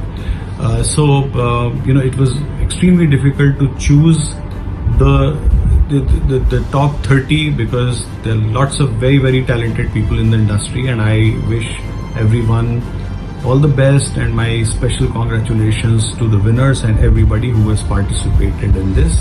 Thank you very much. Buddy, it's been a pleasure judging the Exchange for Media Awards. What I was looking personally was for three essential things. One, how precisely you communicated your thoughts, be it your weaknesses or strength. Secondly, where you see yourself 5 years down the line. And thirdly, your contribution to the industry and how far reaching it would be. As in your thought and clarity in the area that you want to pursue was very, very, very important from my perspective. I think we've chosen a good set of 30 plus winners. I wish you all the best in the future and stay safe in these COVID times. Congratulations to all winners of E4M 30 Under 30. I believe all jury members had a tough time in selecting only 30 out of many good entries that we received. It was a delightful experience to go through the achievement of young ones of our industry. As far as judging criteria goes, those who had a focused vision of next 5 years and were able to clearly highlight their contribution in the industry stood out for me. Once again, congratulations to all the winners, and those who are not part of the list this time, please do not be disheartened. Keep working hard. You are the next generation leaders of our industry. A big thank you to the entire E4M team and all the jury members who showed up, who spent time, who thought it was important that we all got together and kept an eye on the future.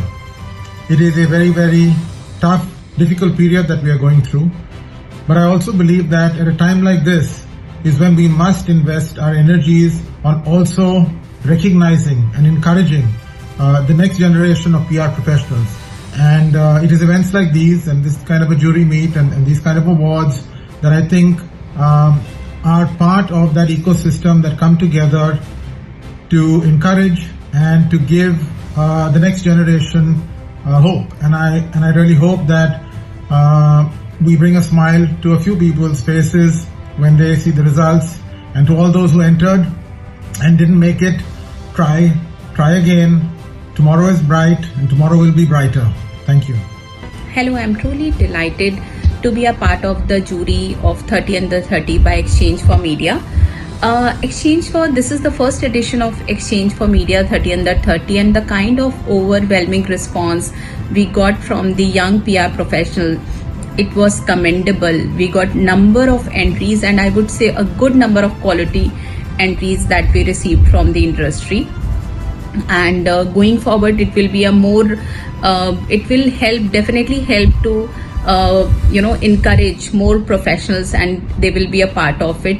So due to ongoing pandemic, we could not do the physical jury meeting, but it was a virtual session. But I believe everybody did the thought through process. We selected and we make sure that whomsoever is deserving is getting the award. So I'm hoping that it will definitely encourage the young PR professionals. Hello friends, this is Shailesh Goel, Founder Director of Simulations Public Affairs Management Services. I have been privileged to be a part of the 30 Under 30's maiden edition of jury process organized by Exchange for Media this year. I must say that the process, although it was virtual, but the time spent on each candidate, each participant, each applicant was much more probably than what we used to do in person. And not only that, the profile was discussed in detail before arriving to conclusions, and it was really a tough time. My fellow colleagues in the jury did a fantastic job, learning experience as well as very encouraging one to see that the young talent in corporate communication and public relation industry is booming with the ideas. In fact, we were amazed to see the talent and the achievements of each participant who has applied for actually. They were brilliant, simply brilliant in each field, in each discipline, in each domain. We could see the young talent is not only bubbling with ideas, but also their execution capabilities much superior. In fact, we were amazed to see the talent. Each participant was excellent in one way or other.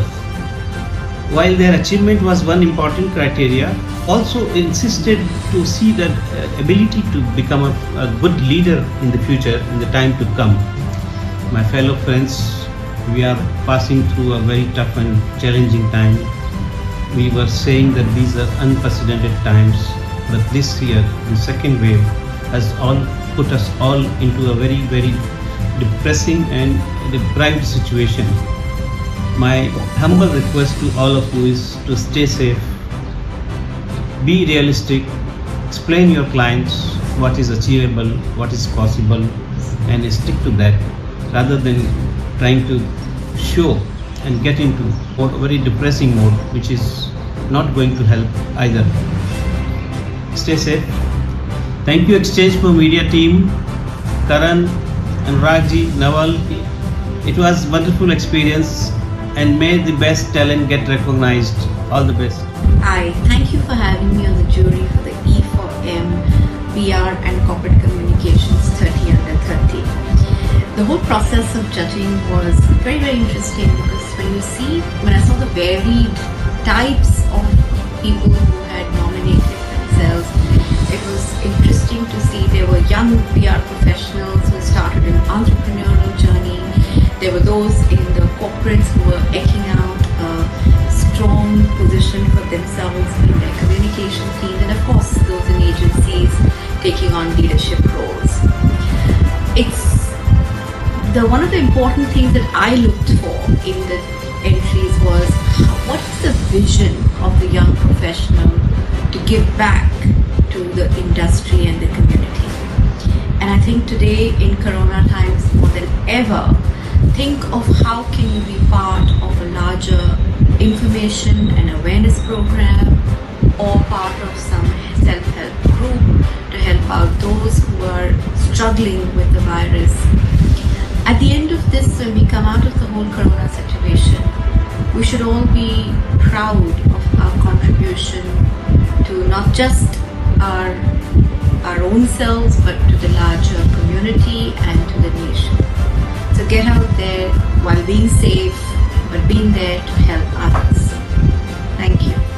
Hi, it was a pleasure for me to be part of the jury of the first edition of Exchange for Media PR and Corporate Communications 30 Under 30 Awards. I was very impressed with the quality of nominations that I reviewed. The body of work and the energy of some of these youngsters reminded me of the catchphrase that great leaders indeed start early. I am glad that with this kind of talent in the pipeline, the future of industry looks really good. For me, the two criteria, while looking at the entries, the two criteria of judgment was the proven contribution to the industry endorsed by relevant leaders and respected people they worked with, and the leadership potential of the candidate. I wish all the good luck to the winners who get to the final list of 30 Under 30. While the results are getting announced for this award, we are also grappling with one of the most saddening and the disturbing times of our life. There are no clear patterns and there are no clear rule books. In fact, all prescriptions to deal with this virus are proving out to be wrong. We cannot do anything but wait and watch, deal with things as they come our way, and be mentally prepared to be able to rebuild our lives once all this settles down. Thank you. Exchange for Media thanks the jury and congratulates all the winners.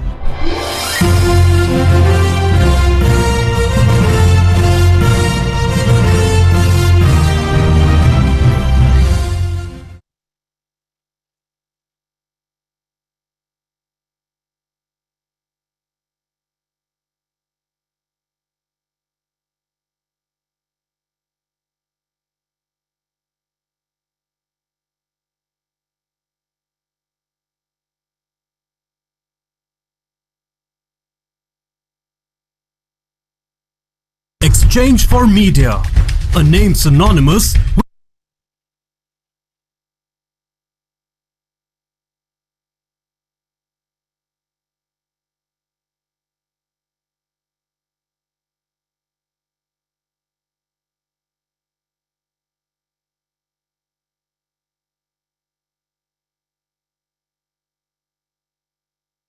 Exchange for Media, a name synonymous with the latest news about the advertising industry in India.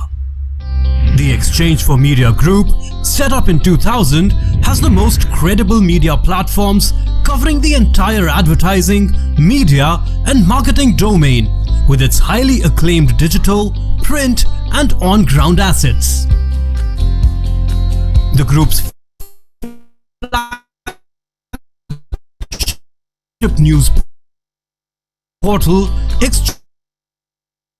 exchangeformedia.com reaches over 6 lakh subscribers who are the first to receive breaking news in the industry. Impact, the weekly news magazine from the group, is the most widely read business magazine in the advertising trade, with in-depth analysis and news-based features providing perspective to key happenings in the industry. The monthly Pitch magazine provides a ringside view of events unfolding in the marketing landscape, along with media and advertising. Another monthly magazine, Realty Plus, is a market leader in reportage on the real estate industry. Today, Exchange for Media is not only a leading publisher in the domain, but owns the IP of more than 50 events spread across Mumbai, Delhi and Bangalore, making it a powerhouse of information and knowledge sharing. Exchange for Media has curated and launched some of the most successful IPs across marketing, digital, TV, print, radio, mobile, OOH and PR.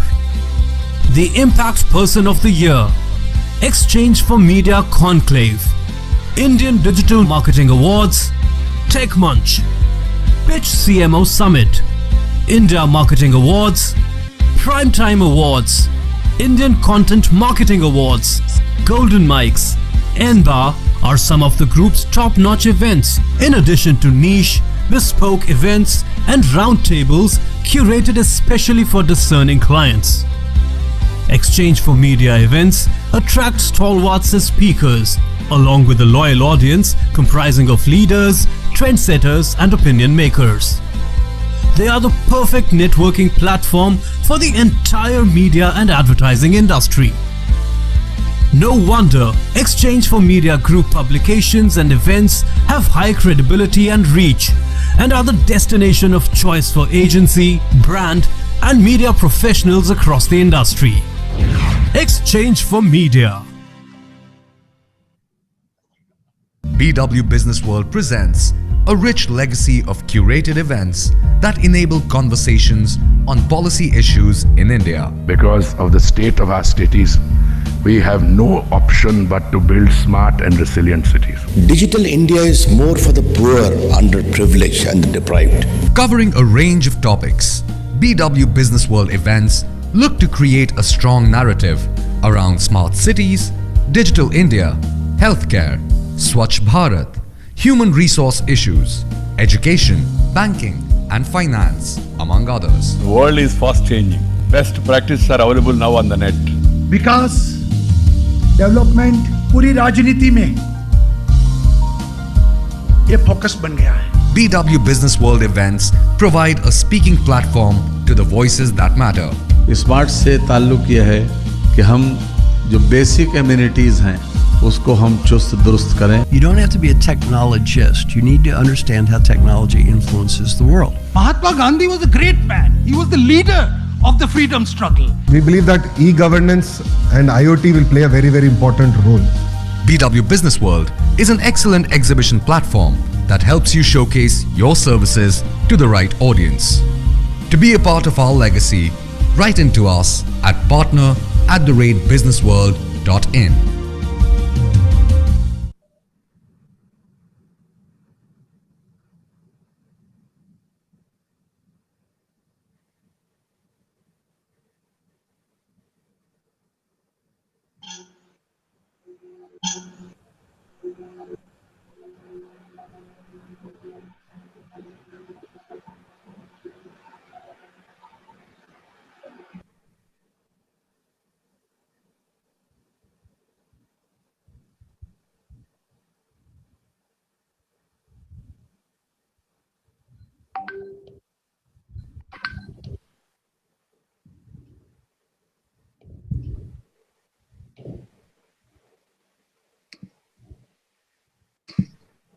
So very good evening, ladies and gentlemen. Very good evening, ladies. After a long break, we are right here to begin the first edition of E4M PR and Corporate Communication 30 Under 30 Awards. Ladies and gentlemen, we are here to announce, the moment is here to announce those 30 plus lucky winners. I wouldn't say lucky, the hardworking ones who have kept their boat afloat through storytelling, through great work that they've done in the past year. This is the first edition of E4M PR and Corporate Communication 30 Under 30 Awards 2021. Now, to start the awards, I'd like to invite once again on screen Mr. Naval Ahuja, co-founder, Exchange for Media Group, along with Mr. Amitabh Saxena, founder and managing director, Actimedia, to join us on screen. Very warm welcome, sir. Hi. Hi, everybody. A very good evening. So we're going to begin announcing the 30 plus winners of this list, this very coveted list. Let's quickly look at the first name. This is not in any particular order. All of them have done great work. So let's look at the first winner through this audio visual.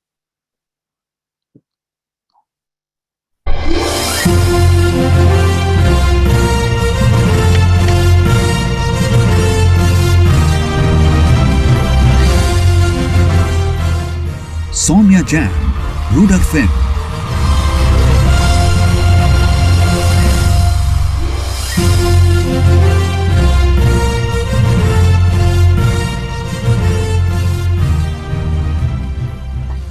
So I'd like to quickly check if we have Ms. Soumya Jain from Redefining here with us on screen online, so we can have her come forward, please. Please switch on your camera and mic, Soumya.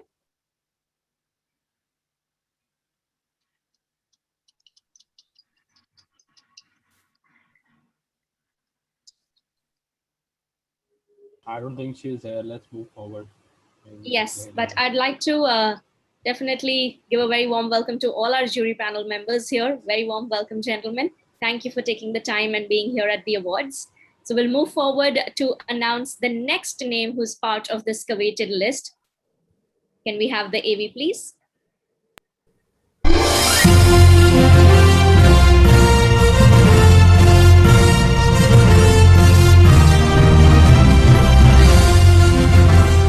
Pratik Juneja, Avian We.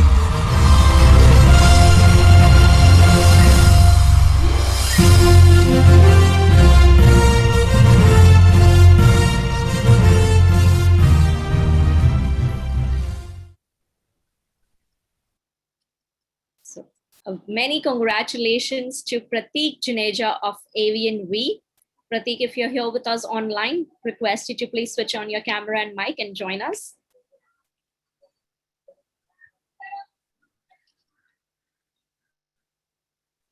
So I'd like to humbly tell all our viewers and our jury panelists, grand jury members here, some of our colleagues who are part of this list cannot be here because they have been infected with the novel corona. So we wish them very speedy recovery. Pratik, thankfully, is not one of them, but unfortunately, I think he couldn't connect at the right time.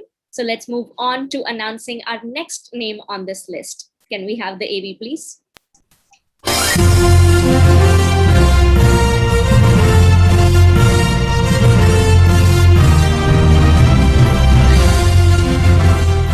Kasturi Paladhi, Xiaomi.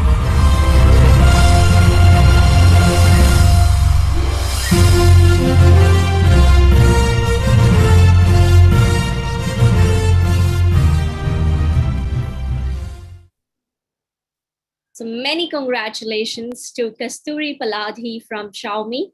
Many congratulations to you. And I think Kasturi is with us.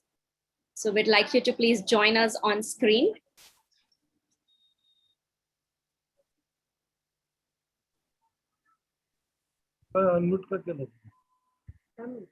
So I'm gonna, ask you, Mr. Saxena and Mr. Goel, because you have been the people who assessed the entries, gone through them rigorously, had debates over it. Would you like to say a few words on how the entries were, what kind of work that you came across from these young guns? Mr. Goel? Yeah, thank you, Kathy. We have gone through, although this year, this has been our first experience for virtual, but I must say that the amount of time spent on each entry for each candidate was enormous, actually. And me, along with our fellow jury members, had really difficult time to choose the select few. In fact, their achievement list is so impressive that we feel so proud that the industry has come to at what level, and the young generation, youngsters are doing so good work, actually. And many of them, I mean, I can very clearly see very promising future leaders for all of us, actually. So great work, and congratulations to all. And even those who applied, and they were actually equally impressive, but since there have to be shortlisted, we have to do the job. So thank you so much, and thank you, Exchange for Media, for making me part of this process. Thank you. Thank you. Thank you. Thank you so much, Mr. Goel, for those kind words. Yes. Mr. Saxena, a few words. Yeah, I just wanted to congratulate all the 30 winners, of course, and I wish them the very best. And since Mr. Goel has talked about the process itself, I just wish them to be safe during these COVID times and take care. Absolutely. Thank you so much, Mr. Saxena. Firstly, I want to thank both of you and all the grand jury members who've taken out that precious time and sat together for so many hours, even though virtually, to go through all the entries and bring us this very coveted list. I request all our winners who are part of this online platform right now to quickly rename yourselves on the platform so that we know who you are. Most of you have done that already. Some of you who haven't, please go ahead and do so. Also, if I have any of these three winners whose name have already been unveiled, which is Soumya Jain, Pratik Juneja, and Kasturi Paladhi, I'd like you to please switch on your camera and mic and join us on screen. And rest of the winners request you to keep your cameras and mics switched off until your name is announced so that you can come on the screen when the award is being announced. Thank you. So we'll move on to announcing our next name, the next young gun from the 30 under 30 list. Can we have the AV, please?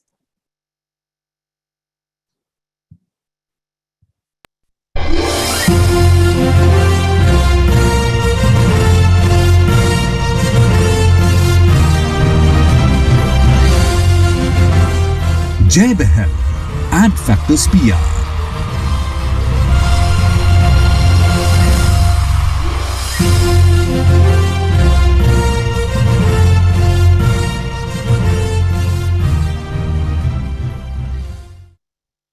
So a big congratulations to you, Jay. Very warm welcome.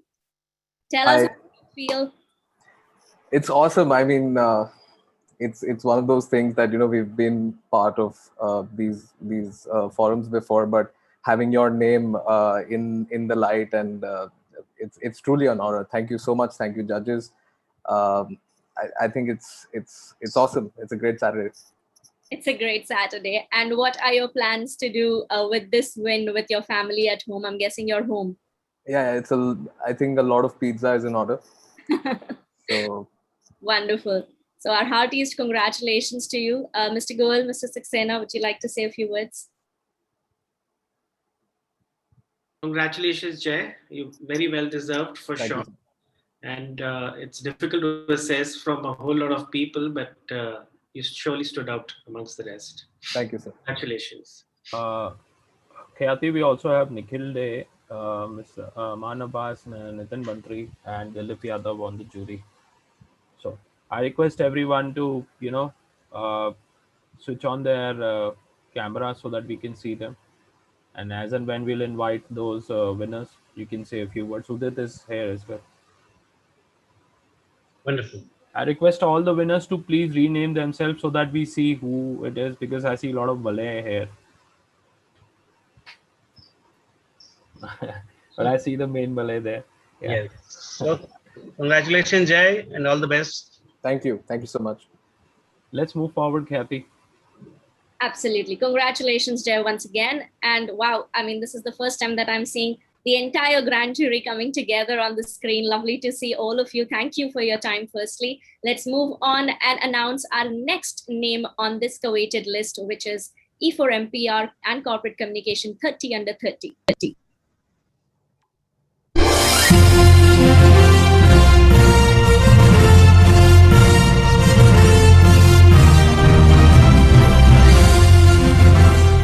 Bhumika Gupta Oberoi, Boston Consulting Group.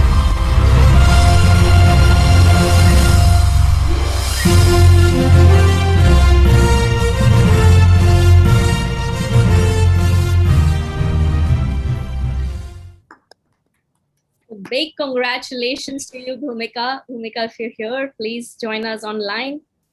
Yes, I can see her here. Many congratulations, Bhumika. Thank you so much. Thanks to the jury and the organizers. Thanks a lot. Nikhil and Nitin, you would like to say a few words?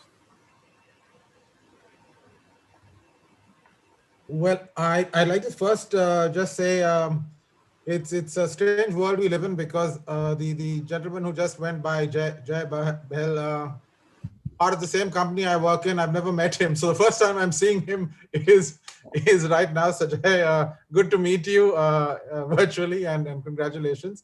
But to the winners before you and the most recent announced one, I just want to say that the process of spending time with the jury members and going through your entries was probably one of the few bright moments in a rather dark few weeks that I had. So my gratitude to all of you and my best wishes. You are the future. So God bless you all. I'll just echo what Nikhil said. I think the entries were great. The future of our industry is in good hands. And yes, judging some of the entries was a little refreshing to do this at this time when we are already all seeing distressing news. So congratulations to everybody. And I think some of you have done some great work. And when we were judging these entries, we were debating that we never had the opportunity when we were at this time, at your age, trying to make a career, to do such exciting things which you've been able to do now. I think some of you have done some amazing work, whether it's in the development sector space or the government space, or just being entrepreneurs, some of you. So at such an early age. So well done to all of you. Thank you, our jury members, and many congratulations, Bhumika, once again.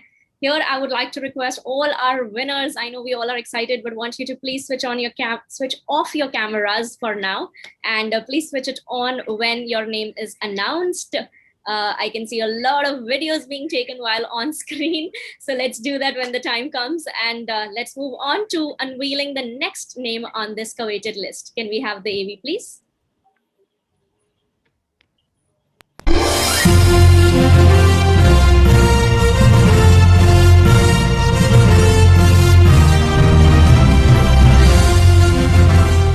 Julia Joseph, Avian Week.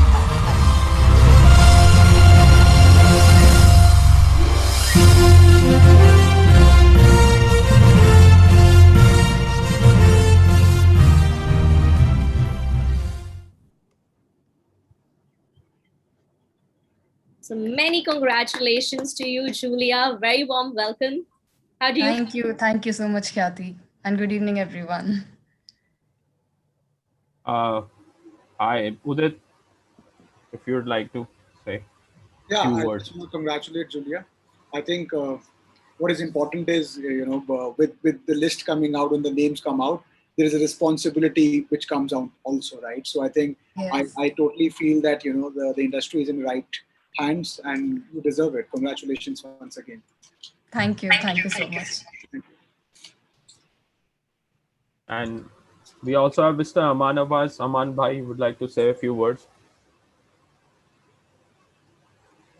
Yeah, hi Julia, hi everyone who got announced so far. Many congratulations, and many congratulations to all the ones who are going to be announced soon. And I echo everyone's sentiments that they said that it was a very tough choice. We got to see some brilliant work, very varied, and usage of all the different tools that are there in the bucket of public relations.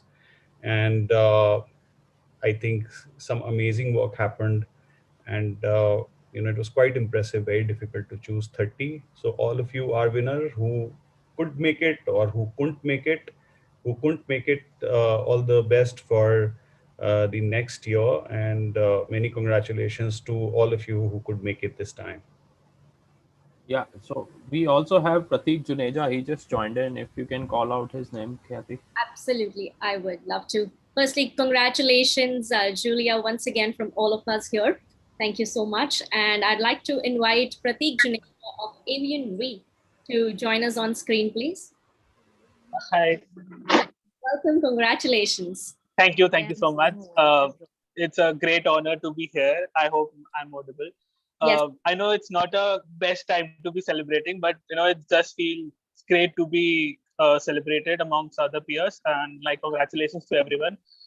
Thank you for the jury for considering me worthy, and I hope everyone stays safe, healthy, and absolutely fine, and we get through this crisis and hopefully stay strong and get better as the time progresses. That is all we can wish for right now.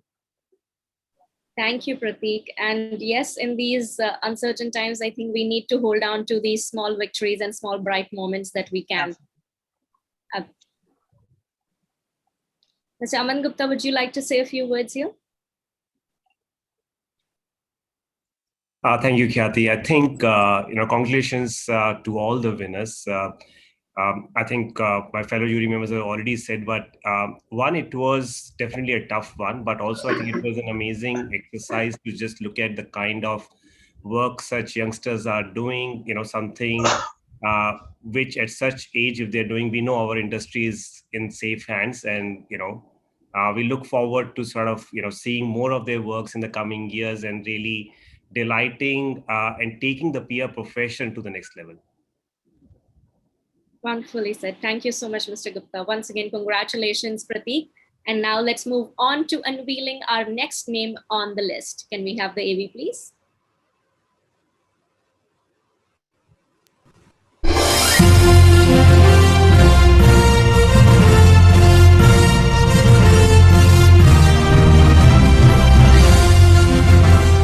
Genu Joy, Weber Shandwick.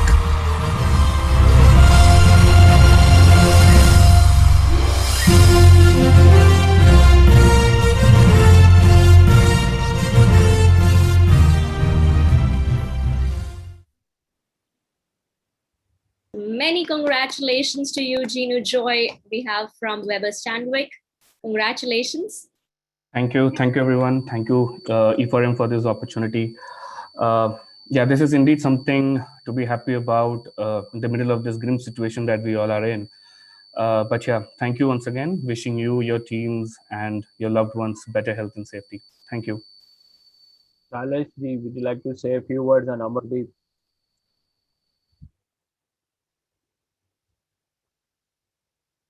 Yeah, I'll go first. Thank you, Karan. Thank you, Khyati. First of all, congratulations, Genu. I think all of you are showing us the way. I can say that like all my colleagues in the jury also, I'm echoing the same thing, that we took a lot of time seeing your work. A lot of beautiful stuff is going on. We are proud that the industry is in good hands. And in fact, my personal experience, I got to learn something from you guys. I think you guys are thinking very clear.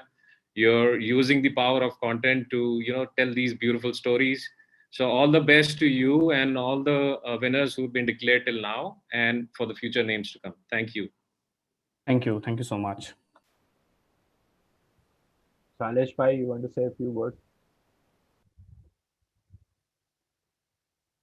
Yeah, so congratulations, Genu. And we have seen the work which has been done wonderfully. This kind of opportunities, as my colleague said, were not available earlier, and digital has given you all opportunities to amplify as well as the showcase, and we could witness it sitting in any corner. So keep the good work going on, and thank you everybody. Thank you so much. Many congratulations, Genu, once again to you. I hope you celebrate this victory. Thank you, Khyati. Thank you. With that, ladies and gentlemen, let's move on to unveiling our next name on the E4M PR and Corp Comm 30 under 30 list. Let's take a look.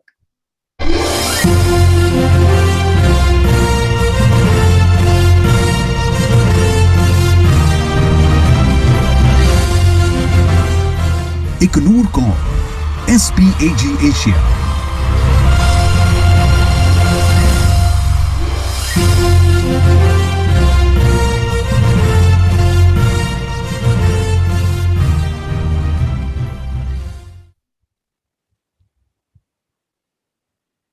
So a big congratulations to Ignore Core of SPAG Asia.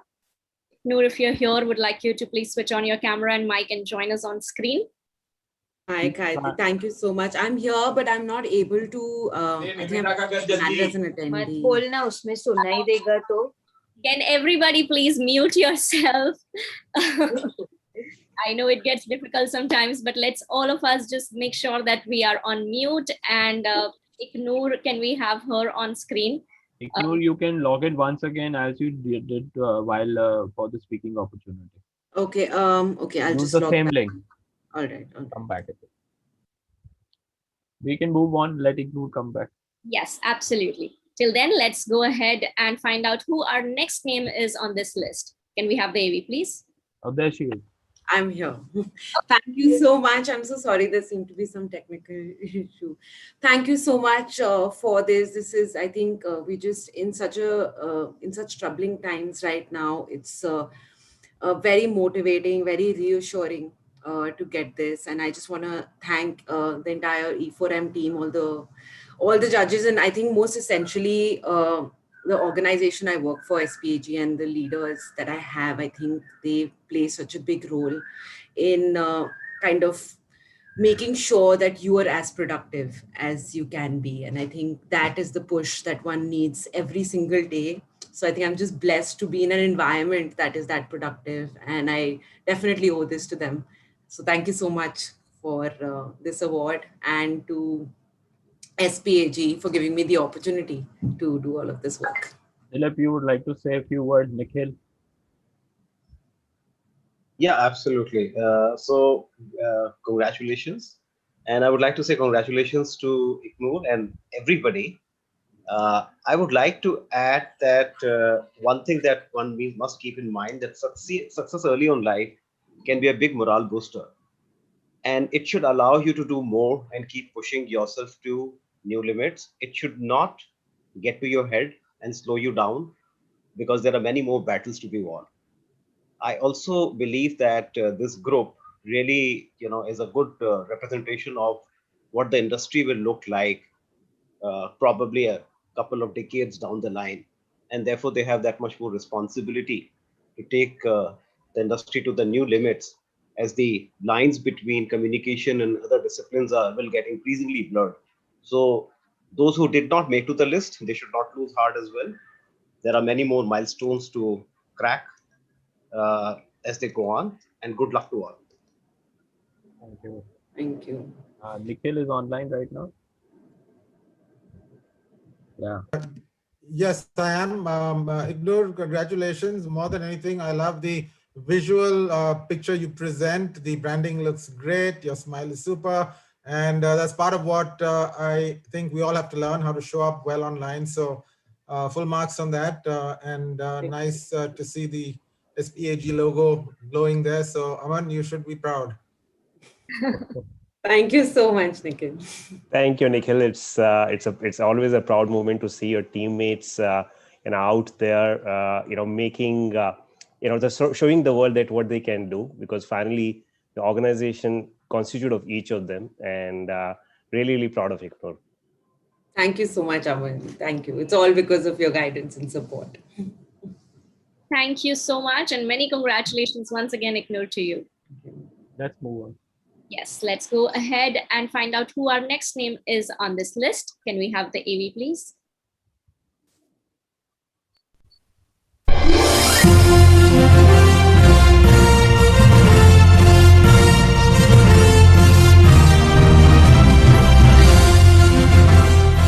Sania Kundra, Roder Fem.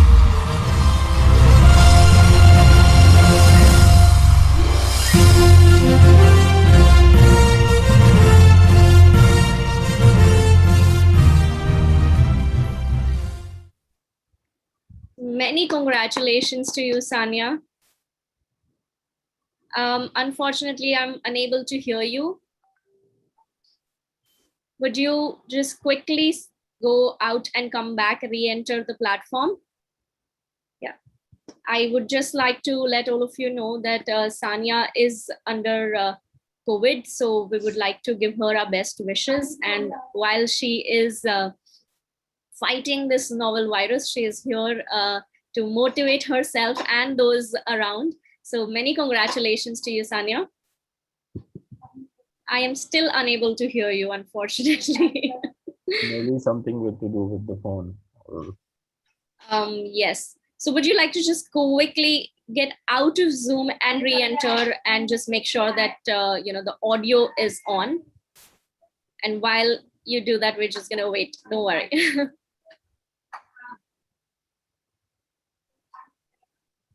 Sania, this is the doctor telling you that you shouldn't exercise your voice. You should take rest.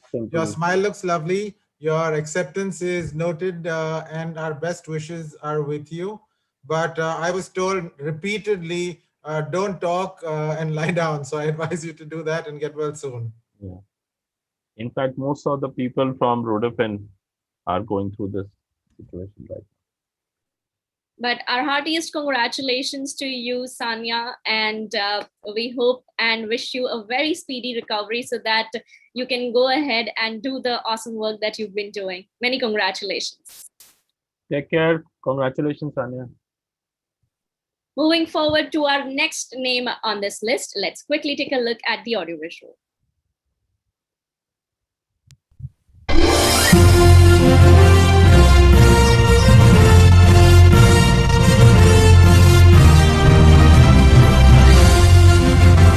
Isha Sahu, Titan Company Limited.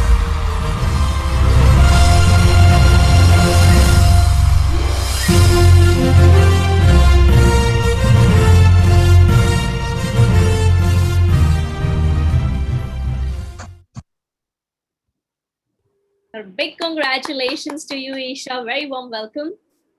Thank you so much. It really means a lot. Thank you to the entire fraternity and the industry stalwarts for, for even putting in the time that we have been hearing so much discussions to even arrive at the final list. So really appreciate the efforts being taken by everyone to recognize the efforts that we in the industry are putting forward.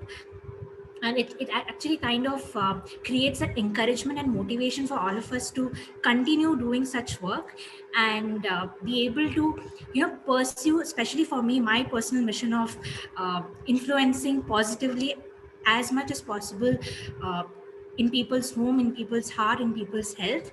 And this award is a very, very big encouragement for me to take it forward in that direction.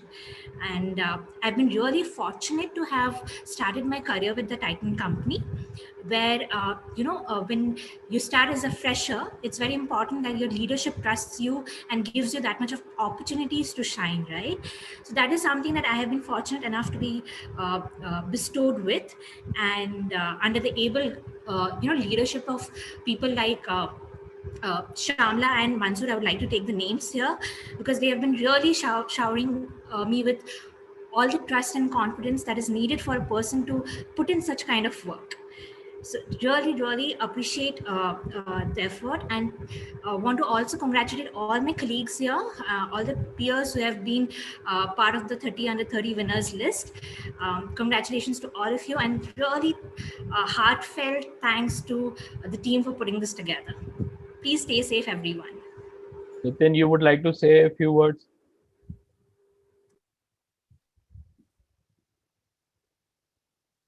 Or Amitabh?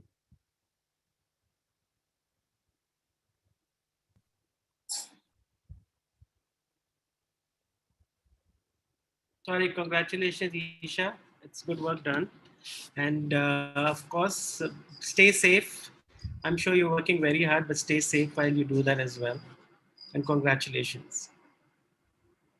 Congrats, Isha. I think very well done. I think it's not, like you said, it's not easy to start fresh in a Corp Comm role, and I think you've done a great job. So congratulations. Stay safe. Thank you so much. Many congratulations to you, Isha. Thank you, Catherine. Take care. You too. Thank you. With that, let's move forward to announcing our next name on this list. Can we have the AV, please?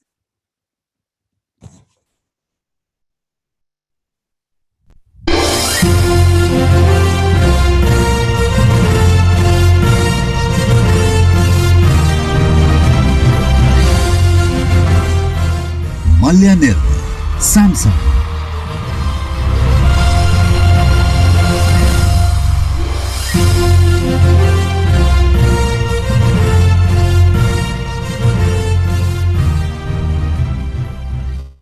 I'd like Nitin to say a congratulatory message. I would like to invite Malay on screen. There's so many Malay, I don't know. I saw him. So get the real Malay, Anil, please. There he is. Congratulations. You are mute. You have to unmute, Malay. Yeah. I'm audible to everyone? Yeah. Yes, you are. thank you so much, everyone. Thanks a lot, especially thanks a lot to the jury. Amid a very difficult year, personally and professionally, having this coming under 30 under 30, it feels incredible, feels great. And one thing I'd like to mention is that this wouldn't have been possible without my team at Samsung and at ABNB, my colleagues at ABN Content team who I work with, even if I hadn't won this, the questionnaire that there was, while we were filling that entire application, it was immensely motivating, and it gave a sort of an overview to, okay, where do you see yourself 5 years later, or where do you see yourself? Where is this journey taking you? So it was very important. Thank you so much for all of this. It means a lot. Thanks. Malay, congratulations. I think keep developing some great content. I think let's keep watching it and reading some great content from you. So very well done. I think great job. Amitabh bhai, you want to say a few words? Mr. Saxena, you're on mute. Yeah. And you're back on mute. Congratulations, Malay. Finally, I got it unmuted. But I understand the form was rigorous, but that gave us a lot of insight into people and how they thought and talked about things and how they actually processed things when they wrote it. So congratulations. Good job done. Thank you so much, sir. Many congratulations to you, Malay, and I hope with all the other Malays on screen, you will be having a good time. Congratulations. Thanks. With that, let's move on to unveiling our next name on this coveted list. Let's take a look.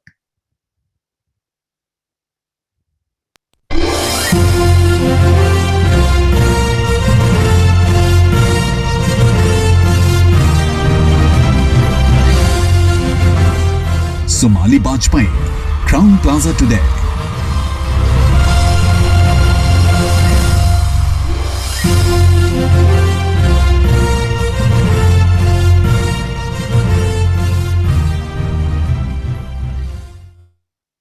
Many congratulations to you. Very warm welcome. You should Thank you name yourself Somali. I'm there. Yes, Somali, we were just wondering why are you also named Malay? But let's ignore that and see your beautiful face. And do tell us, how do you feel? Thank you so much. Anything positive happening this year is truly magical. And all my hearts and gratitude to the jury members and the Exchange for Media team for giving this recognition. It has been a very tough year for hospitality. And I actually poured my heart out when I was filling this award entry. So thank you so much. And everyone, please eat healthy and stay safe. Thank you. Aman bhai, you would like to say a few words? Yes, definitely. Somali, many congratulations. And I can definitely vouch for the fact that you really poured out your heart in your entry. I have gone through your entry and it was beautiful. Very, very nicely done, very well written. So, I would congratulate you and everyone else who's there in the list, and do well and stay safe. Thank you so much. And Khyati, see, I'm twinning with you today. Yes. And I'm so happy that you are winning and you have this broad smile. I hope that motivates everybody who's watching this show to just stay positive. We know how things are around us, but I think we need to stay resilient. And congratulations, you are doing amazing. Thank you. With that, let's move on, ladies and gentlemen, to announcing our next name on this list. Let's take a look. Can we have the AV, please?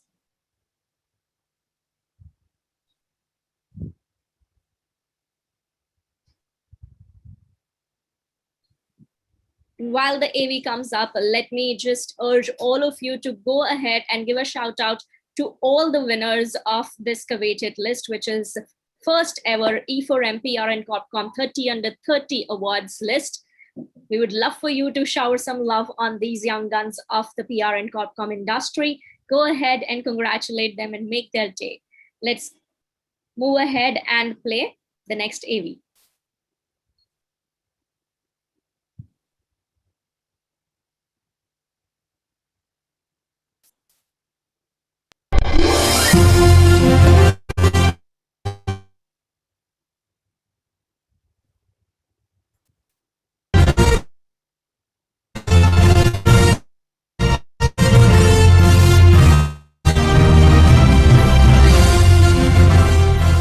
Himanshu Goyal, Top Social India.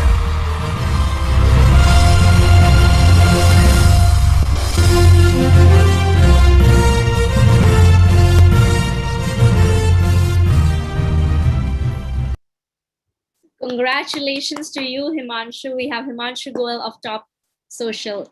Very warm welcome. Thank you. Thank you so much, Khyati. Thank you, E4M and the distinguished jury members. We are a very young team at Top Social India. So this means a lot. This means a lot to me.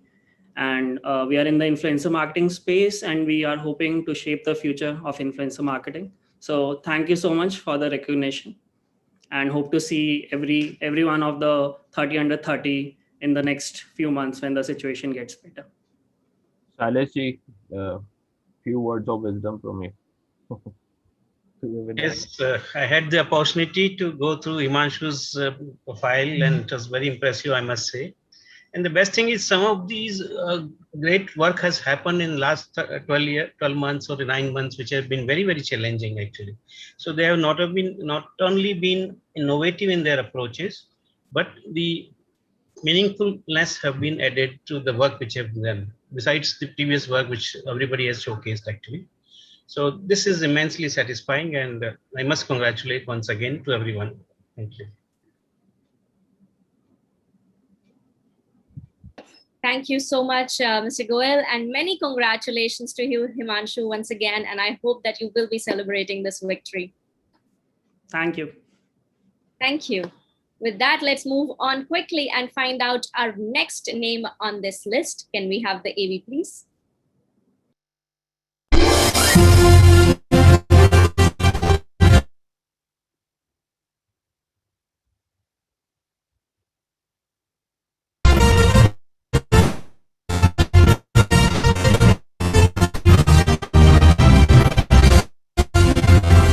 Anjali Ahbab, Media Mantra.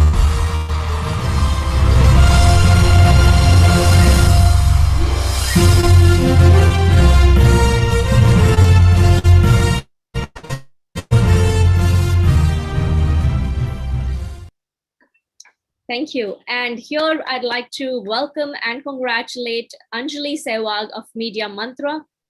Thank you so much, Khyati.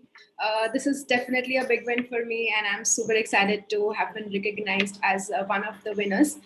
And I would also like to congratulate all the other winners along with me. I think this is a great motivation, a great push in the difficult times that we are into. Lastly, just thank you so much to Exchange for Media as a platform for putting this together, to the entire jury, and of course my organization, Media Mantra, and my mentor, Udit Pathak and Pooja Pathak. Thank you so much. Amardeep, you would like to say a few words? Congratulations, Anjali, on the win. I think you guys are doing some amazing work, as my colleague also mentioned in the last award. We all have gone through a very difficult phase in the last 9 months, and still staying indoors, we have created best of the case studies for our clients and the work that you have done. So congratulations on that, and keep up the good work. I think this is the new realm, the new normal. I wish you the best for that. Stay safe, stay indoors. That's my thing. Thank you so much. Thank you so much, and everybody please stay safe and indoors. Absolutely. Thank you so much, Anjali. Many congratulations to you once again. Thank you so much. Thank you. With that, let's move on and find out who our next name is on this list. Let's play the AV.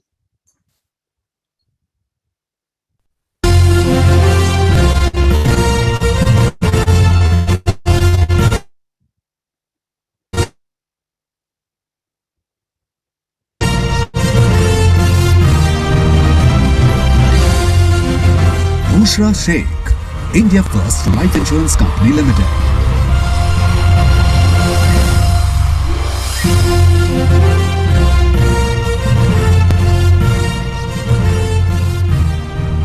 Many congratulations to you, Bushra. Very warm welcome. Hi, Khyati. Thank you so much. Hello, jury members. I just wanted to say that it's truly an honor to be recognized by some of the most notable industry stalwarts.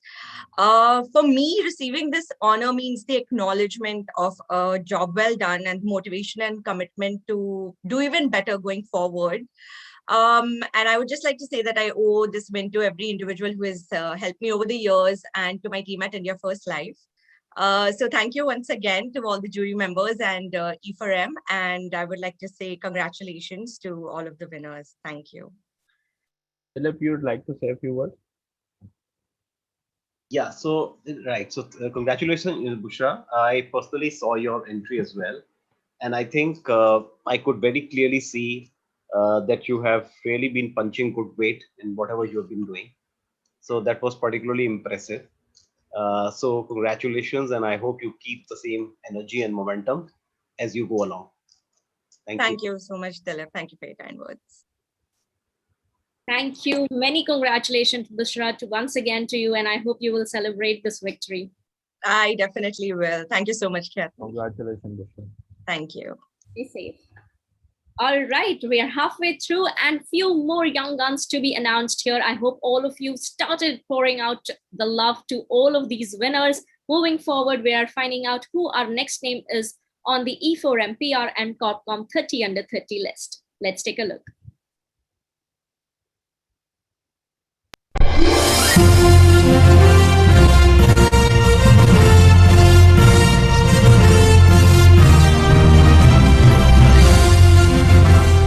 Kritika Ganatra, Sony Pictures Networks India.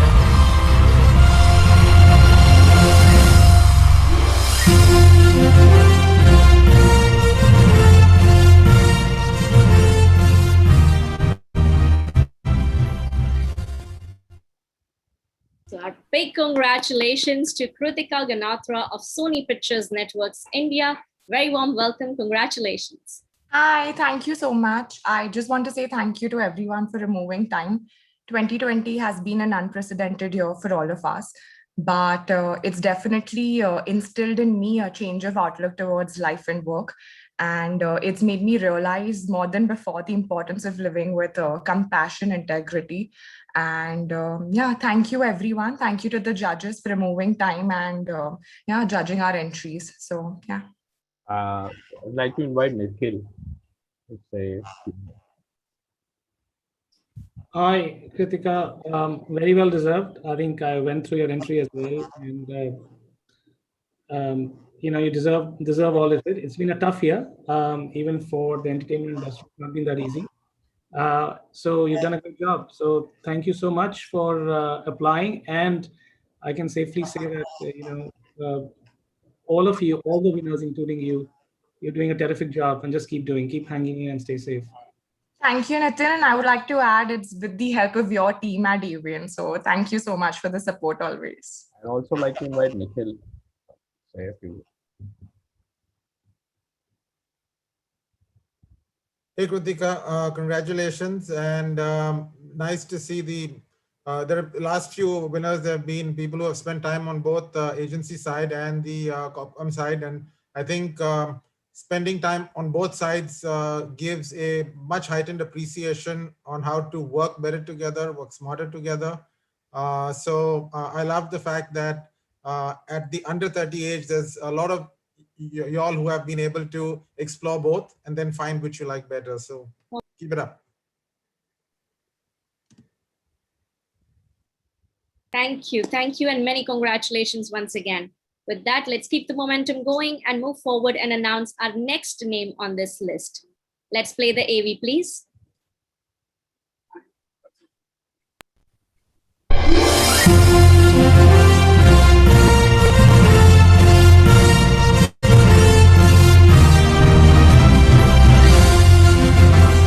Neha Yogendra, Concept PR.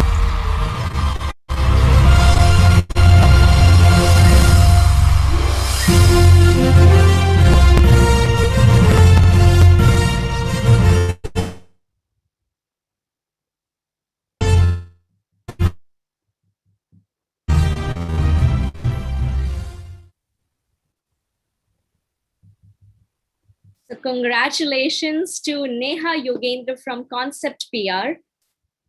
Many congratulations. Welcome. Thank you so much. I would like to thank all the jury members and the organizers of the award and my organization Concept PR for giving me this opportunity to showcase my talent. Thank you so much. It's an honor to be on the list 30 under 30. Thank you so much. We have Sunil from Concept. Sunil, if you'd like to say a few words.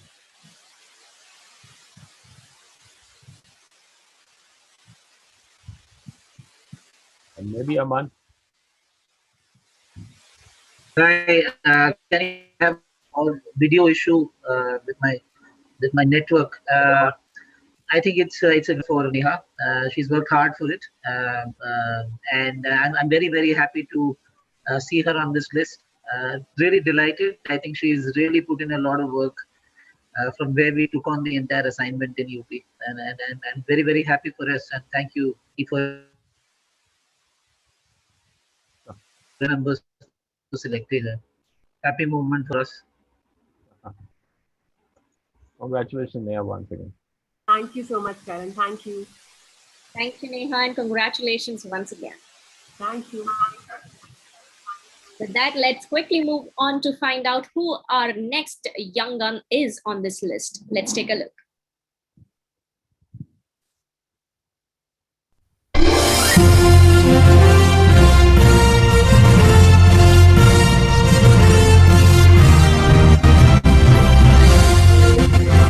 Shruti Vakharia, Ad Factors PR.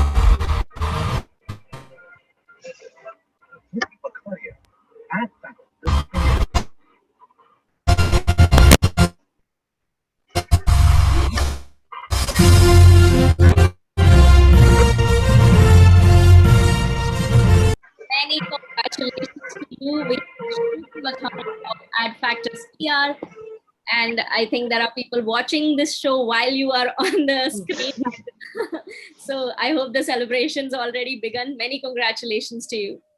Thank you so much. Thank you, Kathy. Thank you, jury members. It's been very rewarding. Actually, the whole process was quite challenging. Lot of thinking, lot of understanding of what I want and what I can contribute to the industry. So that has been great.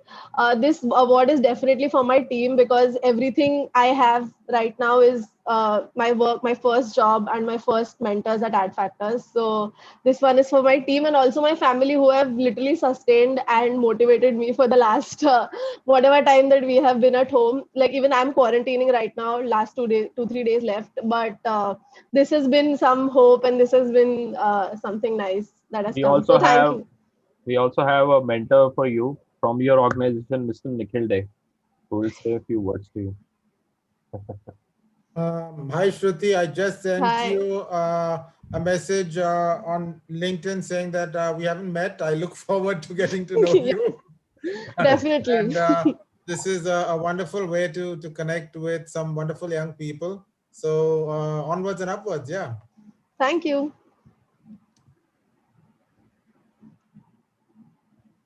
Sorry. Thank you. And many congratulations to you, Shruti. And I hope that while quarantining, you will celebrate with your loved ones. Yes. Thank you so much. Good. Congratulations to everyone. Yeah. Thank you. With that, let's move on to find out who is the next young generation leader part of this list. Let's take a look through this audio visual.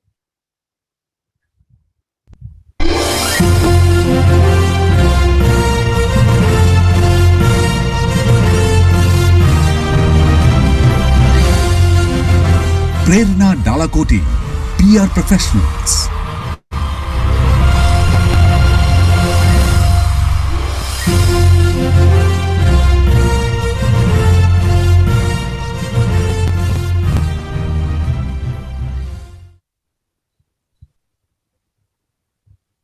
So many congratulations to you. We have with us Prerna Dalakoti of PR Professionals. Welcome. Congratulations. Thank you so much, Kathy. Thank you so much. This is overwhelming. I am, it's an absolute honor to be part of this list. I would like to extend my gratitude to Exchange for Media team and to the jury members. I think more than me, this recognition belongs to my agency that I work for, PR Professionals, and my team. and most importantly, the founder of our agency, who also is my mentor, Sarvesh sir. I am sure he is watching and cheering for me. Thank you, sir. This is for you and to the entire team of PR professionals. Many congratulations to my fellow winners also. And we are in tough times. I would just like to request everyone to take care of yourselves and the people around you. Let us be healthy and stay safe. Thank you so much, everyone. Congratulations. I'd like to say Ms. Manavas to say a few words.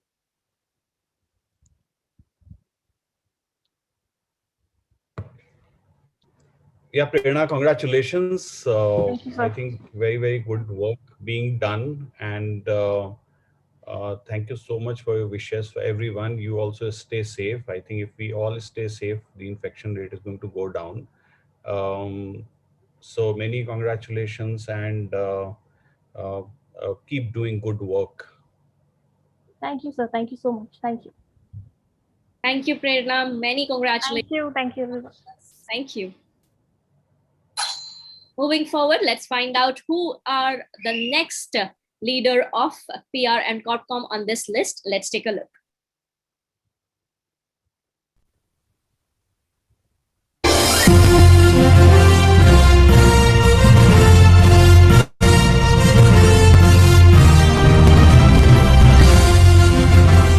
Rishintu Amarnani, Current Global.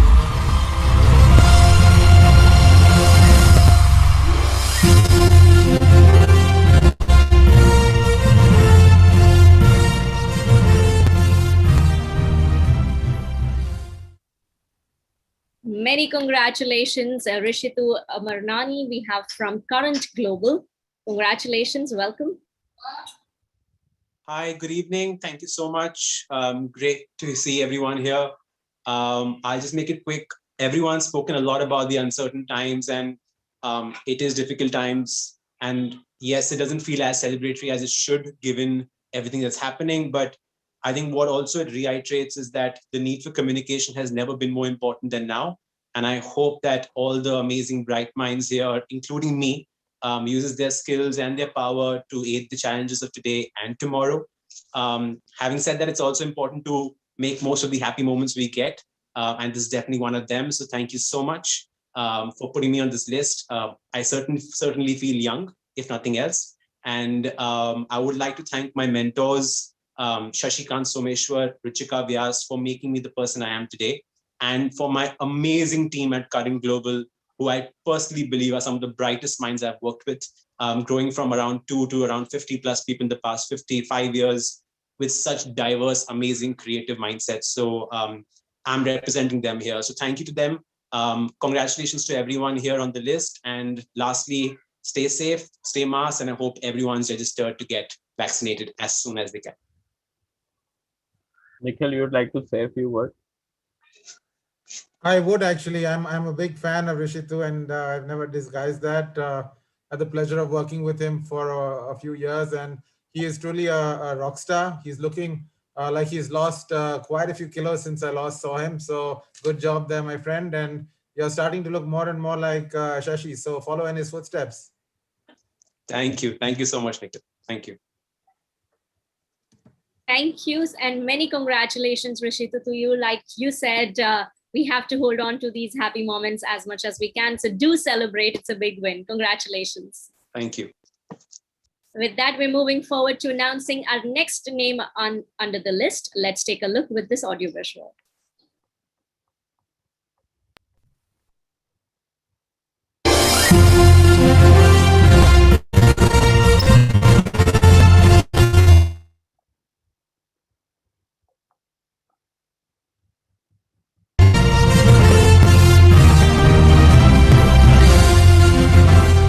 Tushita Sahani, Common Visor.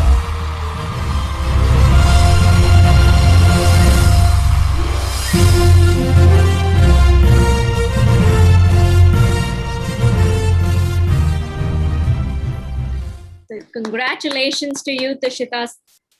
We have Tushita Sahani. Welcome. Thank you. I would like to say that I'm absolutely over the moon to accept this award. One thing that I truly believe that today is what will you help you to build tomorrow. So starting from very beginning, I was part of ComVisa, and today I feel blessed to receive this award under the guidance of Mr. Aman Abbas. I am truly, truly blessed to get the guidance from him. Mr. Abbas.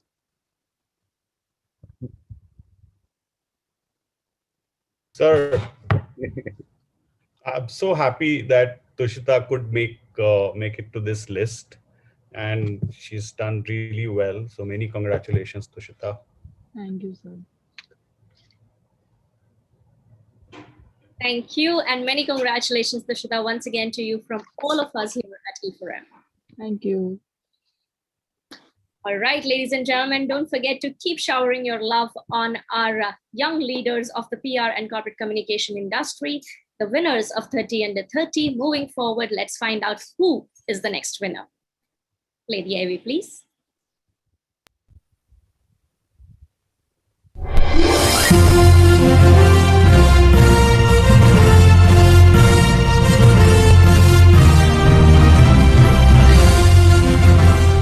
Shrishti Sharma, On Purpose Consulting.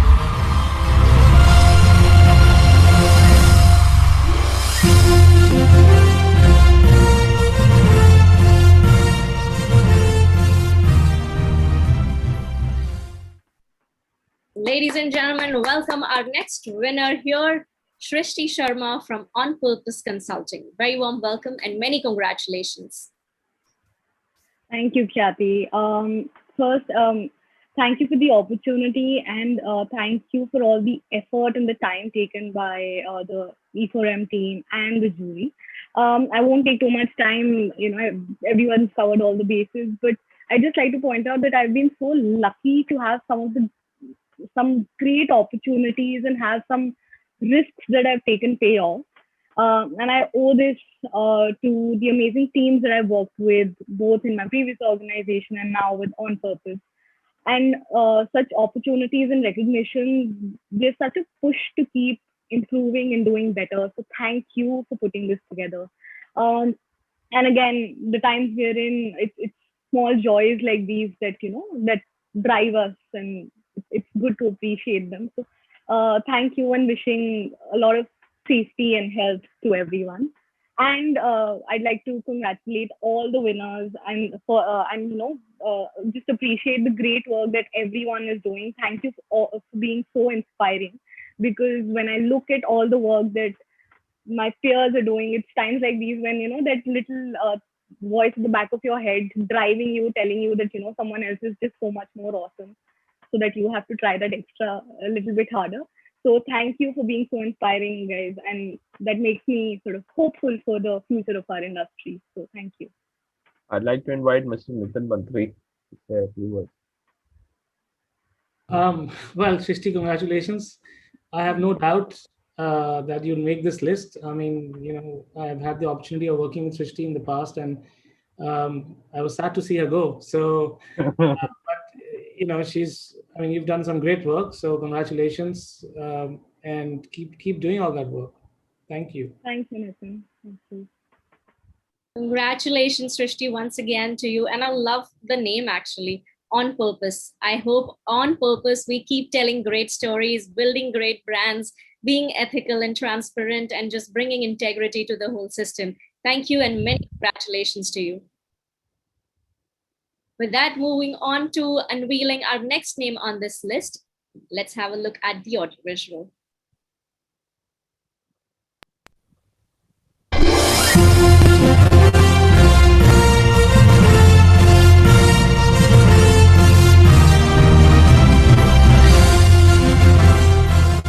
Surabhi Srivastava, PwC.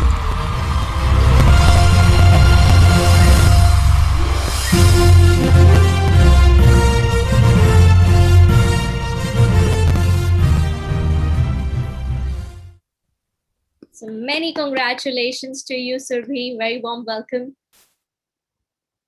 Surbhi, unfortunately, I'm unable to hear you.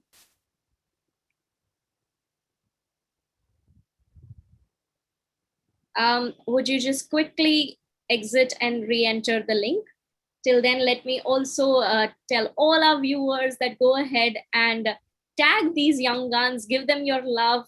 We all are looking out in these dark hours for one good ray of hope, one thing that we can celebrate and hold on to and be joyous about. So make sure that you make their day as well.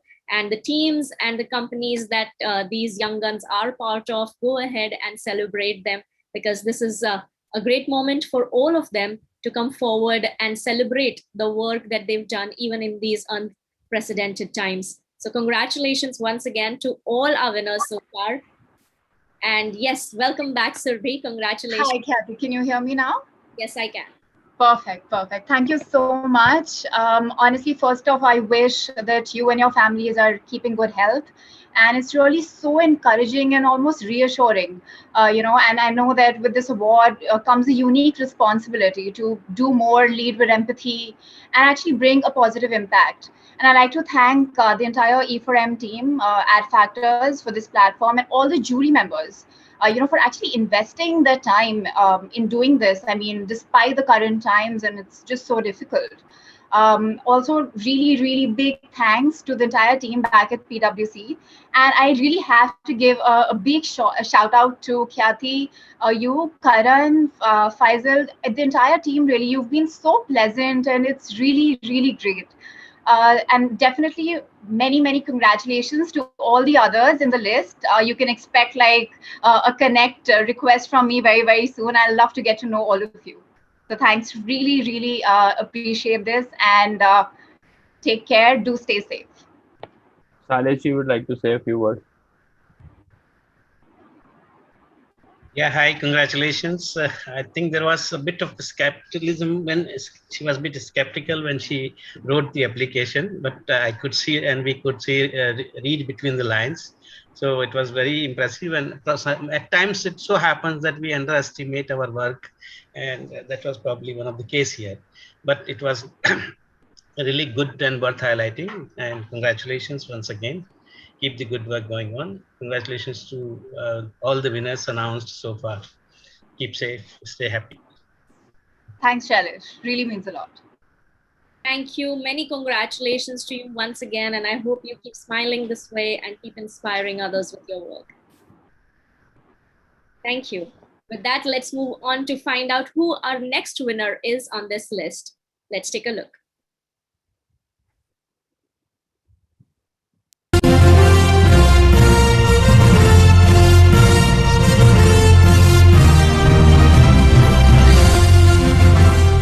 Tanya Hassan, Value 360 Communications.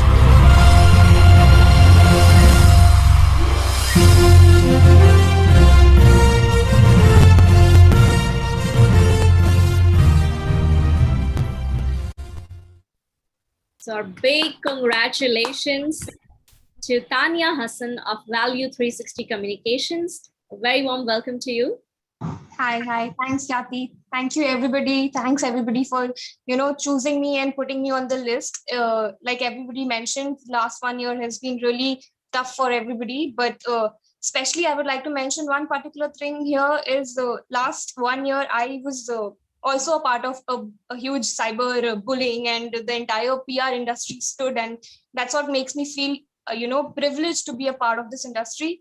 And I have had the opportunity to work with some amazing brands, and thanks to Value 360 Communications, and especially Kunal Kishore, who's given me the opportunity to work with some amazing brands and do great work. Thank you, everyone. Thank you.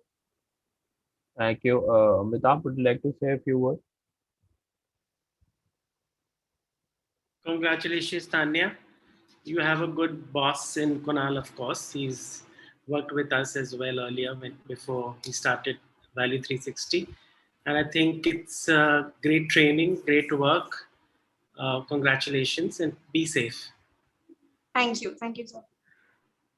Thank you. Many congratulations. And I just want to add and just congratulate Tanya that, I know you're part of that controversy, and I'm so glad that you and Value stood up to that.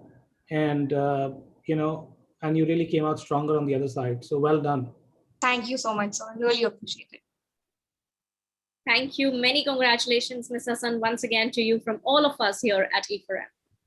Stay strong, Tanya. Congratulations. Thank you. With that, moving on to our next name on this list, let's quickly take a look at the audiovisual.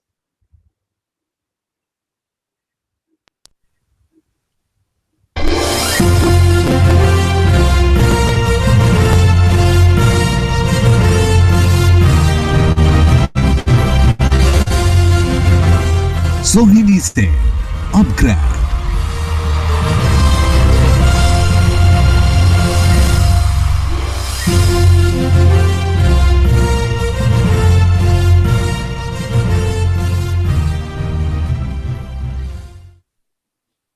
So I'd like to welcome and congratulate Sohini Singh of Upgrad. Very warm welcome. Thank you very much. This is truly a ray of positivity in these grim times. So thank you, Exchange for Media, the jury members who are such respected industry leaders, my organization who gave me so many opportunities to have come this far.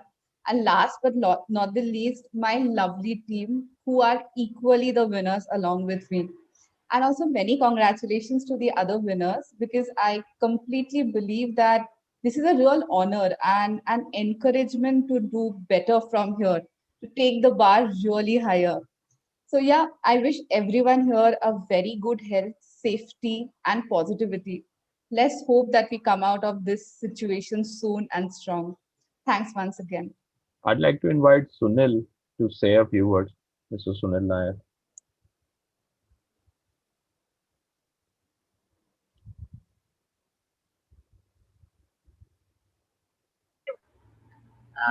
It's nice to see a lot of people.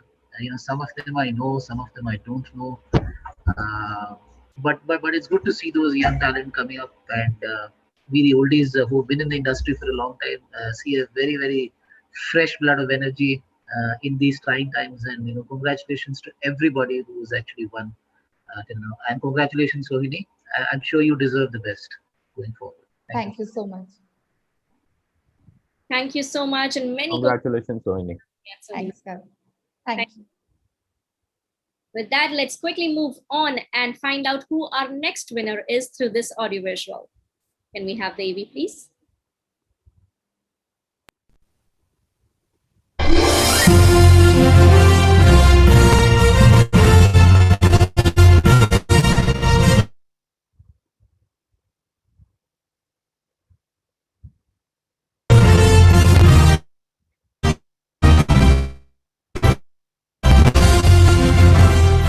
Disha Sharma, VE Commercial Vehicles Limited.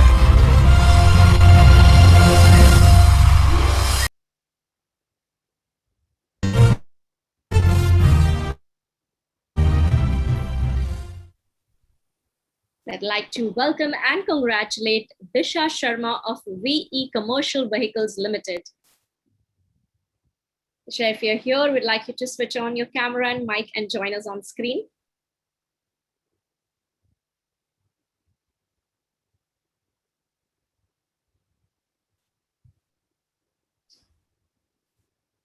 We'll probably have her join in soon. Let's quickly move on till then and unveil the next name, which is part of the E4M PR and Corp Comm 30 under 30 list. Let's play the AV.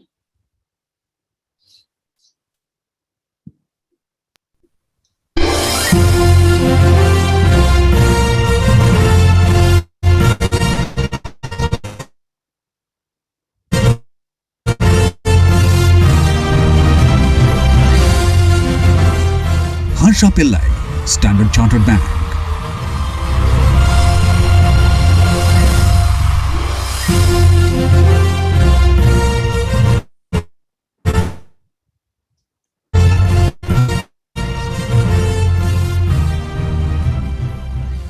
The heartiest congratulations to Harsha Pillai of Standard Chartered Bank.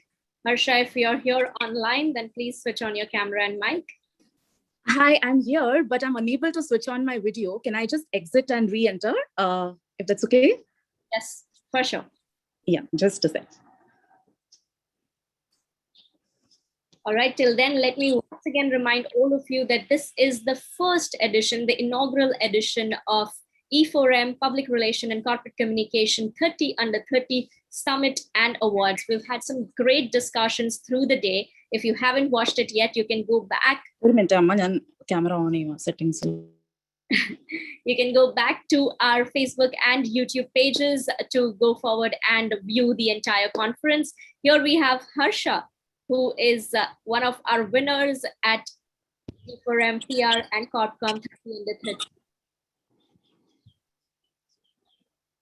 Harsha, are you able to switch on your video now? No, there is some issue with my settings apparently. I will just exit and re-enter. Just bear with me for a minute. Sure. Yeah. So sorry about.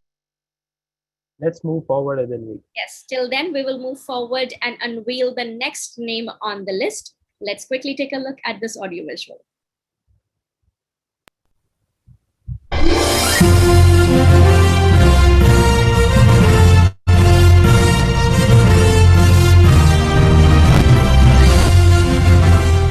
Ritika Kishore, Shimaru Entertainment Limited.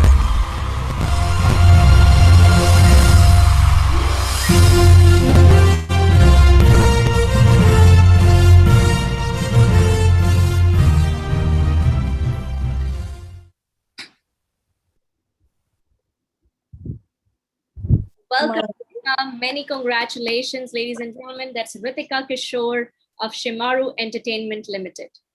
Thank you so much, guys. Thank you so much, E4M, and thank you so much, the jury, for taking out the time. And it's indeed a very good feeling and a very good opportunity to be recognized amongst the most bright minds that I have. This one is a first for quite a few reasons. It's a first for me. It's a first for E4M. I'm getting this award for Shimaru, which is one of the most entertainment companies to work with. And I see Ad Factors presenting it. So basically just life coming full circle for me. And what better way to award it and celebrate it. Thank you so much, guys. We also have Nikhil from Ad Factors, who would like to say a few words to you.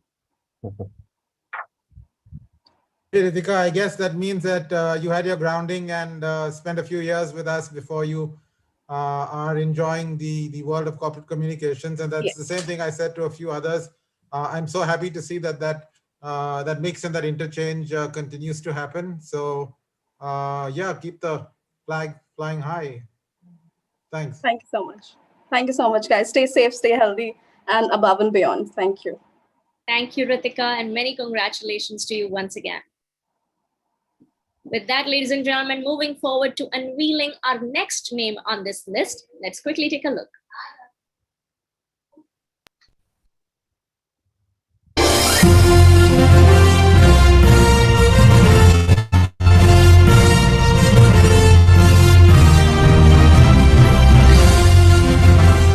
Anam Khan, Disney Plus Hotstar.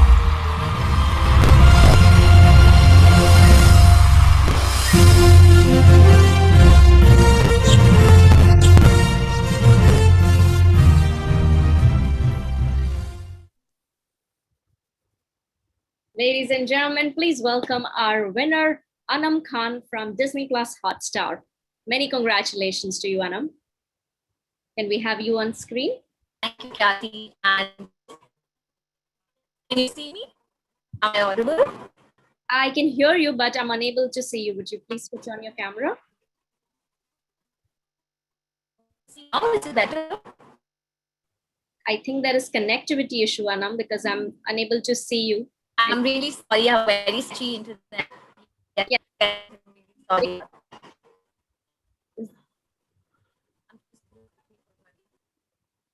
Would you like to re-enter and join us shortly? Let's do that, as all our other winners are also waiting in line. So moving forward, ladies and gentlemen, to our next name to be unveiled on this list, let's take a look.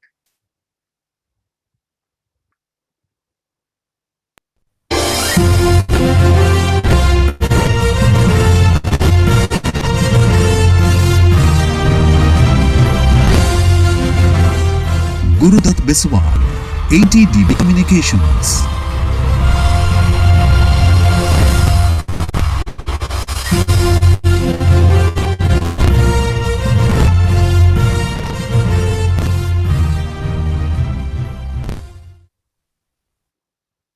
Many congratulations to you, ladies and gentlemen. Our winner here, Gurudat Biswal from ATDB Communications. Thanks, Kathy. It's an absolute honor to win this, and it's very humbling. I know quite a few of you learned from all of you guys, and thank you so much for taking the time out to do this. Shout out to ETDP, where I began my career, and stay safe, everyone. Take care. Thank you. Thanks, Gurudat. I believe Abhilasha couldn't make it, but it's good to have you on the list. Thank you. We also have Kasturi Paladhi from Xiaomi. If she's there, if she can come online, please. Yes. Hi, Karan. Thank you so much. Is my video on? Yes. Kasturi, we can see you and hear you. Many congratulations. Thank you. I'm really sorry about joining late. I had another meeting which I was attending, but yeah, it's seldom that I think communicators are short on words and don't know what to say. I'm really honored. Thank you so much. I think it wouldn't be possible for me to be here if I wasn't lucky enough to have mentors. A lot of them are on the call right now. There's Nikhil, who has been my mentor since I joined Genesis in the ALP program. And I think so many other people that I've learned with. In fact, even Nitin happened to be my professor in college for a couple of sessions. So very happy to be recognized in this list. And thank you so much, everyone. And congratulations once again to all the people who've made to the list. So we'll have Nitin and Nikhil both say a few words to you. Well, Kasturi, congratulations. I'm sure you were very attentive in class, so you made it on 30 under 30 list. So well done. No, very well deserved, and congratulations. Kasturi, you know, my advice to you has always been, the only thing that I tell you you don't do well enough is you're not kind enough to yourself. You're way too hard on yourself. You're doing fantastically well. And maybe because you push yourself so hard, you get there. But this evening, you can take it easy, switch off your phone, ignore all your boss's message and blame me for it. Okay? Cheers. I'll take your advice. I'll pass on the information to everyone else as well. Thank you. Absolutely. Yeah. Congratulations, Kasturi. We also have Harsha back. I can see her on camera now. Welcome back, Harsha. Thank you so much. And I'm so sorry about the technical glitch earlier. There was some issue with my settings. Thank you, Exchange for Media, and all the jury members for selecting me and considering me worthy of this list. And it's truly, humbling, and I'm very honored to be part of this list. And I'm happy to see some familiar faces as well on this list. So I would like to congratulate my fellow winners as well. And I would also like to take this opportunity to thank my organization, Standard Chartered, Shubhayu, Ashok, and all my other mentors who've constantly guided me, motivated me over the last 4 years. It's been a wonderful journey, and all the other lovely stakeholders that I work with, this would not be possible without you. So it is not just my individual effort, it's actually a collective win. And also, most importantly, my family, who has been my pillar of strength over the last 1 year especially. You know, I've been working 14, 15 hours sometimes, and, you know, they always ensure that I'm eating my meals on time, I'm looking after myself. So a special thank you to my mama and papa, and thank you so much. This is for you. And I hope we continue to do some meaningful work. Congratulations, everyone, and please stay safe. Thank you. And I'd like to invite Dilip to say a few words. Yeah. Thanks, Karan. So Harsha, congratulations. Thank you. And I must say that what I remember looking at your entry, you work extensively in the internal communication space. That's right. That's right. Yeah. It's so important and so fundamental to shape how companies would really go out and perform and also communicate externally. So external communication is totally dependent on good internal communication, is playing a very important role. So well done. And I'm sure people can learn from you. So great going. I'm truly honored. In fact, you're right. Often internal communications, the role of internal communications is overlooked. People don't understand how critical and crucial it is to an organization. But in the last 1 year, in fact, I would say it's become so important because, you have to constantly keep sending updates to your employees, keep them motivated. And because banking falls under essential services, it was even more important for us. So I'm glad I've been able to contribute something to it. Thank you so much. Perfect. Yeah. Thank you. Many congratulations, Harsha, once again to you. Thank you. Thank you. Thank you so much. Let's move forward. Absolutely. Let's move on and find out who our next winner is. Let's play the AV.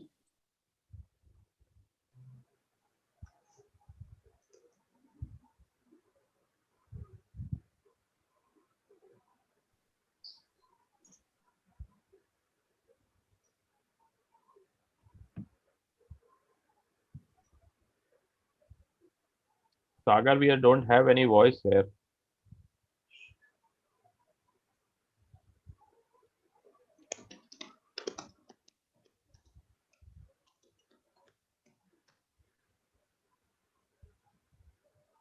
Well, in that case, let me be the voice of this audiovisual. Ladies and gentlemen, we have our winner here, Anne-Marie John from the Gutenberg.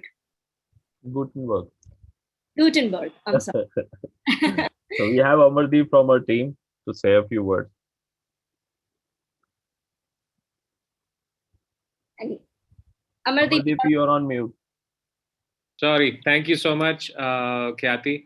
And a big congratulations from the entire Gutenberg family. We are proud of you. In fact, you're inspirations to many of us. And we look forward that you carry on the good work. And that too on this day where we are celebrating our Founders Day. We have turned 18 today. So from our global community of Gutenberg family, we wish you all the best. Carry on the baton. And congratulations to all the other winners as well. Thank you. I see Anne-Marie John here. Is it her? Can we? Hi. Thank you so much for this recognition. Means a lot. Thank you, E4M and all the jury members. It is quite encouraging and motivating, especially at times like these when we are awarded with such recognition from so many amazing industry players out there. And it actually helps us to do better at work when we're recognized, our work is recognized. So thanks a lot for this opportunity. Also want to congratulate all the winners out there. Thank you and many congratulations to you once again. With that, let's move on to find out who our next winner is on this list. Let's have the audio visual.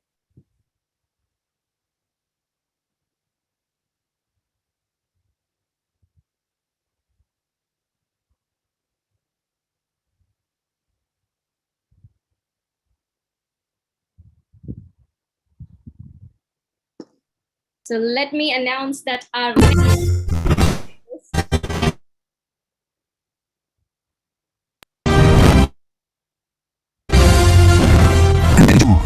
the Gutenberg.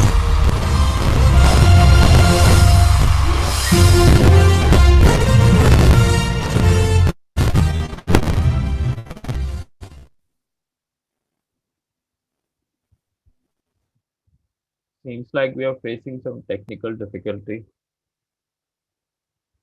Yes, but once again, many congratulations and to you. And I would like to let everybody know that all of these winners have done some amazing work. If you'd like to go check their work out, go ahead and check the profiles on LinkedIn. And also do not forget to give them your love for this win. Can we have our next winner's audiovisual, please?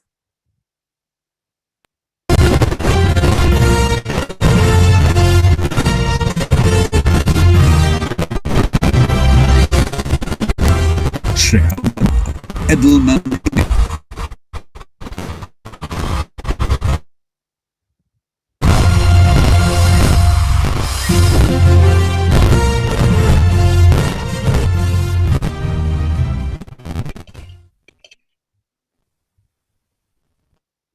So big congratulations to Shreya Verma from Edelman, India.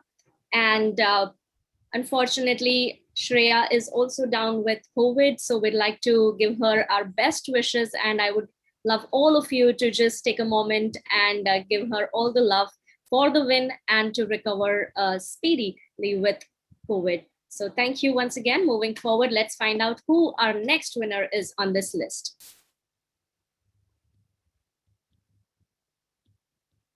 Can we have the AV?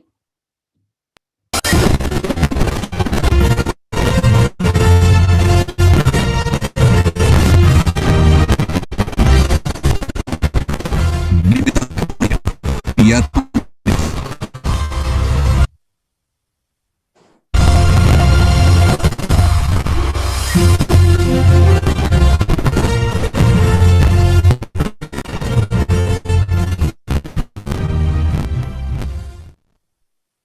big congratulations to Nimita Kapadia of PR Pandit. Welcome. Thank you. Thank you so much, Kathy. Congratulations to all the winners. And thank you so much, jury. Thank you so much to each and everyone who's pushed me, especially a biggest thank you to Archana, my mentor, Gauri Kohli. She's down with COVID, but I wouldn't be able to do it without her support. Thank you so much, Nupur. Thank you all of you all for pushing me, my parents, and guys, it's bad out there. Just be home, be safe, and take care. Thank you. Thank you so much. Thank you. Sailesh, you want to say a few words? Yeah, congratulations, Nimita. And we Thank had you, sir. to go through. So you have done some of the really amazing work. And in fact, I would like to say that almost all the entries, the meetings we had were some or other unique work they have contributed to the industry. And the way, I mean, in fact, they have challenged the typical the customary or the traditional practices and added new ways of working, which I'm sure will be making foundation for the years to come and coming years, coming industry practices actually. And these are the best practices which are being showcased, and rightfully it is going to the best minds and best talent of the industry. So congratulations once again to all the people. And it is coming from the best of the platform, Exchange for Media, which is very important to recognize these talents actually. Yes. Thank you so much, sir. Thank you so much, Exchange for Media team. Thank you. You've motivated us, really, especially in these times. Absolutely. Thank you so much, Nimita. And once again, many congratulations to you. Thank you so much. With that, we're moving on to the last few names on the list. Let's quickly take a look at our next winner's name through this audio visual.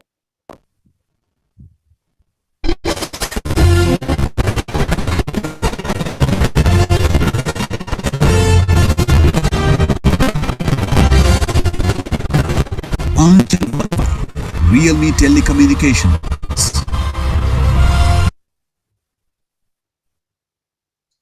So big congratulations to Achal Wadhwa.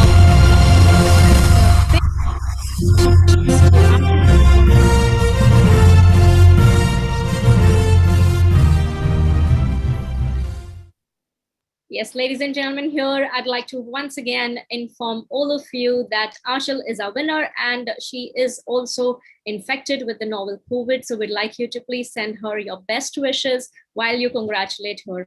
Wish you a very speedy recovery, Achal, and many congratulations from all of us at E4M. With that, we're moving on to unveiling our last name on the first ever E4M PR and Corp Comm 30 under 30 list. Let's take a look at this name.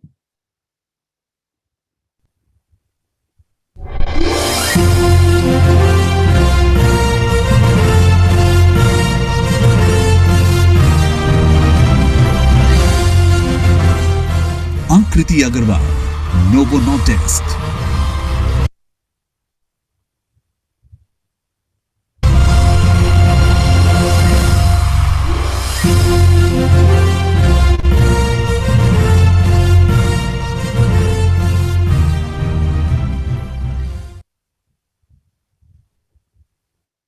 So a big congratulations to Akriti Agarwal of Novo Nordisk. Akriti, if you're here online with us, request you to please switch on your camera and mic and join us on screen.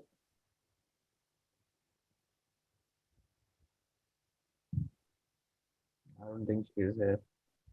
All right, no problem. So once again, from all of us here at E4M and the entire grand jury and all the participants, we'd like to congratulate our winners, the 30 under 30 award winners tonight. And I hope that all of you will stay safe, will celebrate these victories, because when the times get tough, we need to hold on to the happy moments, the glory moments that we can. So congratulations once again to all of you, and thank you to all our speakers, our panelists, and to the grand jury for taking out the time, sharing these times with us, and of course, sharing your insights with all of us and all our viewers. So thank you once again. Yeah, so I would also like to thank our esteemed jury, starting with Mr. Samir Kapoor, who couldn't make it. He was down with COVID. Sujit, Nitin Mantri ji from Avian, Deepshika Dharmraj from Genesis, Manisha Chaudhary from Value 360, Udit Patel from Media Mantra, Aman Abbas from Compizer, Amardeep Singh from Gutenberg, Ruby Sinha from Commune, Amitabh Saxena from Active Media, Vilasha Padhi from ATDB, Dilip Yadav from First Partners, Chavi Lekhi from Indigo, Nikhil Dev from Ad Factors, Chetan Mahajan from Mavericks, Sulen Nair from Concept PR, Mukesh Kharbanda from Fusion Public Relations, Pooja Chopra from PNA Origin, Aman Gupta from SPAG Asia, Salesh G from Simulations PR, and Nikki Gupta. So for taking out time and coming to the jury, for making this such a great event, and especially to everybody who has stood with us in this tough times. And still now we have Nikhil, Nitin, and most of the Amitabh and Dilip and so on and so forth. Most of the people with us, even Amardeep Singh. And congratulations to all the winners. Although it was a tough competition, for those of you who couldn't make it to the list, there is always a next time. We'll keep improvising. We'll keep coming up with small initiatives to keep the industry, together. And we also stand with you in solidarity in these tough times. Although times are crucial, just stay home, stay safe, and wishing you the very best ahead. And I hope we'll come out of these unprecedented times. And once again, we'll reconvene and do some ground events in future. Thank you once again for your time, and thank you to our wonderful host, Kayati, for being such a gracious host all this while. And especially our team, who some of them have lost their loved ones, still they are working. Even now, somebody, one of my team, I can't name, he lost away his maternal uncle. Still, he is with us, working as of now. So times are tough. We need to brace ourselves, and let's see things get better in the future. Absolutely. Thank you, Mr. Bhatia. And thank you, all of you, for being here, being present as a community to come together. And of course, as they say, when the going gets tough, the tough gets going. But no matter how the situation is, let's hope that all of us stand together in solidarity and take a moment to help each other out, bring out stories, bring out transparency and ethical viewpoints, so that you can motivate others in the industry and be the beacon of light while we face these dark times.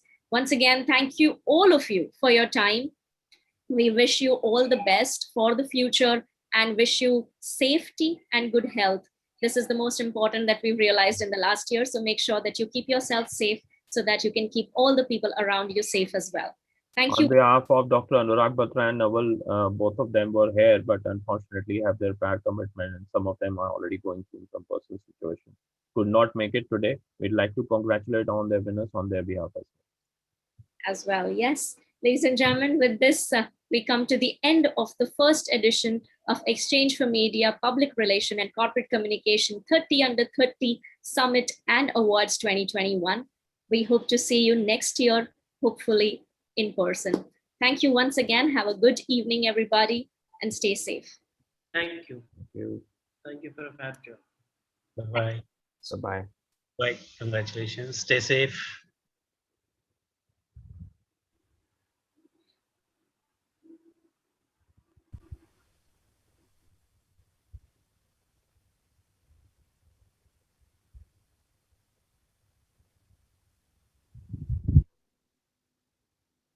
Sagar, you can shut it now.